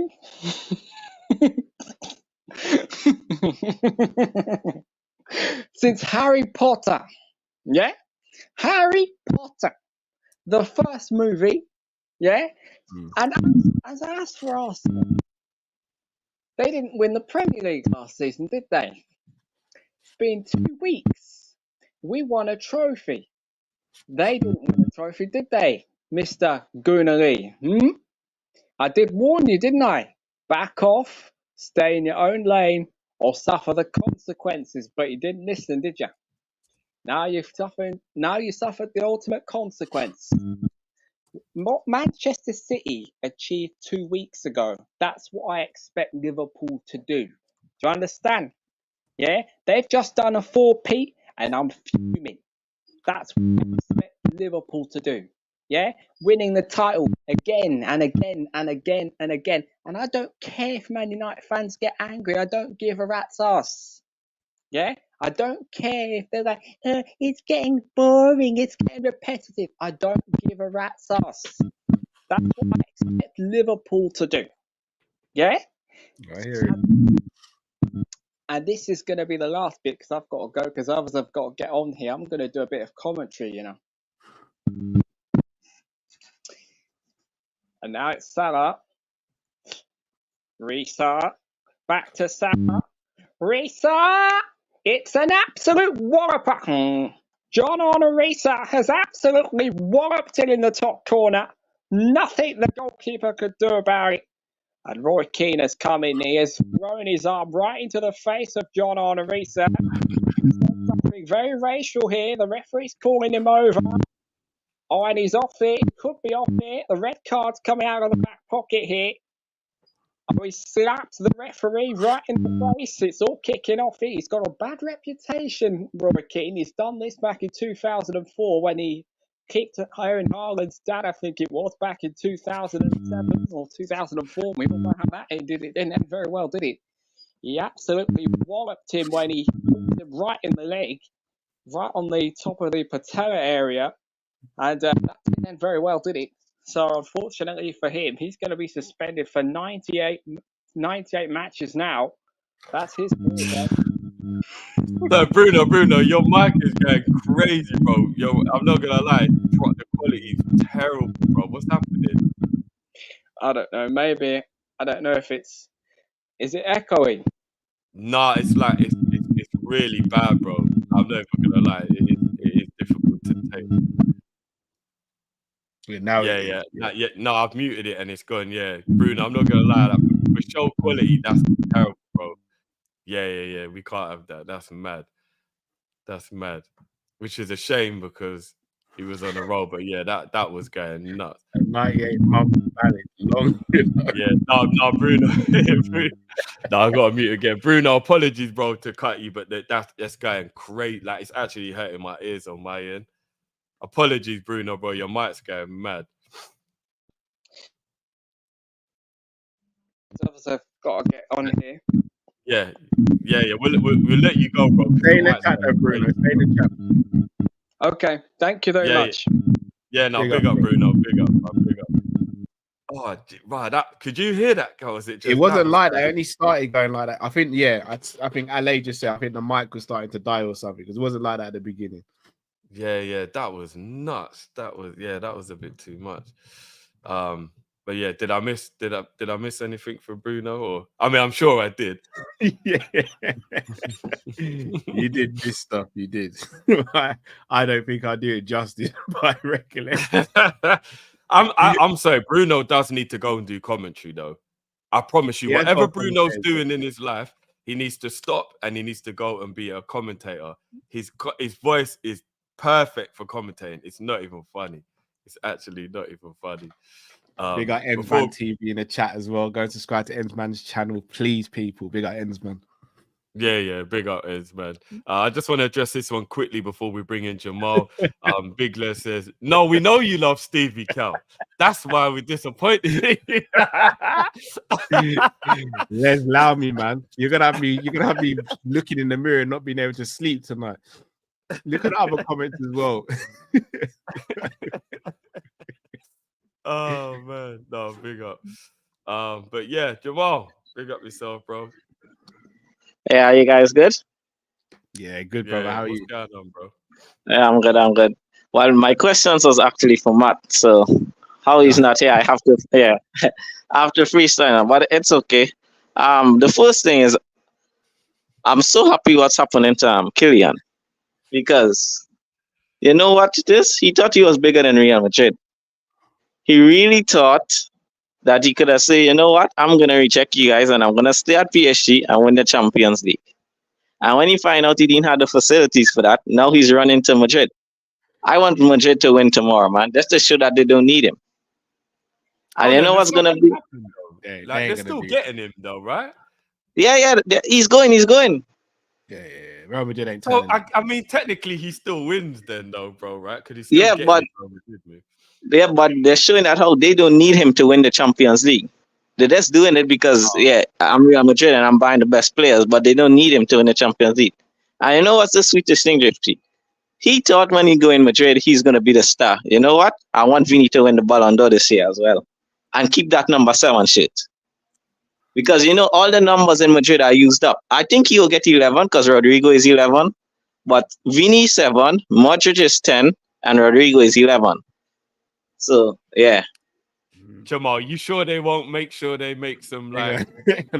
They're gonna rip changes. someone's shirt off. I'm not even gonna lie, Jamal. They're Yeah, gonna rip like someone's Modric shirt might off. actually retire afterwards as well. There are some rumors that him and Cruz are both retiring, so he might get the Nah, number 10, bro. I think Fab said Modric is signing a 1-year contract extension. I I think reckon Modric is staying. Mbappe probably takes like number 20. What did he wear? Like 29 at Monaco in his first season. He probably wears 29, and then next summer he gets whatever he wants. Yeah. Who So wears you number don't think? 9? Who wears number 9? Oh, Is I it- think Hustlu. Oh, he could get bro, 9. He could get 9. Yeah. bro, But will bro, he want gets- 9? Hustlu gets slapped out of that number 9 he'll shit take- faster he'll than he take- can he'll say take 9. He'll take bonjour. Hustlu knows Yeah, that ain't yeah. it anymore. Hustlu will be like, hola, and he'll be like, They probably kick Hustlu out of the group chat. Yeah, that's true. But I want to talk about Arsenal. Before that, Carl, I'm sorry for you and these transfer windows, bro. Because the players who you are linked with, we're never gonna get that. I don't know, like the players you like, Liverpool never signed them, man. Like Olise. Every time I see Olise linked with Manchester United and Chelsea, bro, I study you. Because I know you're hurting inside. I am. And Musiala, yeah. And Musiala, yeah, you could forget about that too, bro. We ain't getting Musiala. So It's yeah, hard man. at this point, it really is. But yeah, I want to talk about Arsenal because Carl, I want to know if you was so confident of Arsenal winning the league because you wanted to jinx them, or if you really think they're that special. No, because bro, every time I watch Kopish, Carl, I'll say I'm confident Arsenal gonna win the league. Arsenal going to the Etihad, they're gonna slap City in the Etihad. I was like, bro, there's too confident. You're way too confident about this Arsenal side. And for me personally, when they draw 0-0 at the Etihad, I know City is gonna win this because that's what City does. Arsenal needed to go to the Etihad and win, and even in the Champions League as well, when they played Bayern, he was like they're going to the Allianz and slap them up, and I was like, whoa! And you say Arsenal will make it to the final when you know in the semi-finals they have to play either City or Real Madrid. And I was like, whoa, that's too much confidence. I know Arsenal is a good team, but Arsenal haven't been in the quarterfinals since 2010. Bro, that was in South Africa, 2010 World Cup. We had Brazil. We had Brazil. We had Russia. We had Qatar. Bro, Carter wasn't even in jail that time. Carter got arrested in 2011. That was the last time Arsenal was in the quarterfinals. And the way you say Arsenal's gone slap by, I know Bayern has been trashed this season, but still, you have to respect the heritage. So yeah, I just want to know if you really believe Arsenal will. You didn't say they will win the Champions League, but you say they will make the final, and if they will win the Premier League. And the last thing, 'cause I don't want to take up too much time, is guys, you know the amount of ball jokes I hear because you know Chelsea are hiring Enzo, who is a ball manager, and we are hiring. Bro, you know ball people don't they catch all the smoke. Yeah. It's mad. JP, you're right when you say, yeah, bro, they do. Well, Yeah, true, but mostly ball people. Because the amount of jokes, I was like, wow. I'm not even ball, but I'll say, nah, that's not right, man. Because if you say other things, you get cancelled. Yeah, if you say other things about other types of situation, you get cancelled. But bro, when it's about ballness, bro, it's a free country. Like everyone says what they want. The amount of ball jokes are running, it's mad, man. So I just want to say, come on, guys, respect the ball people. But yeah, but I want to say big up. And Carl, you need to explain on this Arsenal thing, bro, because the way you was back in Arsenal, bro, it was mad still. But yeah, guys, later. Peace up. big up Next. Jamal. Yeah. I always knew Jamal was a legend, but man's a man with an afro who can grow hair, who's still holding it down and defending us ball people. I love it. It needs to be done because we say it all tongue in cheek. You already know, Cal. I don't actually care about being bald. Like it doesn't. You know what bother people me. say to But me it about bothers some people. Like some Have I- people, it truly does fuck with their self-esteem that they've gone No, bald. I hear that. And people If I was to shit tell on you it. some of the things, if I was to tell you some of the things I hear people say about me when it comes to beard, bro, it's a lot, bro.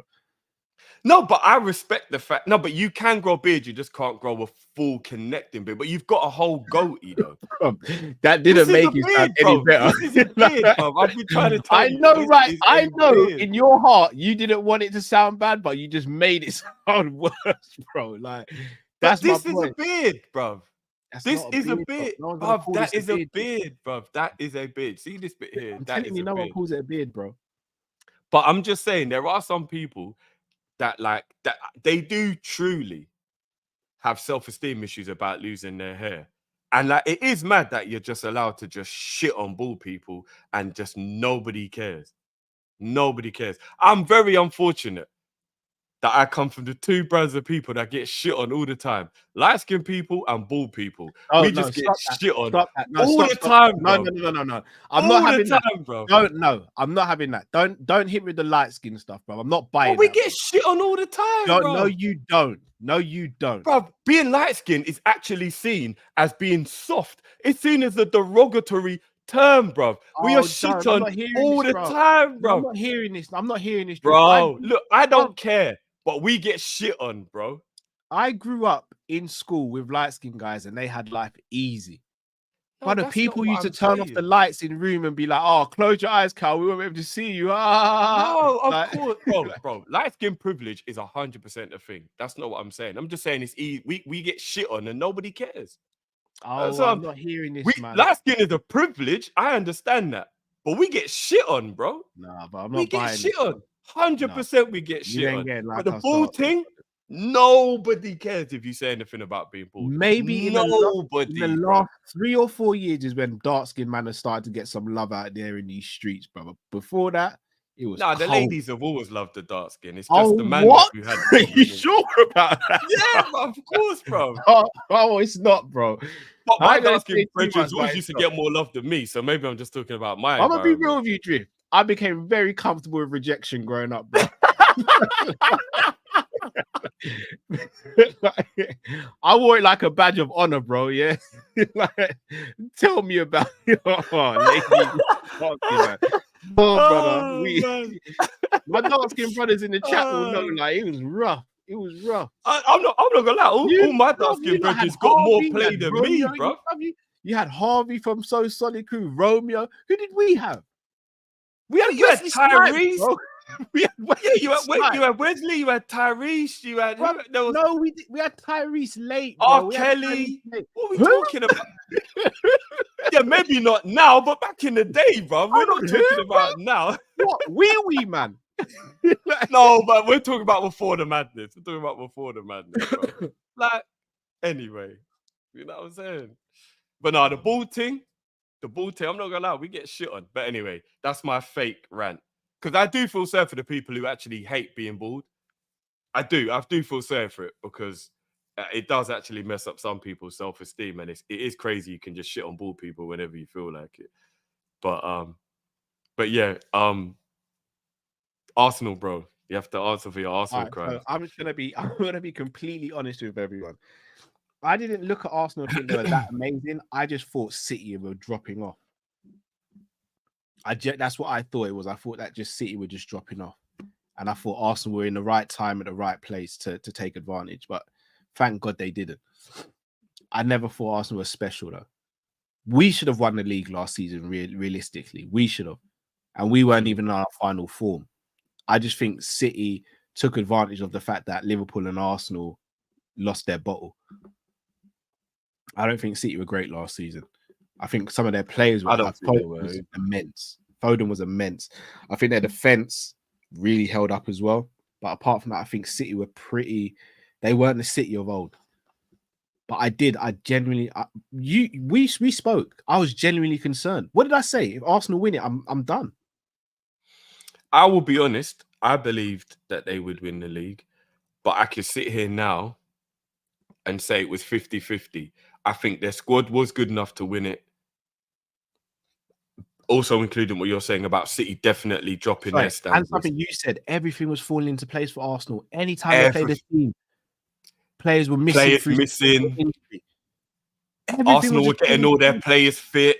Everyone they played had bro, there was a period where even down to like when they played Chelsea, Cole Palmer. No, but Gusto and Palmer, the only shining lights, bro. The only shining lights of the Chelsea season, gone, injured. When they played Man United didn't even have Rashford. Whether you like him or not, Rashford wasn't there. Both their centre-backs weren't playing. Like, do you know, like every time Arsenal play, it was almost like everything was just falling into place for Arsenal. And then on top of that, 50% of it was fear, if I'm being honest. I think my fear was scaremongering me into believing it within myself, because I will shamelessly sit here and say it was the last thing I needed or wanted to happen out of the whole season, was that Arsenal won the league. So I think mine was 50%. I did believe they Man, could you win. that no Bruno as well, bro. No Bruno Fernandes. Oh yeah, man, you would know. Like every team, even look at the Wolves team Arsenal played. They had to put kids in, bro. Our right side was Trent, Gravenberch, and Gakpo. No Salah, no Jota. Oh, what you mean? Even when they played us, you mean? Yeah, everyone.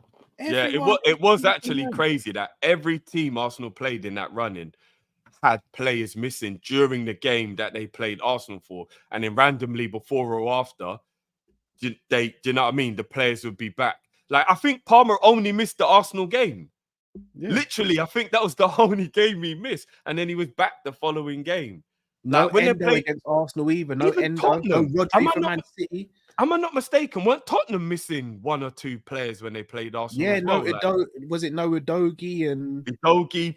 Did Porro play? I can't remember if Porro played. Someone else was missing. I can't remember who else. You're right. Someone else was missing as well.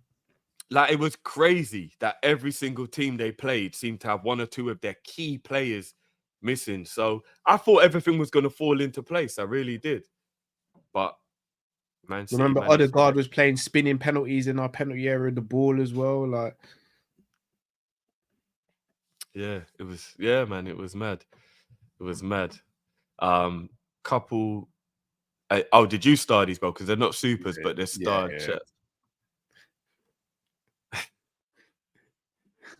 Is that how well Bruno went? No, it was just the timing of it. It was just the timing of it. What? Pete says Flick is the guy we needed. Edwards has a lot of power over the manager, who's never had a big job. Can't lie, I'm scared. Would you take Arteta? Fuck no. No, I'm not taking him. Big up, Pete. I'll be honest, Arteta's looking a bit like a checkbook manager right about now. You got to win to be a checkbook manager, girl. Oof. Didn't realize. I mean, all right. Here's the madness. They're looking at their league form and they're saying that their league form is progression. But I look at the fact that he won in his first year, and then for 4 years he hasn't won. I don't know which way you spin it, but you could fold it the other way, and you could also say that he started well, it was beginner's luck, and now he's falling off. I just want to know what phase they're in and how long the process has been trusted for. Well, they laugh at Liverpool, but we collected trophies and relationships along the way, and they just seem to be collecting relationships, still collecting. Even when Klopp was at his worst, he collected a trophy. Like, I'm just wondering. No, technically. No, last season we didn't win anything. The season before. Sorry, we didn't win anything. That was Klopp at his worst. Oh, that's one season. I could be super shameless to say he won the Charity Shield, but I'd never do that. And technically, Arsenal fans do it. You know, my team just because then we have to give it to Arsenal because they won the Charity Shield as well. Let them have it, bro. What do you do? That's not a trophy. I was just being stupid. But we can laugh at it because we won 2 trophies before we won that trophy. Oh yeah, they got it for just being allowed in because City won everything, weren't they? Exactly. No, I'm not counting that though. I'm not counting that, bro. We can't be counting the Community Shield. On Arsenal, man. We can't be counting that. Who did I say was going to be the next person in the list? Because I do want to stick to it. Because we went through the list. Okay, yeah, nice. Big Bucks, what's going on, bro? Oh no, you know what? It was actually meant to be Indian Scouser. Apologies, but no, go on, Big. You're here now, Bucks. Chelsea. Guys, I turn up, yeah. Manchester United win the FA Cup, ruin my summer, bro. My head's hot, cuz. That's mad, yeah. 3 years ago, I was the champion of Europe. No one could chat to me, and now I'm playing Conference League. I'm not watching, bro. Me. Bro, I'm a waste man. Me. Nah, I'm not in Conference League, lad. No way, fam. And that's not fair. How come, yeah, D-Mac can finish 8th, yeah, minus goal difference, meaning they owe the Premier League goals, but they take my place. What's suck, hey, FA. No, man, hot, cuz.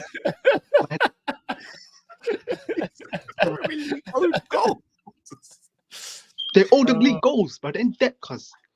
Nah. And that's another. Let me go to someone that's been calling me out, yeah. He was called. He just called in like 2 calls ago. Bruno, big backs, where are you? Where are you, big back? It's because of here, yeah. Because you've got a hold on. He's got a Portuguese name. He sounds like he's from Cambridge, but he's half Jamaican. What are you, bruv? Who are you? Big back, where are you? Don't call me out, fam. Yeah, I've been hiding. It's been tough. But listen, you won. Because I remember I came on here, last time I came on here, I said, Chelsea will beat Liverpool at Anfield, will beat you in a Carabao Cup final. I was guessing the thing. We got cooked 4-1 in one of them. And the other one, we lost to your kids.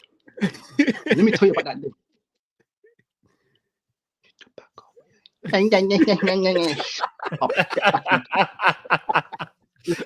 No, Bruno. It's all love, nothing personal. My bad. But yeah, let me tell you about the cup final day. Yeah, I woke normally on Sundays and weekends. I just sleep like I wake up at like 12 or 1. Yeah, I woke up 9 a.m. on Sunday for the Carabao Cup final. I was excited, bro. I saw because I live near the stadium, innit? I saw fans coming down. Chelsea. Gerrard slipped. But I was getting the vibes. I even sat down in like a local sports bar, watched the game. Yeah, I was excited, fam. When I tell you when Van Dijk scored, yeah, I look up. I hear Peter Drury say Van Dijk. I was like, bruv, I almost died, bruv. That day, until like, yeah, that was my lowest point as a Chelsea supporter. My lowest that day. Oh my God, we lost to your kids in the final. I saw a guy called Dan. Who the flip is Dan? Oh, where is he? Where's Dan? Clark. Who are these man? It kind of blows here. Even Chelsea winning the final was embarrassing because we took it to extra time. But to lose it, honestly, guys, honestly, if I tell you like, yeah, I walked home like this. Yeah, honestly, I was so hot, man. But it bun Chelsea. I don't care about them. Whatever. Let me talk about something that's been going on. Yeah, this Arsenal hate train. Listen, I'm by no means an Arsenal fan. Yeah, I've liked Arsenal players growing up, but I'm not an Arsenal fan. But why do people force the Arsenal hate thing, man? Like this whole thing of like, have you not clocked? Yeah, all of a sudden winning FA Cup and finishing 8th is fine, but when it's Arsenal, it's like, oh, look at you, what are you doing? That's true. There is some truth to that. No, but Bucks, don't they bring it on themselves? It's their fans, no, honestly, they bring it on themselves, bro.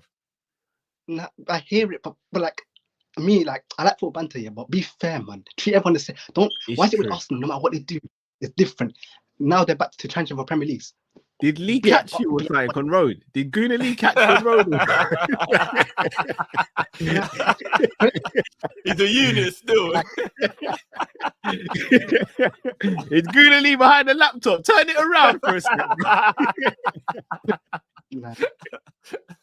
Like the thing is, like, I just don't like seeing people pile on someone or pile on. Like that's how I am naturally, innit? I just I like seeing people just follow the crowd and be like, yeah, you hate Arsenal, yeah? Yeah, me too. What, you hate Arsenal? Yeah. No. Yeah. Arsenal are a culture club. Arsenal as black men, we should be supporting. Who should we support Arsenal, actually? No. I have respect for the club, not the fans. Yeah, that's what it is, bro. It's the fan base, fam. Like, they're a classy club. I don't dislike, like, some of my favorite players, Ian Wright, Bergkamp, Henry, played for that club. Like, but it's the fan, above the way they go on. If they just calm down, that's all they have to do is just calm down, and we could all get along. That's it. That's all they gotta do. And they give it to you, bruv. Chelsea fans, Arsenal give you more stick than anyone, bruv. Other than Tottenham, obviously. Yeah, but I can't hate Arsenal because it's like some of the best people that were in my life. As a word, Arsenal is like I've natural I like Arsenal, innit? Like, I don't know, it's just, I like Arsenal, what? And I want them to win the league on the final day. I said it, what? Come from in the chat. You wanted I them to don't win care, the call me a league. fan. I like Bro. Arsenal, yes. Do Yes. you have a lot of your do you have a lot of friends of yours who are Arsenal fans though? I've had friends, my father, like, come on, man. Like, go. Oh, like, you want an easy life. That's what it is. You want dad to be happy, so you have an easy life. I don't mind. Like, abroad, it's the same with Liverpool. Like, there's only one team I hate, Man United. I hate Man United, blood. Yeah, I we can live with hate that. them. Yeah, we can agree on that. We can definitely agree on that. Shall I be real with you, bruv? Shall I be real with you? I hate Chelsea as well. Go on. I'll just say it. Because I'm not And gonna I hate you. I'm not gonna say it behind your back. I hate Chelsea. I do. Yeah, you know, Why? but Big Bus just said he hates them as well, so you got something else in common as well. No? Wait, no, but why do you hate Chelsea? I don't know. I just hate them, bruv. Really? Now, I'll be real. It was because you lot started this whole winning because you're spending all the money and the football thing. the Gerrard Chelsea kind of all were that. the ones that ruined football. If we're going to be real, I know we laugh at Man City, but it kind of was Chelsea. It kind of was. We're the originals. We're the originals. Yeah. You are. You're the original big buckers. But it's funny how... If I'm being completely honest with you, I don't think you shouldn't be allowed to spend your money, though. So even though I hate you because the way you did it had never been done, I hated it at the time you came in, you swept up, Mourinho took over everything. I still will say it now, even with Man City, I don't believe the rules should say you're not allowed to spend your money. I know it would mean Liverpool would suffer, but I kind of do believe if you've got money, you should be allowed to spend it. Yeah. Should be allowed to spend it. At least Owen wasn't 115 charges. So, innit? That's the difference between us and them, innit? Like, you've had a couple of transfer banners. Girl Kakuta. You have been moving a bit mad still, fam. You have been moving a little bit mad. Wait, hold on. Because Set Man on his panel was shaking Batty for Qatari owners last year. So, simmer down. Wait, are you laughing? It's you, you're there. It's you. Oh, I didn't realize you had receipts still. That's a good comeback. I got no rebuttal to that. I can't lie. I got no rebuttal to that. I clocked like the new hairstyle. You go back to 2018, 2019. I was starting to look rough, man. It looks nice, man. I had to get mine next year. I got a wedding to go to. I was gonna say yours looks neat as well. I see the beard, your beard's connecting as well. Safe. And you can't relate. Bro, double shade. Oh. No, I have to take it. I take it on the chin, literally. I take on the chin, man. But yeah, it's good to see this channel growing. I'll be real, like you lot. But I can't wait for next season because you're not gonna. I'm telling you now, you're not gonna hit 40k because the amount of rants. Because who's in your manager? What cum slot? The man got cum slot. Who's your manager? Don't worry about him, bro. He's proven. He's rated by managers that are higher. Pep Who's he proven with? Slot is more proven, fam. Slot is more proven in the game, but my manager's more rated. So you can hold that. By who? Pep. Pep lies all the time, bro. He's an evil villain. Don't you see him spreading all of his minions around the league so he can win, fam? Look what he's doing. He's got Arsenal set up. Now he's got Chelsea set up. He's spreading his minions around so that he can win the league, fam. You don't see what he's doing, bro. But Arsenal almost took 2 titles of him. So really, it's like, you know what I mean? But yeah, and this is a hot take, yeah. I'm going to get grilled for this. What happened? Something, I cut off for a second. No, that was mad. I don't even know what happened. Yeah, there. you're back. Yeah, you're back. The chat liked me for some reason, so I'm going to say it, and you're not going to shush. Chelsea are going to compete for the title next season. I don't know what it is, guys. I feel it like, do you guys from that year? Yeah. No, I don't know what it is, guys. I don't know what it is, fam. I got a feeling. Because do you guys remember 2 years ago? Yeah, Arsenal finished 5th. No one had them in a shout for a title. I just have that feeling next year we're going to go on a massive. Like for me, I think our season goes one or two ways in it. It's either dog crap or very good. I think Chelsea have dreamed a good season, and I think the players we have. I've been saying it, man for man. We're better. We're on par with Liverpool. Like when everyone's fit. No, Box, I'm starting to get why you feel Arsenal, bro. Because you're starting to move like them, man, there, blood. Hold on, what? Am I lying? What? You've got a couple good players, but how can your squad be as good as ours? Goalkeeper, you clear. Defense and defense right back is debatable. Trent and James is debatable. No, it's not. James don't play football. Come on, stop something silly, kind of, bro. He doesn't play football, bro. James doesn't play. Yeah, he doesn't play football. He does miss 25 games a season, Bucks. That's I know. He only tried 32, bro. Oh no, James is Did he only play 8 games last year? If that. Wow, did Reece James only play 8 games? Wow. Who's your left back? Who's your left back? Kukurea, Robertson, but Andy Robertson. Kukurea. Okay. Hold on. I'm laughing at Do me a favor. Okay. Centre backs, you look clear. Van Dijk is clear, but I can't lie. I think Trevor Chalobah's better than Konate, fam. You think who? Trevor Chalobah. Chalobah. Chalobah. Say his name properly. Oh, Chalobah. Shaka Khan's better than Chalobah, bro. Look, you ain't the only person in your squad.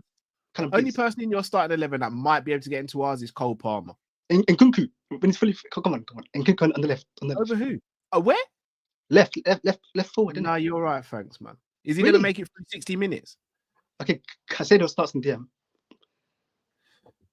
Don't think about him. Meet me in the alleyway. Don't get mad. Caicedo Every time I've seen Caicedo versus Endo this season, it ain't ended well for Caicedo. That's all I'm saying. Just to catch your bridging, bro. Please. I'm not going to argue that Caicedo over Endo. I'm not going to argue that part. But there's still not many. I might even go in Kunku over Diaz, but that's only 2, fam. And you said squad. Remember, that's just 2 first 11 players. What about the squad, bro? No. Yeah, squad. I'm talking about squad, not starting 11. Like starting 11, I can't lie, it's not debatable. I'm talking squad, like in terms of player for player. Who else have you got in the squad? Huh? Yeah, but your squad after the players that you've Hold made. on, who's your backup striker? We have Jackson right now. Huh? No, he's your starting. Who's your backup striker? Bro, you're in it. We sent him on loan, innit? Who? I don't What's his name? Yeah. Our striker is hear me out.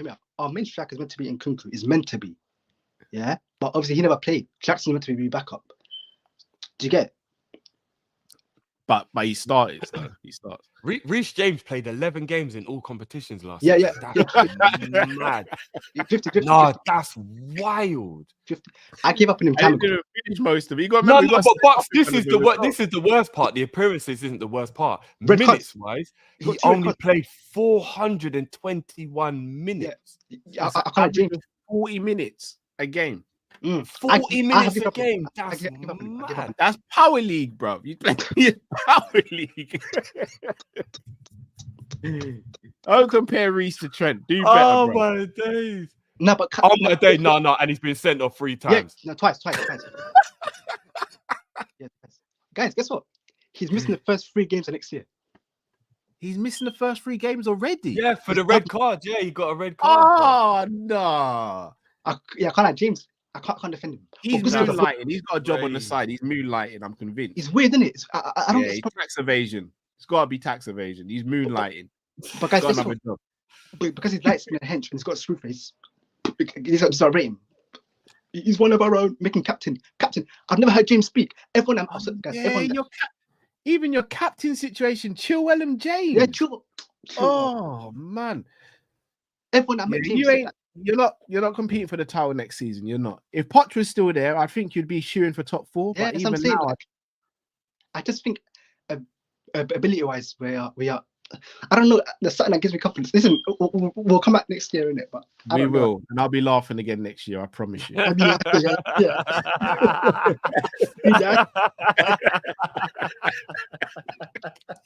My brothers. No, love is always though, bro. Big up yourself, man. Liverpool. I said to God, and you maybe hit it. I hate it. It's you, fam. No, big up yourself every time, though, bro. Nah, big up you, bro. Big up you lot, man. Yeah, man. Big up as Come always. on, Chelsea. I'm butting Liverpool every day of the week. Nah, big up Bucks, man. It always brings the energy. Man. Always, he's brilliant, man. Him and Abdi, 2 of the best Chelsea people we know. To be fair, man, they're brilliant. Trust me. Right, we have got a couple of supers, but I do want to let the guys come in because let them Josh, we're gonna bring in Scouser first, bro, because we know where he is in the world. It's like crazy late at night. Big up for waiting, bro. I'm not gonna lie. I'm looking at Josh. Joshua looks like he could be a family member of mine, bro. Oh, what you think he looks like? He looks like me, bro. I'm looking at him. Hoping he's in a revelation or something, bro. Yes, India Scouser. What's going on, bro? You good? Yeah, bro. Yeah, can you guys hear me? Yeah, Hear you, bro. How are What's you, happening, man? bro? Yeah, it's been a minute. I think the last time I called was when I think Klopp announces that he's Yeah, leaving. yeah, Yeah, yeah. Yeah. It was. Yeah. yeah. So a lot has happened since then. So I hope Yeah. you guys are well. I hope the family is well. But yeah, I've been chilling, and obviously thanks for the content, the constant content. Even though the season's done, you guys are still here every day, well, almost every day, giving us the content that we love. So yeah, man, Yeah, big up to you appreciate guys, that, man. bro. Appreciate that, And bro. We we big we, up we to gotta try. We Matt gotta as try. well. It's therapy for us as much as it's entertainment for you Yeah. guys. Like honestly, sometimes I'll just call Cal and Matt and I'll be like, I'm pissed off. Should we go live?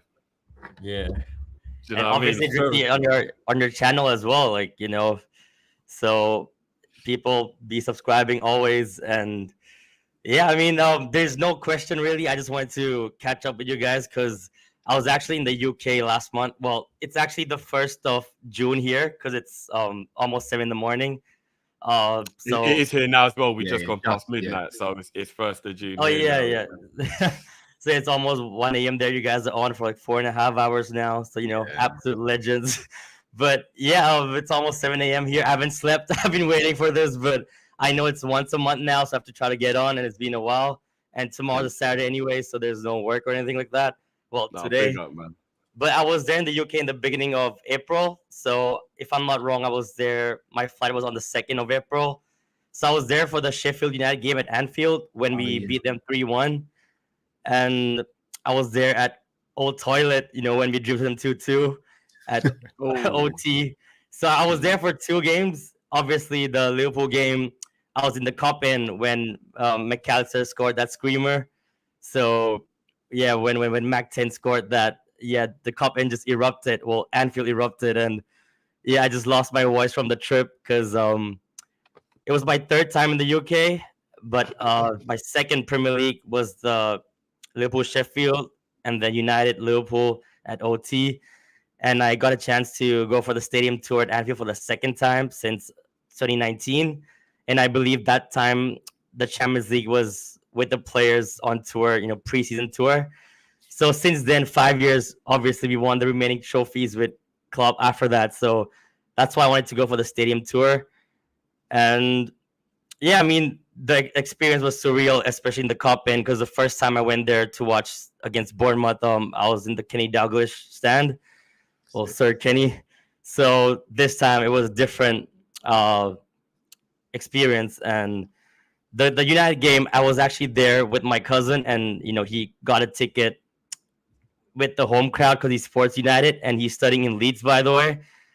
And he's a couple of years younger than me, so I wanted to obviously sit in the away end, right, with our fans, because I know I would celebrate. I cannot, like, if we score, I can't keep myself just to calm myself down. But I had to because the tickets were really pricey as well, the away end, and I wanted to be with my cousin as well. So I had to change my phone cover, my lock screen, all the Liverpool stuff, remove it. It was my first time not wearing a Liverpool shirt to watch a game as well.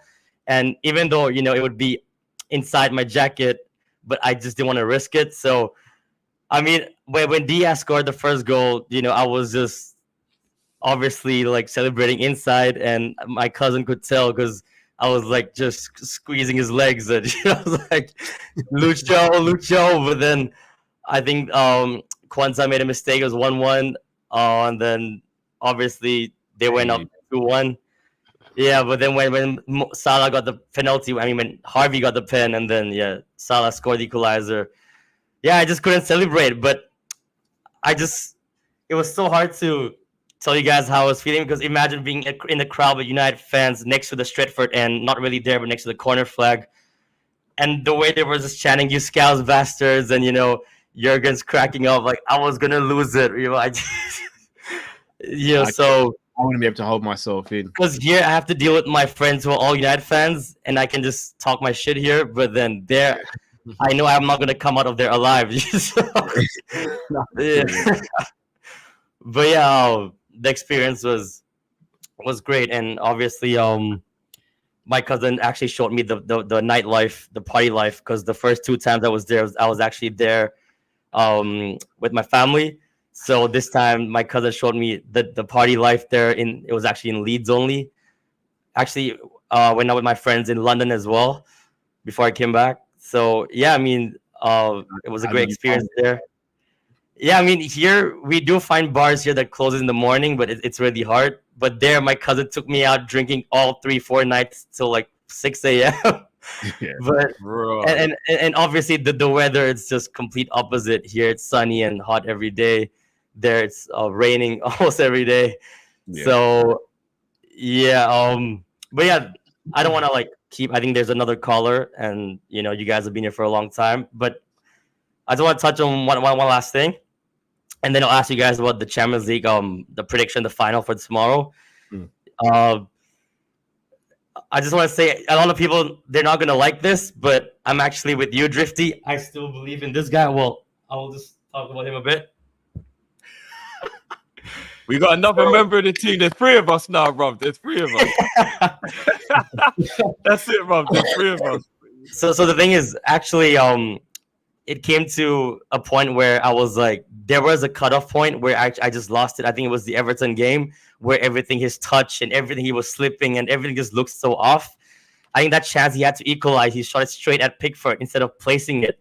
If that was Jota, that's a goal. Or even I think Cody would have scored that. So after that, I told my friends, like I don't care if he's gonna leave next season, like in the summer, like I'm just done with him, But now I'm willing to give him one last chance under this new manager because I believe he has everything to be. He has all the attributes to be. Big up Enzman, but there's 5 of us. Imran and Enzman. Hey, there's 5 of us. I don't think Imran's on your team, bro. So why is he saying there's 4 then? Because Enzman just said he's on the team. No, I think me and Imran have spoken about it. Imran is, yeah, I'm sure me and Imran have spoken about it. I'll let Imran confirm. I don't know if you're going to like 5 of us. There's 5 of us. Yeah, we stand strong. I believe like he has all the attributes to be 10 out of 10 striker, like I think the only thing that's bothering him or that's becoming an issue, I think it's all in his head. I think mentality is a big problem with him because I think the day that he's on it, everything just looks on point. But the day that you can just tell from his first touch in the game, like if he's gonna be on it today. And yeah, he might be missing. I agree with that. Yeah, so the Everton game, I was like, nah, like we just can't keep doing this. It's been 2 seasons, but next season, I'm expecting at least minimum 18 to 20 goals in the Prem, 30 plus all comps. Like if he starts every game, obviously, but if Arne Slot, he goes with Cody, the same Dutch guy with him as him. I still expect Darwin to get a lot of games because there's going to be a lot more games as well. So yeah, I'm willing to give him one last season. He's probably like that girl, a girl who looks 10 out of 10, but you just know she just can't finish. Well, I mean, she can't pause. She can't finish her dinner. She just keeps talking. Like get to the point, and you just finish your food. I need to go home, bro. Well, Darwin, like I believe he can be that 10 out of 10 striker. Like just, like yo, you look good, man. I even got your hair cut, man. I love this guy, bro. Please, man, just don't let me down next season, because I won't come back to revisit this if he wins us something. But at least get the goals and push us to all the comps. But yeah, I can touch on all the players, but again, I'm not gonna take much time. Yeah, I'm looking forward to the content this summer. Like I said, big up for the constant content because I just love it. Every day I'm seeing there's this, there's that. I don't care whatever time it is here. I just look forward to it. And yeah, just one question before I go. The final tomorrow, obviously Madrid are huge favorites. I obviously want Dortmund to win it because of what Madrid did to us in the past. And, do it for Royce and Emre Can. So big up to you guys. And yeah, till next time, next month, stay blessed. Big up the chat. Big up the ones that are still here. All the calls so good far. to see you as always, man. Yeah, Good same here, always, man. bro. Much love, Big guys. up, man. Yeah, man. bro. Big up, bro. Big up, man. Peace, love. Big up India Scouser, man. Man actually Always. wakes up for us all the time. Legend. Absolute legend. I think people underestimate just how much of a commitment that actually is. That I feel humbled. 6 o'clock in the morning, and he's been behind the scenes for 3 hours. Humbled. I am loving my army. We're 7 of us now, I think. I think there's 7 of us, Cal. I wouldn't say we're it's an getting army, stronger and stronger. I don't know how gathering. many it needs to be an army. How many people do you need to be? We're like a gang now. More We're a than gang. I wouldn't even say it's a gathering at the moment, bro. Disrespect, man. Called us a Nunes gathering, you know. It's a game. It's about 7's a gathering at the moment. How many do we need to be an army? I don't even know how many we need. You need more than 7. Oh no, we got another one. And we're getting stronger. It's a posse. Yeah, we're a posse at the moment.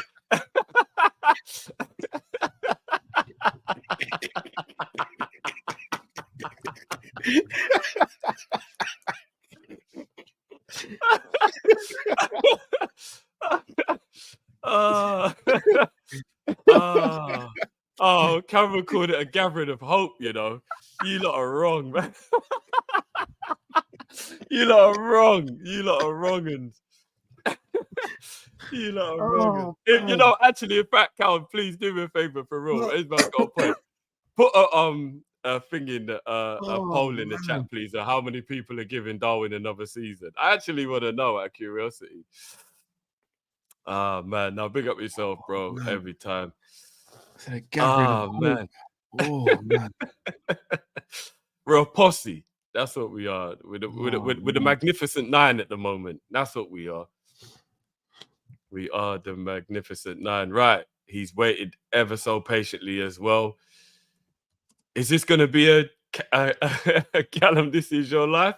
Or is it just going to... You setting up the... I'm gonna be real, like... What, you're not worried at the moment? He literally looks like me, but just a more handsome version. Like, it's mad. When you'll see people in the chat probably think like, look. It's the Spider-Man meme. Yeah. All good, boys. All good. Just to confirm, what's your dad's name, bro? Well, my dad's is Guyanese, so I don't know. There you go. There you go. But yeah, no, I just wanted to jump on with you guys real quick. Pause. That's definitely a pause. But just a quick one with so I'm looking at I have debates with my friends all the time about like Liverpool and the Klopp era, and I was saying like if we just spent that little bit more money, like when we were at our top, like when it was like 2018, 2019, 2020, that sort of period, if we were just like our squad is sick, our starting 11 is sick, if we just went out to get one more player or that other player just to step it up just a little bit more, I think we probably would have won more. I don't even know who that player would have been, but for me, I just feel like that was the moment where as a team you decide, are we going to be grateful now, or are we going to be great? Are we going to try and sustain this? And I feel like that's my biggest criticism towards Klopp, because I feel like at that moment was the time that you should have just pressed on and done something there. I kind of want to know you lot's thoughts on that. And my other thing is, I don't know if you lot saw, but Sean Paul's Tiny Desk just came out. And like, for me, the best era of music was like from about 03. I'm 31, by the way, so like, guys, I'll say this with that. But like from like 03 to like 2016, and then after that, music fell off for me. Like, because like 03 you had like Beyonce coming out of her like starting out whatever. Kanye You West. give it up to 2016, Josh. I think you're being generous giving it up to 2016. No, bro. because like for me, 2016 was like you still had Drake at his like peak, I'd say, and then you had J. Cole at his peak, and then you have like The Weeknd and all these guys at their peak, whatever. And then I feel like after that, music just fell off. Either I stopped listening to music, but like music just fell off for me. So I kind of wanted you lot's thoughts on that. And I have 2 more questions. So I hope y'all writing this down. You're writing this down, man. Because we family. Like 2 other things. With this Liverpool build now, because I think for me, like the debate is, like Darwin Núñez, are we going to keep Darwin Núñez? I'd keep Darwin Núñez for 1 more season. I ain't part of your group though, Drifty. I have to say it like that. I ain't part of the group, bro. Because for me, Josh came out for drinks and he was like, "But I'm only buying my own." Hey, I didn't buy anyone else. I get water. I want water.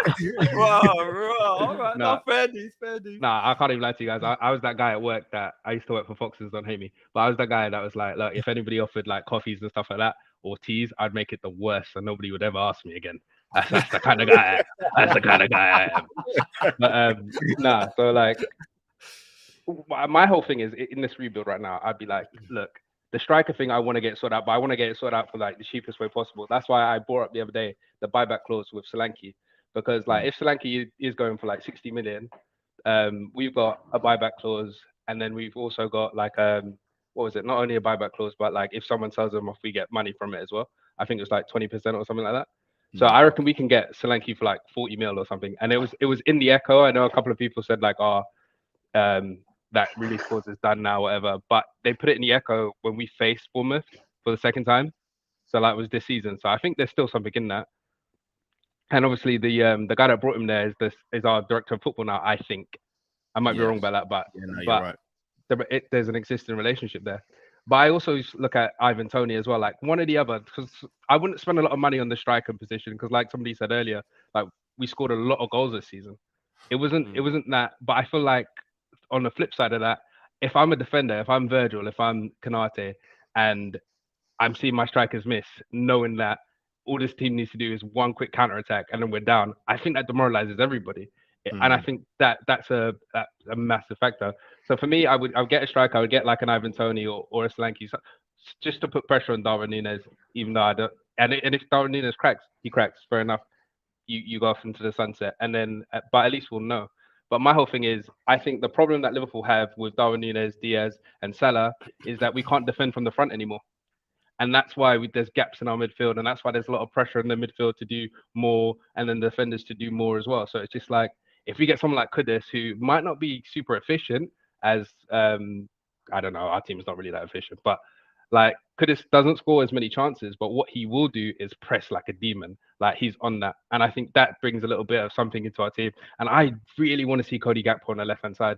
I don't know why we're forcing this false nine thing. I don't know why he was played as a midfielder. I think that was down to Pep Linders or whatever. But for me, I'm just like, it blew my mind. I'm like, look, this guy was tearing up in his league.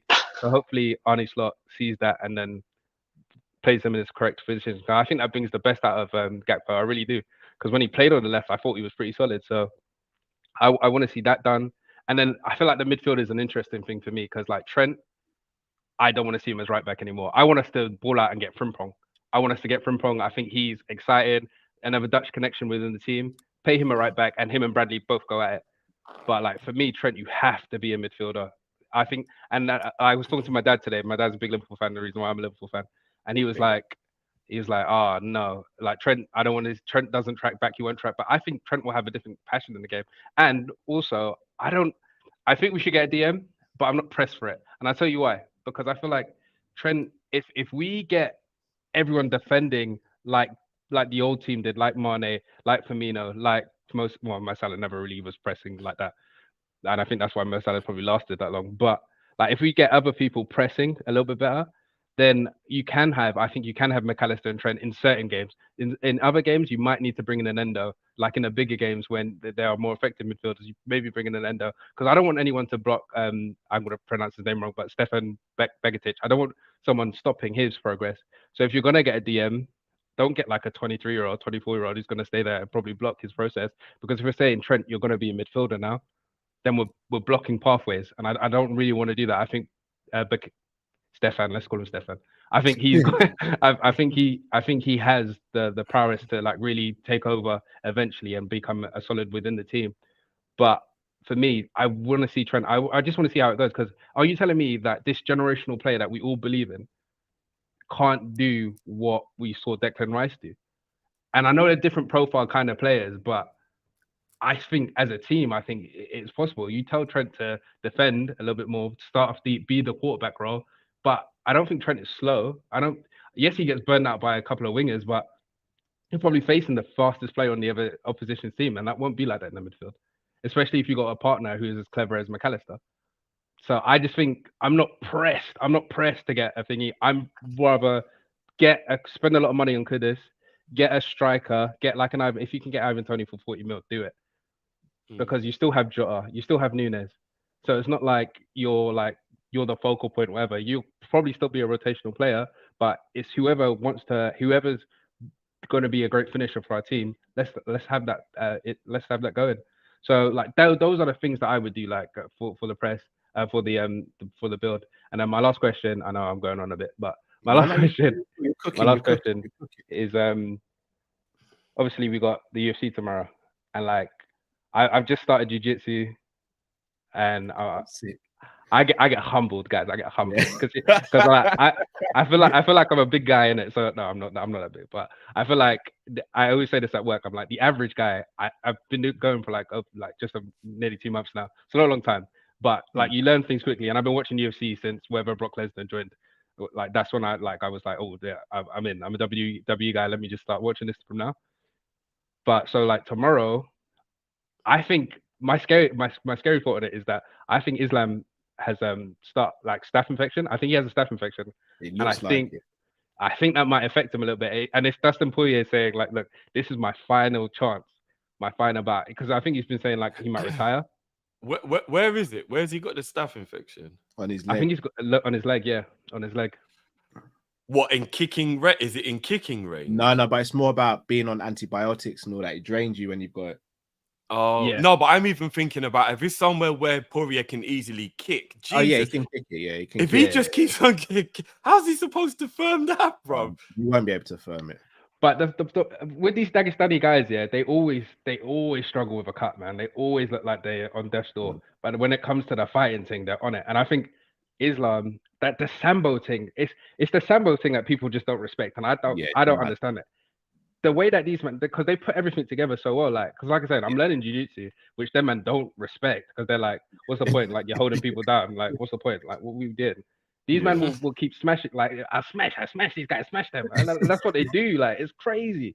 Let me ask, are you doing traditional jiu-jitsu or Brazilian jiu-jitsu? I'm doing Brazilian jiu-jitsu. I'm doing like no gi. So like you do no gi. Yeah, I'm not doing the gi stuff. First of all, it's expensive. It's hard out here, man. Yeah. It's hard. I ain't trying to spend money like that, guys. I ain't trying to do it, man. Like, are they pricey, the gis? Yeah, they can be. Yeah, I've got two. I've got an all black one and an all white one. Yeah. What we're looking at, like 100, 150. How much are we looking at? Yeah, I definitely spending that. I definitely spend that. I think to get a good one, you want to spend upwards of about 70. Yeah, something like that. Okay. I mean, that is expensive, but like, when you first said it, I was thinking, right, they're like £200 or so. I was like, man. I bet some of them are. Try gi jiu-jitsu, it's hard though, because remember the gi, when you sweat, the gi gets heavy, but also I've had people choke me with the gi. Yeah. You've been humbled. You haven't been humbled yet, bro. You'll see. Some guy got me in like an armbar the other day, and like almost like because like the thing is you got to remember to tap in it, and sometimes I'm just like I can squeeze out. Yeah. Nah, this guy almost ripped my arm off. I was just like no. I was like, I was gonna like stab that guy. I'm joking. No violence. But no, it's crazy. But I just feel like these guys, the way they put stuff together, I think Islam is. I think he's gonna win, but I think he's gonna have to do it quick, because if Dustin Poirier takes him like a long time, I think it's just gonna be draining for him. But I think Islam is like elite. Like obviously, just watching these guys how they put it together, it's long. Yeah, completely agree. I hope I'm wrong, but I don't see how Dustin beats Islam. Yeah, I don't see it as well. But I'm interested. And actually, no, do you know, I forget my question about like eras of music. My question was going to be like, who had a better run of just singles, T-Pain or Sean Paul? I know it's different genres, but in terms of the music, question, I'm like, I don't even know. Like their runs were amazing, like the most elite runs. So all you like 15, 16, 17-year-olds, 18-year-olds, y'all don't know. Who's run there, sorry? T-Pain or Sean Paul? Who had the longest run? Like who had the best run of singles, just coming out like shutting it down. Oh, okay. Ooh, yeah. Because T-Pain that's an elite run, you know. T-Pain had an elite run. Like, I don't want to go too far back, because obviously Sean Paul was like some of the 90s stuff, like Sean Paul was around in it. So I'm saying like from like that 2003 onwards, like who had the best run? All right, we'll chop that all up now, bro. We'll chop that all up. But big up yourself, Josh. Big Appreciate up, you man. waiting as well. Appreciate you Yeah, waiting It's all patiently good. as well. I had to brother. do bare cleaning. My mom's coming tomorrow. My mom's gonna do like a cook up down there where we're at. I've got my girl side eyeing me like, "What you doing?" I still got bare cleaning to do, so it's all right. It's all right. Tell her we appreciate it. Tell her we Yeah, appreciate big it. up. I let her know. All right, guys, take it easy. Man. Nice one, Big bro. up, bro. Thank Big you. up, big up. Should we do the Sean Paul T-Pain quickly? Because I think that's probably the quickest one to Yeah, answer. for me, I'm biased. I'm gonna have to go Sean Paul. I'm gonna have to be biased with Sean Paul in it because he just. I don't think you're being biased. I think T-Pain's reign is longer, and I think his legacy is longer lasting. But I think at their peak, Sean Paul was Sean. I think people forget he got so big. He made dancehall popular, like pop music to an extent. Like Sean Paul got so big, we got bored of him. Yeah. Because he was everywhere. When I mean he was everywhere, I mean he was everywhere.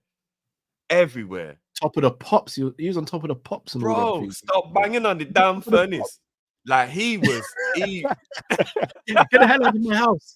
Get up. Like, bro, Sean Paul, I remember there was a point, where you couldn't go anywhere. Sean Paul almost became like the dancehall 50 Cent. Do you remember when 50 dropped his album? And like it was well, you could buy a Sean Paul album at the petrol station. Yeah. You could go in the petrol station, brother, and Sean Paul with that. I'm just here to get petrol and a Snickers. Why am I gonna buy Sean Paul? And 50 was the same. It was crazy, bro.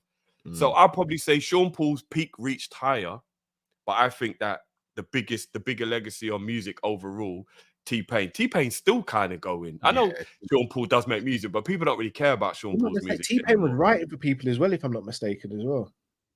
I think so. And I think with T-Pain, what people don't appreciate is, the gimmick, but the gimmick was to become different. He's got a really good voice, you know. T-Pain can sing, bro. He actually has. Don't get it twisted. He ain't like these other guys who are using the widget. What's it called again? The auto-tune. Auto-tune. He ain't like these other guys using auto-tune. Like I'd use auto-tune. I'd have to use auto-tune. If I sang, I'd have to use yeah. So would I, 100%. 100%. T-Pain can sing, man. His Tiny Desk concert with NPR. Can sing, man. I like Tiny Desk concert. Oh, that's sick. Did you see what was the recent one? Neo. Do you see Neo's one? Come on, that's my guy, of course, bro. Neo shut it down still. That's my favorite R&B singer, Neo. Oh, is it? Yeah. All time, yeah. Yeah. Remember, I'm not like your proper R&B guy. Remember, I'm not a proper R&B guy. I know you'll draw R&B might be getting played tonight, bro. You'll draw for the real R&B because I know he's pop R&B. He's not R&B. No. R&B. Oh no. I rate Neo highly. But he's my favorite R&B. Neo's my guy. Probably the best. I'm not saying this. As I said, it's unfortunate because the guy who is technically the best is like criminal in it, but the ones that we can speak about and respect, like Neo might be the best songwriter out of the bunch. His songwriting is legendary, bro. He might be the best. Other than the guy we can't speak of. Yeah. Neo is just he's my guy. Like when it comes to R&B music, he's my guy. Tiny Desk is the one. Jeezy's Tiny Desk was wicked. Usher's was wicked. Big Sean's was wicked. Even Justin Timberlake's was decent. I'm not gonna lie, bro. Justin. But I think Justin's one of the most underrated pop because people bro, he makes good music. I don't care what no one says. When him and Timbaland or him and the Neptunes get together, it's a problem. He makes good music, but I don't care what no one says. Justin Timberlake, mate. What was the one where me and the missus are watching it and the background guys were amazing, like the effort they were putting in and the personality. Who was I watching on the Tiny Desk? I'm trying to think. It might have been Justin because he's got the Tennessee Kids with him, innit? It might have been, and they were like proper, and they were almost as entertaining as he was. Like, I need to see a Bruno Mars Tiny Desk. That's what I need to see, though. That's your guy, innit? I still don't know how you're not on board with Bruno yet, man. I think he's got a good vocal, but I haven't heard enough of his music. Man, I only hear what he releases in the charts. I haven't listened to any albums or anything like that. So, I'm not sure. I think the latest Tiny Desk is Nelly Furtado. I'll still give that a go because I remember Nelly Furtado back in the day. Yeah, I'll give. Yeah, she had a couple. I mean, only with Timbaland, really, but she had a couple of hits back in the day. I'll watch that. You know what I mean? And she's a bit of a vampire. She ain't changed at all as well, bro. Like she ain't even. I watched You know that. what I'm I saying? watched that. So yeah, I like Tiny Desk. Tiny Desk is cool, man. I like Yeah, Tiny I'll tune it. I'll save that to my watch later list now. Desk. Yeah. Mhm. Mhm. For me, my best era of music, I'd say 95 through to 2010 for me. I would add 2 years and then you're bang on it. I think 95 to 2012. I think 2012. that was I could live yeah. with 2012. Because remember, 2012 was Ricky was killing it, Drake was killing That's it, fair. Yeah, that's Lil fair. Wayne was killing it. Like you know what I mean? Like D Block was still there. Like that, I'll say up to about 2012, 2013. You're right. That's exactly the perfect 95 to 2012. Yeah. That was the perfect era of music. And if you want me to say the peak of peaks, I'll probably say 2001. Yeah. If I'm gonna like single out like a year, Because everyone was 2001. on fire that year. Everyone Everyone was was on that year. fire. Everyone. Crazy. Joshua's last question was: did we make a strong enough statement while on at the top, a la signing players or that extra player? No, I think it's been our downfall. I think the season where we won the Champions League, after we won the Champions League, we only bought Adrian, Elliot, and Sepp Vandenberg. I think that was a mistake. And then after we won the league, we only bought Jota, Tsimikas, and Thiago, but we also sold Lovren, for example, and never replaced him. So it's like we always took 2 steps forward and 1 step back. I believe that we could have had the absolute perfect summer the year we bought Thiago, Jota, and Tsimikas if we'd have bought a centre back. Yeah, I think if we'd have bought a top quality centre back, that would have actually been an elite window. Yes, because we still had Shaqiri then, if I'm not mistaken. So he was still able to deputise for Salah now and again. The Salah thing has been a problem for me for a while. Yeah. And the quality of the signings were like really good.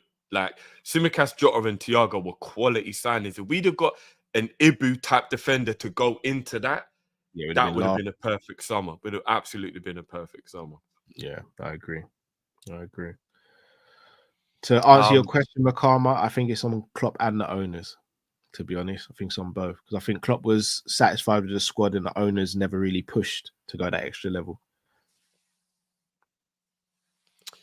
I think at that time it was still more on the owners, but again, there's no point in going back down that road now. You know what I mean? It's crazy. All right, we got one last quick because he was waiting behind the scenes for such a long time and he's a brother of our channel. So we're going to bring him in. The last of the last now. Yes, 12. What's going on, bro? Big up. Sorry, is that a mirror or is that more bottles you've got? No, that's probably more bottles. But that's like yeah. It looks like we're in Anfield. Said it so casual. No. I've had a couple of cool DJs. I'm not gonna mention their names, but a couple of cool DJs from England actually come over and play over here. So a little drum and bass and like some some garage and stuff like that. So that kind of scene. Big up to the UK. I had a thing though. It was crazy yesterday, man. I'll give you a moment so that you don't. I'm not trying to throw you on the bus. With your Dirk Kuyt comment yesterday, what were you on yesterday? With Dirk Kuyt? I was trying to say to you too. I'll throw it into the comments. I'm throwing you little because usually you're so like the lineup. You'll know the score. You'll know who scored and everything else. And I was like, yo, you're like, oh, Dirk Kuyt never played up front for us or in as a forward. And I'm like, I do throwback games watch-alongs on my channel now. So like I watched that game where we played Spurs 2006, September 16th. We actually do you know what was the score? I want to see if you know the score maybe. Do you remember that game was early in the season? Am I going to give it away if I ask you? I probably will. Because I think I watched that game in a pub. And if I'm not mistaken, he got a brace in that game. Hold on. What game are you talking? 2006, you say? 2006. That was before we signed Torres then? Yeah. Did Aga score Azim, in that game? Azim just got it correct in the chat. 3-0. Homer. That was the away. one where Risa had an amazing. Risa The scored only it reason on why I range, wanted to watch huh? the game over is because Risa had Oh, an was it? incredible goal. Oh, Yeah. maybe that was. I was thinking Aga, but I knew there was a screamer in the game. I knew Yeah, there Yeah, was. Risa Risa had got the the screamer. screamer. Luis Garcia set up Dirk Kuyt for the second goal. Okay, okay. Hold on, don't tell me the first goal. Oh, who got the first goal? Who would we have played then? It would have been Mascherano, Alonso, Gerrard. No, it would have been Mascherano. No, we wouldn't have had Mascherano then. It would have been Alonso and Gerrard, maybe. Risa left back. His memory's back. Do you know what happened, 12th man? It was Gerard's birthday, and he had a Magnum. And in the celebration, and like he just weren't himself. Because yesterday, Cal weren't himself. He wasn't himself. Azim got it again. Azim got it again. Don't look at the chat then. Don't look at the No, chat. I'm not. I'm not looking at the chat. Who got the first goal? I know Dirk because I remember Dirk Kuyt getting a second because Luis Garcia chipped the ball through the defense and he hit it sort of on the half volley and the keeper didn't even dive. There's Paul Robinson in goal for Tottenham as well because I remember Risa's third goal. He hit it from far out. Okay. So this is what I'm talking about, Chad. Luis Garcia. I can't remember the first goal. This is what I'm talking about. You're like when Robert Downey Jr. plays like Sherlock Holmes. You like break the things down. No, you can like see the pieces getting put together. Hold on, did Dirk get the first one? No, he didn't. He got the second one. You're right about that. I know. I definitely know the last two. Can you give me a hint? I'll give you a little bit of a hint. It should have been Stevie G's assist, but it was not. Should have been Stevie G's assist, but it wasn't his assist. Stevie G, his move was sick. He like tapped it to the right, one around him on the left, and I mean made him look like it was like prime Stevie G. I can't remember. Can't remember. It was gonna bite me Gonzalez. when Gonzalez. Mark Gonzalez, yes, of course. Yeah. Yes, And in that Mark front three, we played a 4-4-2 in that game. Yeah. And in the front two, I should say, was Bellamy and Dirk Kuyt. Yeah, because Luis Garcia came off the bench in that game. Yep. Yes, he did. Because so it would have been Sissoko and Alonso in midfield then. Exactly. That's what it was. So Mark Gonzalez. So it would have been Bellamy and Dirk Kuyt up top. Gonzalez, Sissoko, Alonso, Gerrard. Yep. Finnan play. Yep. Then it would have been Carragher, and I'm gonna go Huppier. Carragher didn't start. It was Huppier. Huppier smashed the foe in that game. The foe almost went through, and Huppier smashed him. Fair tackle, but he smashed him. Yeah, and then he got a yellow card in the game. Yep. Yeah, and then I think Aurelio started at left back, if I'm not mistaken, and then Risa came on. See, this is the Kopish. This is the Kopish Sherlock Holmes that we need. I was trying to throw you a lifeline. I was like, yo. Do you know what? I messed up on the Dirk couch. Shall I tell you what it was? I just didn't think Dirk was as clinical as what we were told he was going to be. Oh, but he didn't have bad output. I got that one wrong. He didn't have as bad output as I made out.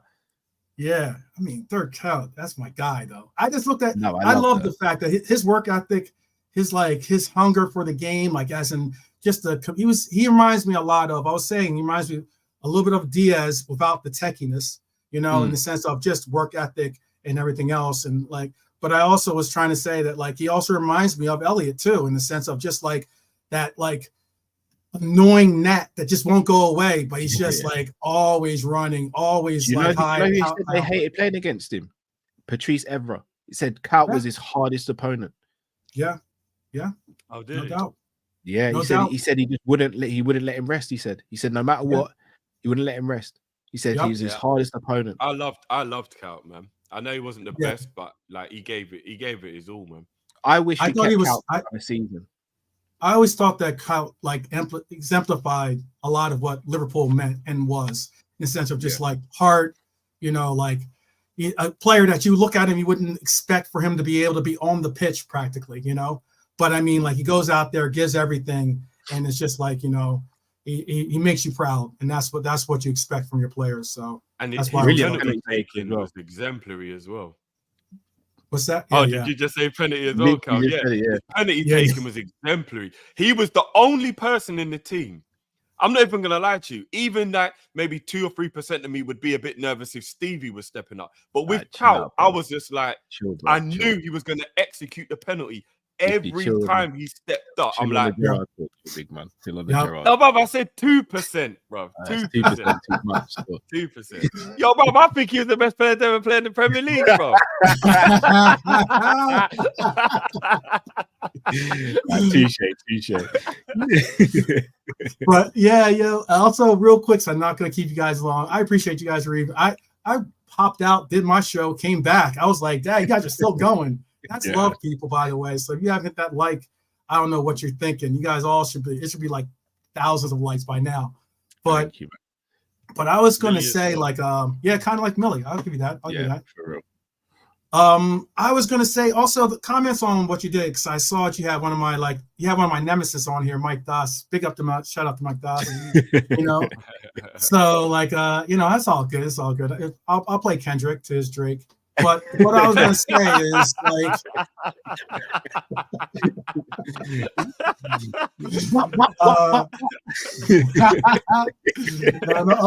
love to the Reds, right? For real. I was gonna say though, it is interesting how sometimes when we speak on these terms about other teams we'd like to see our team play like, or even when we talk about these other teams in the Premier League era, it's so interesting that people don't put context on the sheer fact that Chelsea cheated for like decades under Roman. They even ragged themselves out and said they did. Oh, you know, yeah, I like forgot if you get about to, that. you know, what I mean, like you think about it, like cool, like we can put like all this credit to these teams, and I get it. They performed on the pitch and everything else. But that's like acting like, yeah, they didn't cheat. They did. Right. I totally forgot about Bowley Right. writing out all of what they were doing before. I Yeah, totally right. forgot about that. And that's I totally good forgot PR. about it. That's what they got. They got good PR, and they allow for some of us not to call them out and say, wait a minute, though. I saw what happened, or I know what happened. And I mean, like, what I was trying to get at is that I know you guys were talking about the Klopp thing, or at least Matt and Drifty were at length, right? I know I'm not trying to get too far into that, but I just thought that what Klopp was trying to say by us being underdogs is that we're always going to be underdogs when you're going against players or teams that cheat. Like, as in, if you're going to, let's not get it twisted. City has an amazing talent. You know, Chelsea, amazing talent when we were competing against them during that era. However, if they're cheating and we're trying to play by the rules and the books, like as in, yeah, we're the underdogs because we're not cheating.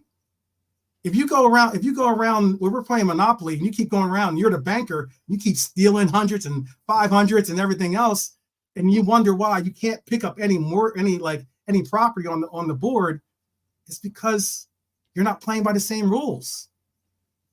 And that's just something that I think that, like, basically what he took digs at those teams on his final shout. Yeah, he did. He took digs at them to say what it was. And that's just like one of his final opportunities to be like, look, could we have won more? Absolutely. Did he want to win more? Absolutely. But he was proud of the fact that he didn't have to cheat, and the sheer fact that they went out there and they left everything they could on the pitch with what they had and what we were going to be brought. That's what I looked at it as.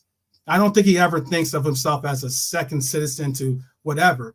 But if you're going to have the deck stacked against you, yeah, you're going to be an underdog always. That's how I looked at it. And that's why I was just I want to make sure. I just want to make sure that, like, we don't allow for this era of football. Because it's going to be interesting. We're going to 10, 20, 30 years from now, we're going to look back and there's going to be possible titles that are going to be taken away from teams. There's going to be situations where, like, things, you know, like you might have seen them happen, but still all the same, you're going to recognize of the same way of like the Lance Armstrongs of the era, you know, type concept.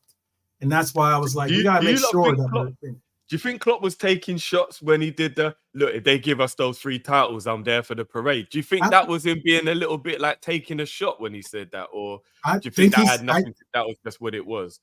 Nah, I think he I'll be recognized it. there. He's like, yeah, I think he recognized the Would we fact that really yeah, though, guys? Honestly, I know. Like, would you lot want us to parade for Yes. titles that were years ago? Yeah, I do. Yeah. yeah. Why not? Honestly. So if Why they not? gave us all these titles from 13, 14, 18, 19, would you look honestly all these years later want them and go to parade? Like, honestly, would we? Yes. Gerard's got a It's like Premier League celebrating medal. your 30th birthday when you're 37. You know what? Like, Beautiful why about you know, I was gonna say, you know, what'd be beautiful about it is that we all wanted to have a parade to be able to say goodbye to Klopp. That Get might that. be the opportunity to do it. All right, Drift. I'm going to paint a picture for you. Gerrard and Klopp on the team bus together, holding 2 Premier League trophies. You don't want to see that, no? So the man have to pull on my heartstrings to blow a cloud. You know what I'm I know saying? where I want. I know where I want to be. I know where I want. Exactly. Bring them all back. Bring them all back. I want to see Do you know Carabao what? on the bus.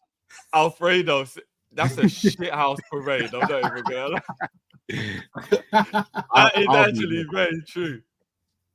I'm not gonna lie, it was absolutely heartbreaking here. Gerard say the only regret he has in his entire career is not putting up with Brendan for a couple of months because he would have got to He play. actually under used Klopp. those words as well. Yeah. Yeah, He said I'd have he put up with actually- Brendan for another 6 months. I was like, raw.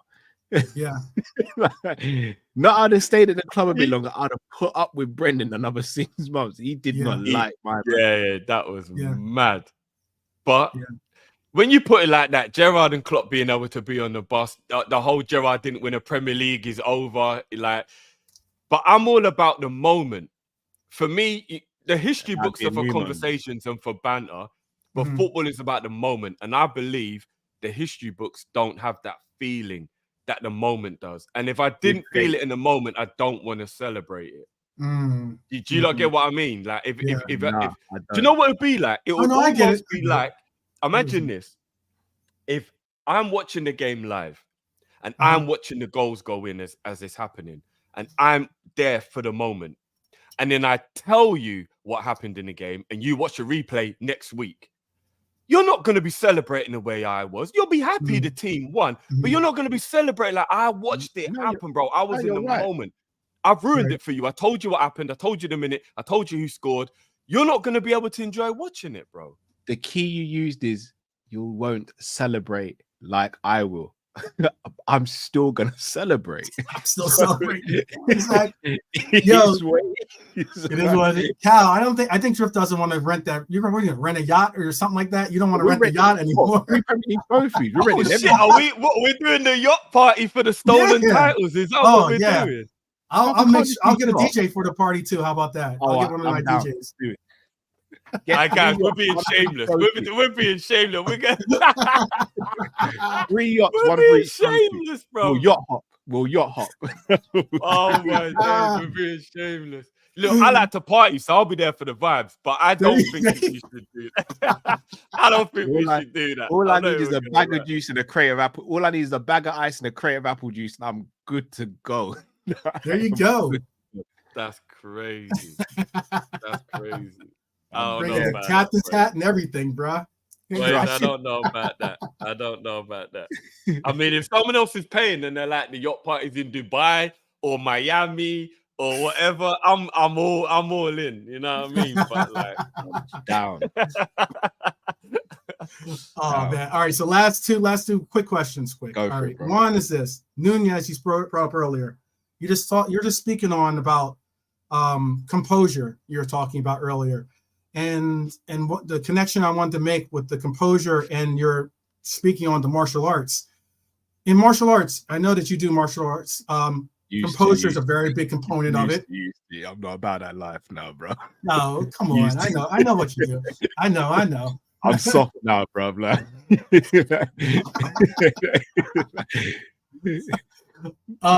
Yeah, so in martial arts, you need composure, but you're taught that composure a lot of times. One of the reasons why sometimes people get involved in martial arts is to gain composure and the ability to, like, get your breathing techniques down and such and everything. You know, it's one of those things. I get people get off on telling about Nunez. I pause on that one, but they get all whatever about Nunez, the misses and such. And trust me, I want to see him perform better under those pretenses. But they're supposed to be bringing in an actual person to help him with his psyche. They're also, maybe we get lucky and Torres comes back or something like those lines, helps him gain his confidence and doing the drills or whatever it was that got him the confidence that he had. And then also maybe, just maybe, he allows for himself to get off his social media because he's on his own social media. He doesn't have like a manager managing his social media. That's like whenever all the nasty comments and all the things that are be sending about him, he's looking at them because that's his account. He's a era of, he grew up, he's young enough that like he probably had the same account since he's 16, 15 years old. Yeah. So like it's a little bit different for us as being a little bit older, to look at it as like, oh, we'll just hop off of it. Not when it's like so much a part of your life, where you've been doing it since you've been in grade school. It's a little bit more difficult to say that. And then the last question I do have, speaking of of Nunez and Uruguay, because my U.S. is going to be facing him, which is going to be interesting. In the Copa America, which are you going to watch more, Euros or Copa America? And finally, who do you think, if out of the champions of each tournament, who do you think would win? That's all. I'm not going to take up too much more of your time, but who do you think would win, Euro versus Copa America? Who do you think who would you? I know no wagering, none of that stuff. But if you were, friendly wager, who would you put your money on? Sick question. Big up, bro. We'll chop that all up now. Big up. So all those out there too, make sure that you guys got your life jackets or your so we can get on that yacht. We can get on.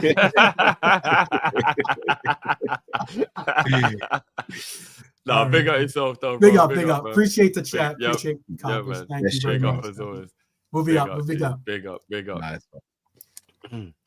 Such a legend. Nunez composure in relation to martial arts. I do get the analogy. Oh yeah, I forgot to ask 12th man. Was he alluding to we should put him in jiu-jitsu? No. No, in saying, because I say that composure is one of the hardest things to teach. Sometimes might not even be able to be taught, but he's right. You can in martial arts. I'd actually go with the same premise though. I think teaching composure in martial arts is probably the hardest thing to teach as well.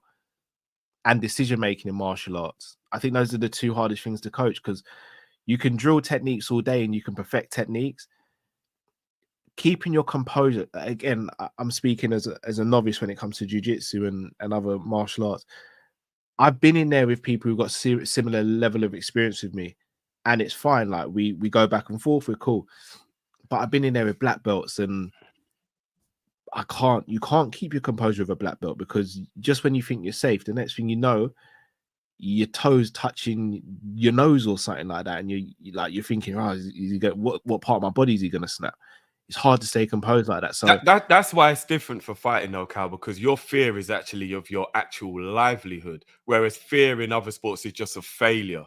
Like, but in fighting, your fear is that you're going to be physically hurt, which is the biggest fear reflex we have as humans. Being hurt will always be the biggest. You know what I mean? Like out of anything in life, it's fear of your safety. You know what I mean? So fighting's going to be much harder to compose yourself in a moment where you think you're going to get your ass whooped. Like much harder, bro. Do you know what I'm saying? You're going to get a punch in the face. You know what I'm saying? But I hear you. I think composure is something that you're born with or you learn with age and experience. And I know 25 is right in the middle in a footballer's career, so you should be starting to get it. But I do believe that a lot of footballers I saw at 24, 25 weren't as composed or as good as they are now at 27, 28, because I think there is a fine line between when it can happen. You're right, but I think the best ones are already composed at 25. Yeah. I don't think Nunez is ever going to be a Torres. Yeah, he's never going to be a Fernando Torres. Like you look at Michael Owen, Robbie Fowler, R9, Yeah, Messi. Like, He's they're never not going to be one of those. But we're talking about goats as well when we talk about some of these players. Do you know what I mean? Owen Fowler, these men are goats. These men are. Even Kevin Phillips, I'm not even taking the mic. Niall Quinn at 25 was composed in front of goal, bro. Like, these men were composed in front I of only goal. remember Niall Quinn as an old man. I'm not. Niall Quinn had some good finishing. He was. I like Niall Quinn. He was good still. But yeah. Who do you reckon wins the Euros? So just on the Darwin thing as well, before I forget, I do believe that it's a little bit unfair for people to be still annoyed at him in the social media thing when the thing that made him do it was his wife being attacked. Like, I think people are still underestimating the fact that once you attacked his family is what really wound him up. His wife was getting the abuse. That was the moment he got overly annoyed and did it. And I think most people will see their wife getting abused and be like, oh, hold on, what's... No. Talk to me, yeah, but you can't say that to her. Yeah, so I just say, you know what I mean? I think that was... Asking someone to keep the composure when someone's abusing their wife is like asking to get blood out of a stone, really. Yeah. Some people might be capable, but a lot of people will be hot-headed in that moment. Do you get what I'm saying? I'm guilty of it. Yeah. I've never had anybody abuse my missus, but somebody said something about my mum once, and I kicked them through a fence. And I'm not even that type of person, but I was like, what? About the woman who means more to me? No, and I fucked him up, bro. Yeah. Do you know what I mean? Like, but I'm normally very calm and composed. So, like, it does get to a point where, like, if somebody abuses somebody who's in that regard, it's hard to tell someone to stay composed. I know he looked emotional and it looked childish, but like, you've got to understand in that moment. That's all. Yeah, I hear it. Who wins the Euros and the Copa of America for you? I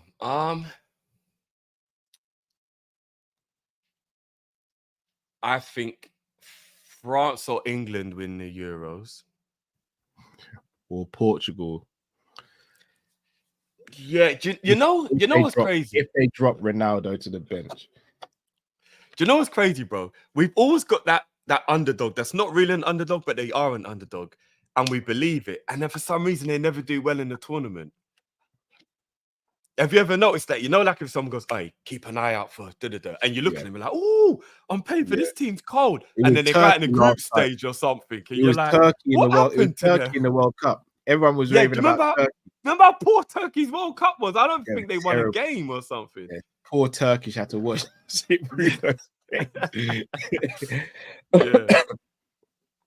I think if I'm gonna put my neck out on the line, so this is gonna sound really silly. If Real Madrid win the Champions League, I think England win the Euros because I think Bellingham will just be on a mad one, and that will just be his storybook ending to the season. I actually think Brazil might win the Copa America this time. You see the Copa America, bro. The Copa America is the type of tournament that loves to throw curveballs. Yeah. So I'm very reluctant to be like, I think that, because as much as they can, I wouldn't be shocked if Uruguay just deal with the matter, bruv. You know, one of them ones and just like bang out of nowhere. And me and the Darwin man, then when he's sitting there top goal scorer in the tournament on like 7 goals, we could be like, what's man saying now? Innit? Like, it could happen crazy like that in the Euros. I mean, in the Copa America. So, yeah. Colombia. You never know. Colombia could bang. I don't think Colombia there yet. But who knows, bruv? They might. So, I'm going to go England versus Brazil. I think this England team beats Brazil. Yeah, I probably would agree with that. But if you're really pushing me for an answer, I'm going to go France, Argentina. If you're going to make me make a decision for the sake of the argument, and this time France get it back and France would win. Fair dues. Got the rest of these supers. The Herbs man says, isn't it ironic the 2 teams that beat us in the quarterfinal won their respective competition? It makes you wonder what it. Yeah, it does. It does. It does. That's what hurts, man. I think it does make it a tiny bit more palatable though, because you don't feel as embarrassed when you lose to the winner. Speak for yourself. Losing to Man United. I knew he was gonna. I could have actually guessed that you were gonna say that. You're just not in it. But I obviously you're still vexed, and you do think, rah. But life doesn't work like that. It's just easy to do that because people always go, right, we'd have beat Man United, we'd have got Coventry. I can't believe it. If we're in the pot, we probably get City. Like that. Yeah. Like, it doesn't work like that. Do you get what No, I mean? I hear that. All we can do is look at what Man United got and the fact they were lucky to beat Coventry as well. No, it's crazy. Jay says, I don't know. What is Jay trying to say here? Is get sucked pause for real UK slang for getting robbed? No, that's not. I think someone's lying to you, bro. I'm Don't gonna be say real that. with you, Jay. I think getting sucked means the same in every language. Yeah, don't say that to a road man in the UK, bro. You won't get back to the States. You won't get back to the States, bro. The Herbsman says, count me in two, Drift. How and Matt will soon join. You already know how shameless they are. Oh, yeah. Right. Oh, the gang's getting bigger. The gang's getting bigger. Look, I don't even have to hide it. You lot know. Darwin starts banging in the goals. You know what I'm going to be like. Naldo's got a point. Getting tucked, maybe. Like getting tucked in. I know that's been getting beaten up. Yeah. Tucked in is getting beaten up. That might maybe be maybe. Not necessarily robbed, but getting tucked in. Ty says, I'm a Darwin man, but ever since Drift added new team goals to the tally, I can't be a member of the Darwin Sexuals. The girlfriend would get suspicious. By the way, I am not a part of the Darwin Sexuals either. I just want to put that out there now. I am not. They said the band name is the Drifty and the Darwin Sexuals, and the album is, what's the album called? The Group of Hope. No, man, the Drifty and the Wailers, way a top, man. I'm not gonna lie. When you added in youth team goals, that was probably the most shameless thing that's ever been said on Kopish. Come on, man. I knew what I was doing. Yeah, I knew you did. Like, got too much. I was like, what? Like, so when you added youth team goals, I was like, what? I was like, hey, wait, don't count when you scored in the under 18s, no? It almost got through, bro. It almost got through, and I was like, "No, I need to check that. That can't be true." Bigger Ensman said, 61% of Darwin in. What are we saying? You got your army. We march. Oh, so Boslar's got a new girlfriend apparently. Hey, I'm gonna put down He's the bet about now. to bang next season. Now it's a problem. I'm putting player of the season. I'm putting him down to be Liverpool player of the season next year. Playing in the number 10 potentially and a new girlfriend. Yeah, he's about to do this. Now. He's going to be cutting in off the left and cutting in off the. Yeah, bro. Hey, we got Dominic. It's going to be a good year, people. It's going to be a good year. And people, when are we going to be back? Probably Monday now, innit? Unless there's something crazy. What's today? Oh, yeah, Friday. Saturday, technically. Yeah. Is this our longest ever stream, Tarated? No. We've done 6. Have we? Yeah. We are nutters. Yeah, we are. But in about 24 hours' time, I'll be about to go live as well. But I'm not going to lie. We've had a lot of the same people rocking with us the whole time. You lot are legends as well. Amazing. Man. You lot are actually legends. I might be watching the boxing, Karim. I might be. I can't watch Wilder lose again. It hurts my feelings, man. Yeah, I watched his media workout. I think you were right, Kai. I think his body's given up on him. I think you were right. Not looking good, man. I saw his media. The guy wasn't even really throwing the broom with the boxing stick at him for him to dodge like that as well. He weren't pretty, man. Yeah. He's 39. He's been around the block. He's, as you said as well, people underestimate how much pressure it puts on your own body to be that powerful and be hitting pads all the time and whatnot. I personally just think that he's on a paycheck thing now. And at 39 years old, I don't blame him. What's he getting? About 15 mil a fight, Cal, now with the Saudi stuff? Could be. God willing, he is. God willing, I don't blame him, bro. He even admitted he was in it for the money.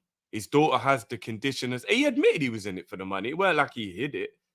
Here's the thing, what the thing is, shall I tell you what does Wilder in?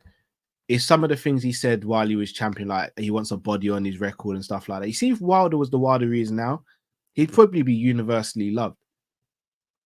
No, but don't you think that was a very random comment? Because normally he is very like, I want us to get home to our families. I don't know why he did that. I think he was hyping it up to fight Joshua. I think he thought the way to get this fight happen is to like, because I think he did want the Joshua fight at the time. And I think he was trying to just like get that, because that was really out of character compared to a lot of the stuff he normally even says. to this day, even to that when he did the famous To This Day as well, like he just it's almost like everything just got to his head a bit in that moment, in that like year or two span. But I wish him nothing but the best. From what I've heard, he's a good family man. Like he looks after his kids. I think he was taking a page out of people's books like Conor McGregor, bro, where it's like, all right, so to get all of this done, you've got to be like a villain and you've got to like hype it up and you've got to do all this talk. And when it's not natural, it doesn't work. Yeah. Do you get what I mean? Or I think that's what it is. Like, for marketing purposes, I think he just, because he weren't like that before. And then as soon as the Joshua thing came about and all of that, he started being a bit like, yeah, I'll do this and I'll do that. And it was a bit like, oh, this is out of character. So I think it was something, I don't know. It was a wrong decision, I guess. I hope he wins, though. I do hope he wins. Yeah, that fight's not going past 3 rounds no matter who wins. 5. I'll give it 5 rounds. Bro, with 2 heavy hitters, that fight's not going past 3 rounds, bro. But neither of them are like, they're not soft individuals, in it. I know, but if either of them catch them, the other one. I think Deontay Wilder's more of a one-punch knockout artist than Zhang. Zhang will probably knock you down 3 times and the ref will step in on the third and be like, no, that's enough now. I hear that. Whereas Wilder hits you and you start shaking on the floor, bro. Yeah. If he's still got that in him, innit? Like he definitely, the last thing that goes is power. If I was Joe Joyce, I would have sued Yang for abuse because, he roughed him up. Yeah, that was he roughed him up, bro. Joe Joyce was known for having the best chin in the heavyweight division, and Zhang was just like, all right, we'll test that. We'll test that tonight. He didn't even dip his toe in to check. He just jumped straight in, bro. I just looked at him and said, we'll test that chin tonight, big man. Yeah. Karim, Champions League final. I think it'll be 3-0 Madrid tomorrow. I'm gonna go 3-1 Real Madrid. Fair dues. I'm not sure where Dortmund get a goal from. I think they'll get a goal. Maybe to make it'll probably go 2-0 Madrid. Then Dortmund get one back, and then Madrid see it out. Bellingham's definitely scoring. As things stand as well, guys, I will be doing a watch along. Things could change, but I will be doing a watch along, guys. So yeah, if you want to come and join me for that, then you are all more than welcome. I won't be watching the game probably. I'll be celebrating 7 years marriage. Still alive. Hey. I know. I ain't saying nothing else. You want to enjoy it tomorrow, bro. You want to enjoy it tomorrow. Don't say anything stupid. That was for yesterday. Don't say anything stupid today, bro. Yeah, no, big up the missus, man. Big up the missus. Part with me for 7 years. I like what you did there. I know. Yeah. I like what you did. I'm smooth with it. Slick. I like that. Mayweather. Roll the punches. You've got to roll the punches. Big up to all of you in the chat, man. Whether you've agreed with us tonight, disagreed, you guys have all kept it like respectful and like it's just. But I'm not gonna lie, it's been a nice vibe tonight with you lot, man. Whether you've been on the call-ins or the comments, like you've all been amazing tonight, man. Appreciate you. Very good show tonight. Very good show. Appreciate you all. You're brilliant. Shoot a few plugs though. Got to plug up Liverpool 12th man. He's got a channel. Go and subscribe to his channel. Mike Das on Staffy TV. Go and subscribe to that channel. Ensman TV. Go and subscribe to his channel. I saw Luke Tanner in here earlier. Go and subscribe to Luke's channel. I think Jamie might have made a quick appearance. Shout out to Jamie Phillips. Go and subscribe to his channel. Did I see G in here at one stage? I think I saw G in here. Go and subscribe to his channel. I saw Conroy in here. So big up Conroy on Grizzly's channel. Go and subscribe to Grizzly's channel as well. And subscribe here if you haven't. Yeah, Ensman was in the chat. I think he's still in the chat. Make sure you go and subscribe to Ensman. Yeah, Ensman TV. Go and subscribe to Ensman TV. Drift TV. Asian Reds TV. Make sure you get the likes up, people. Make sure you support these great channels. And yeah, man. It's another one in the book. No, seems like he's talking from experience.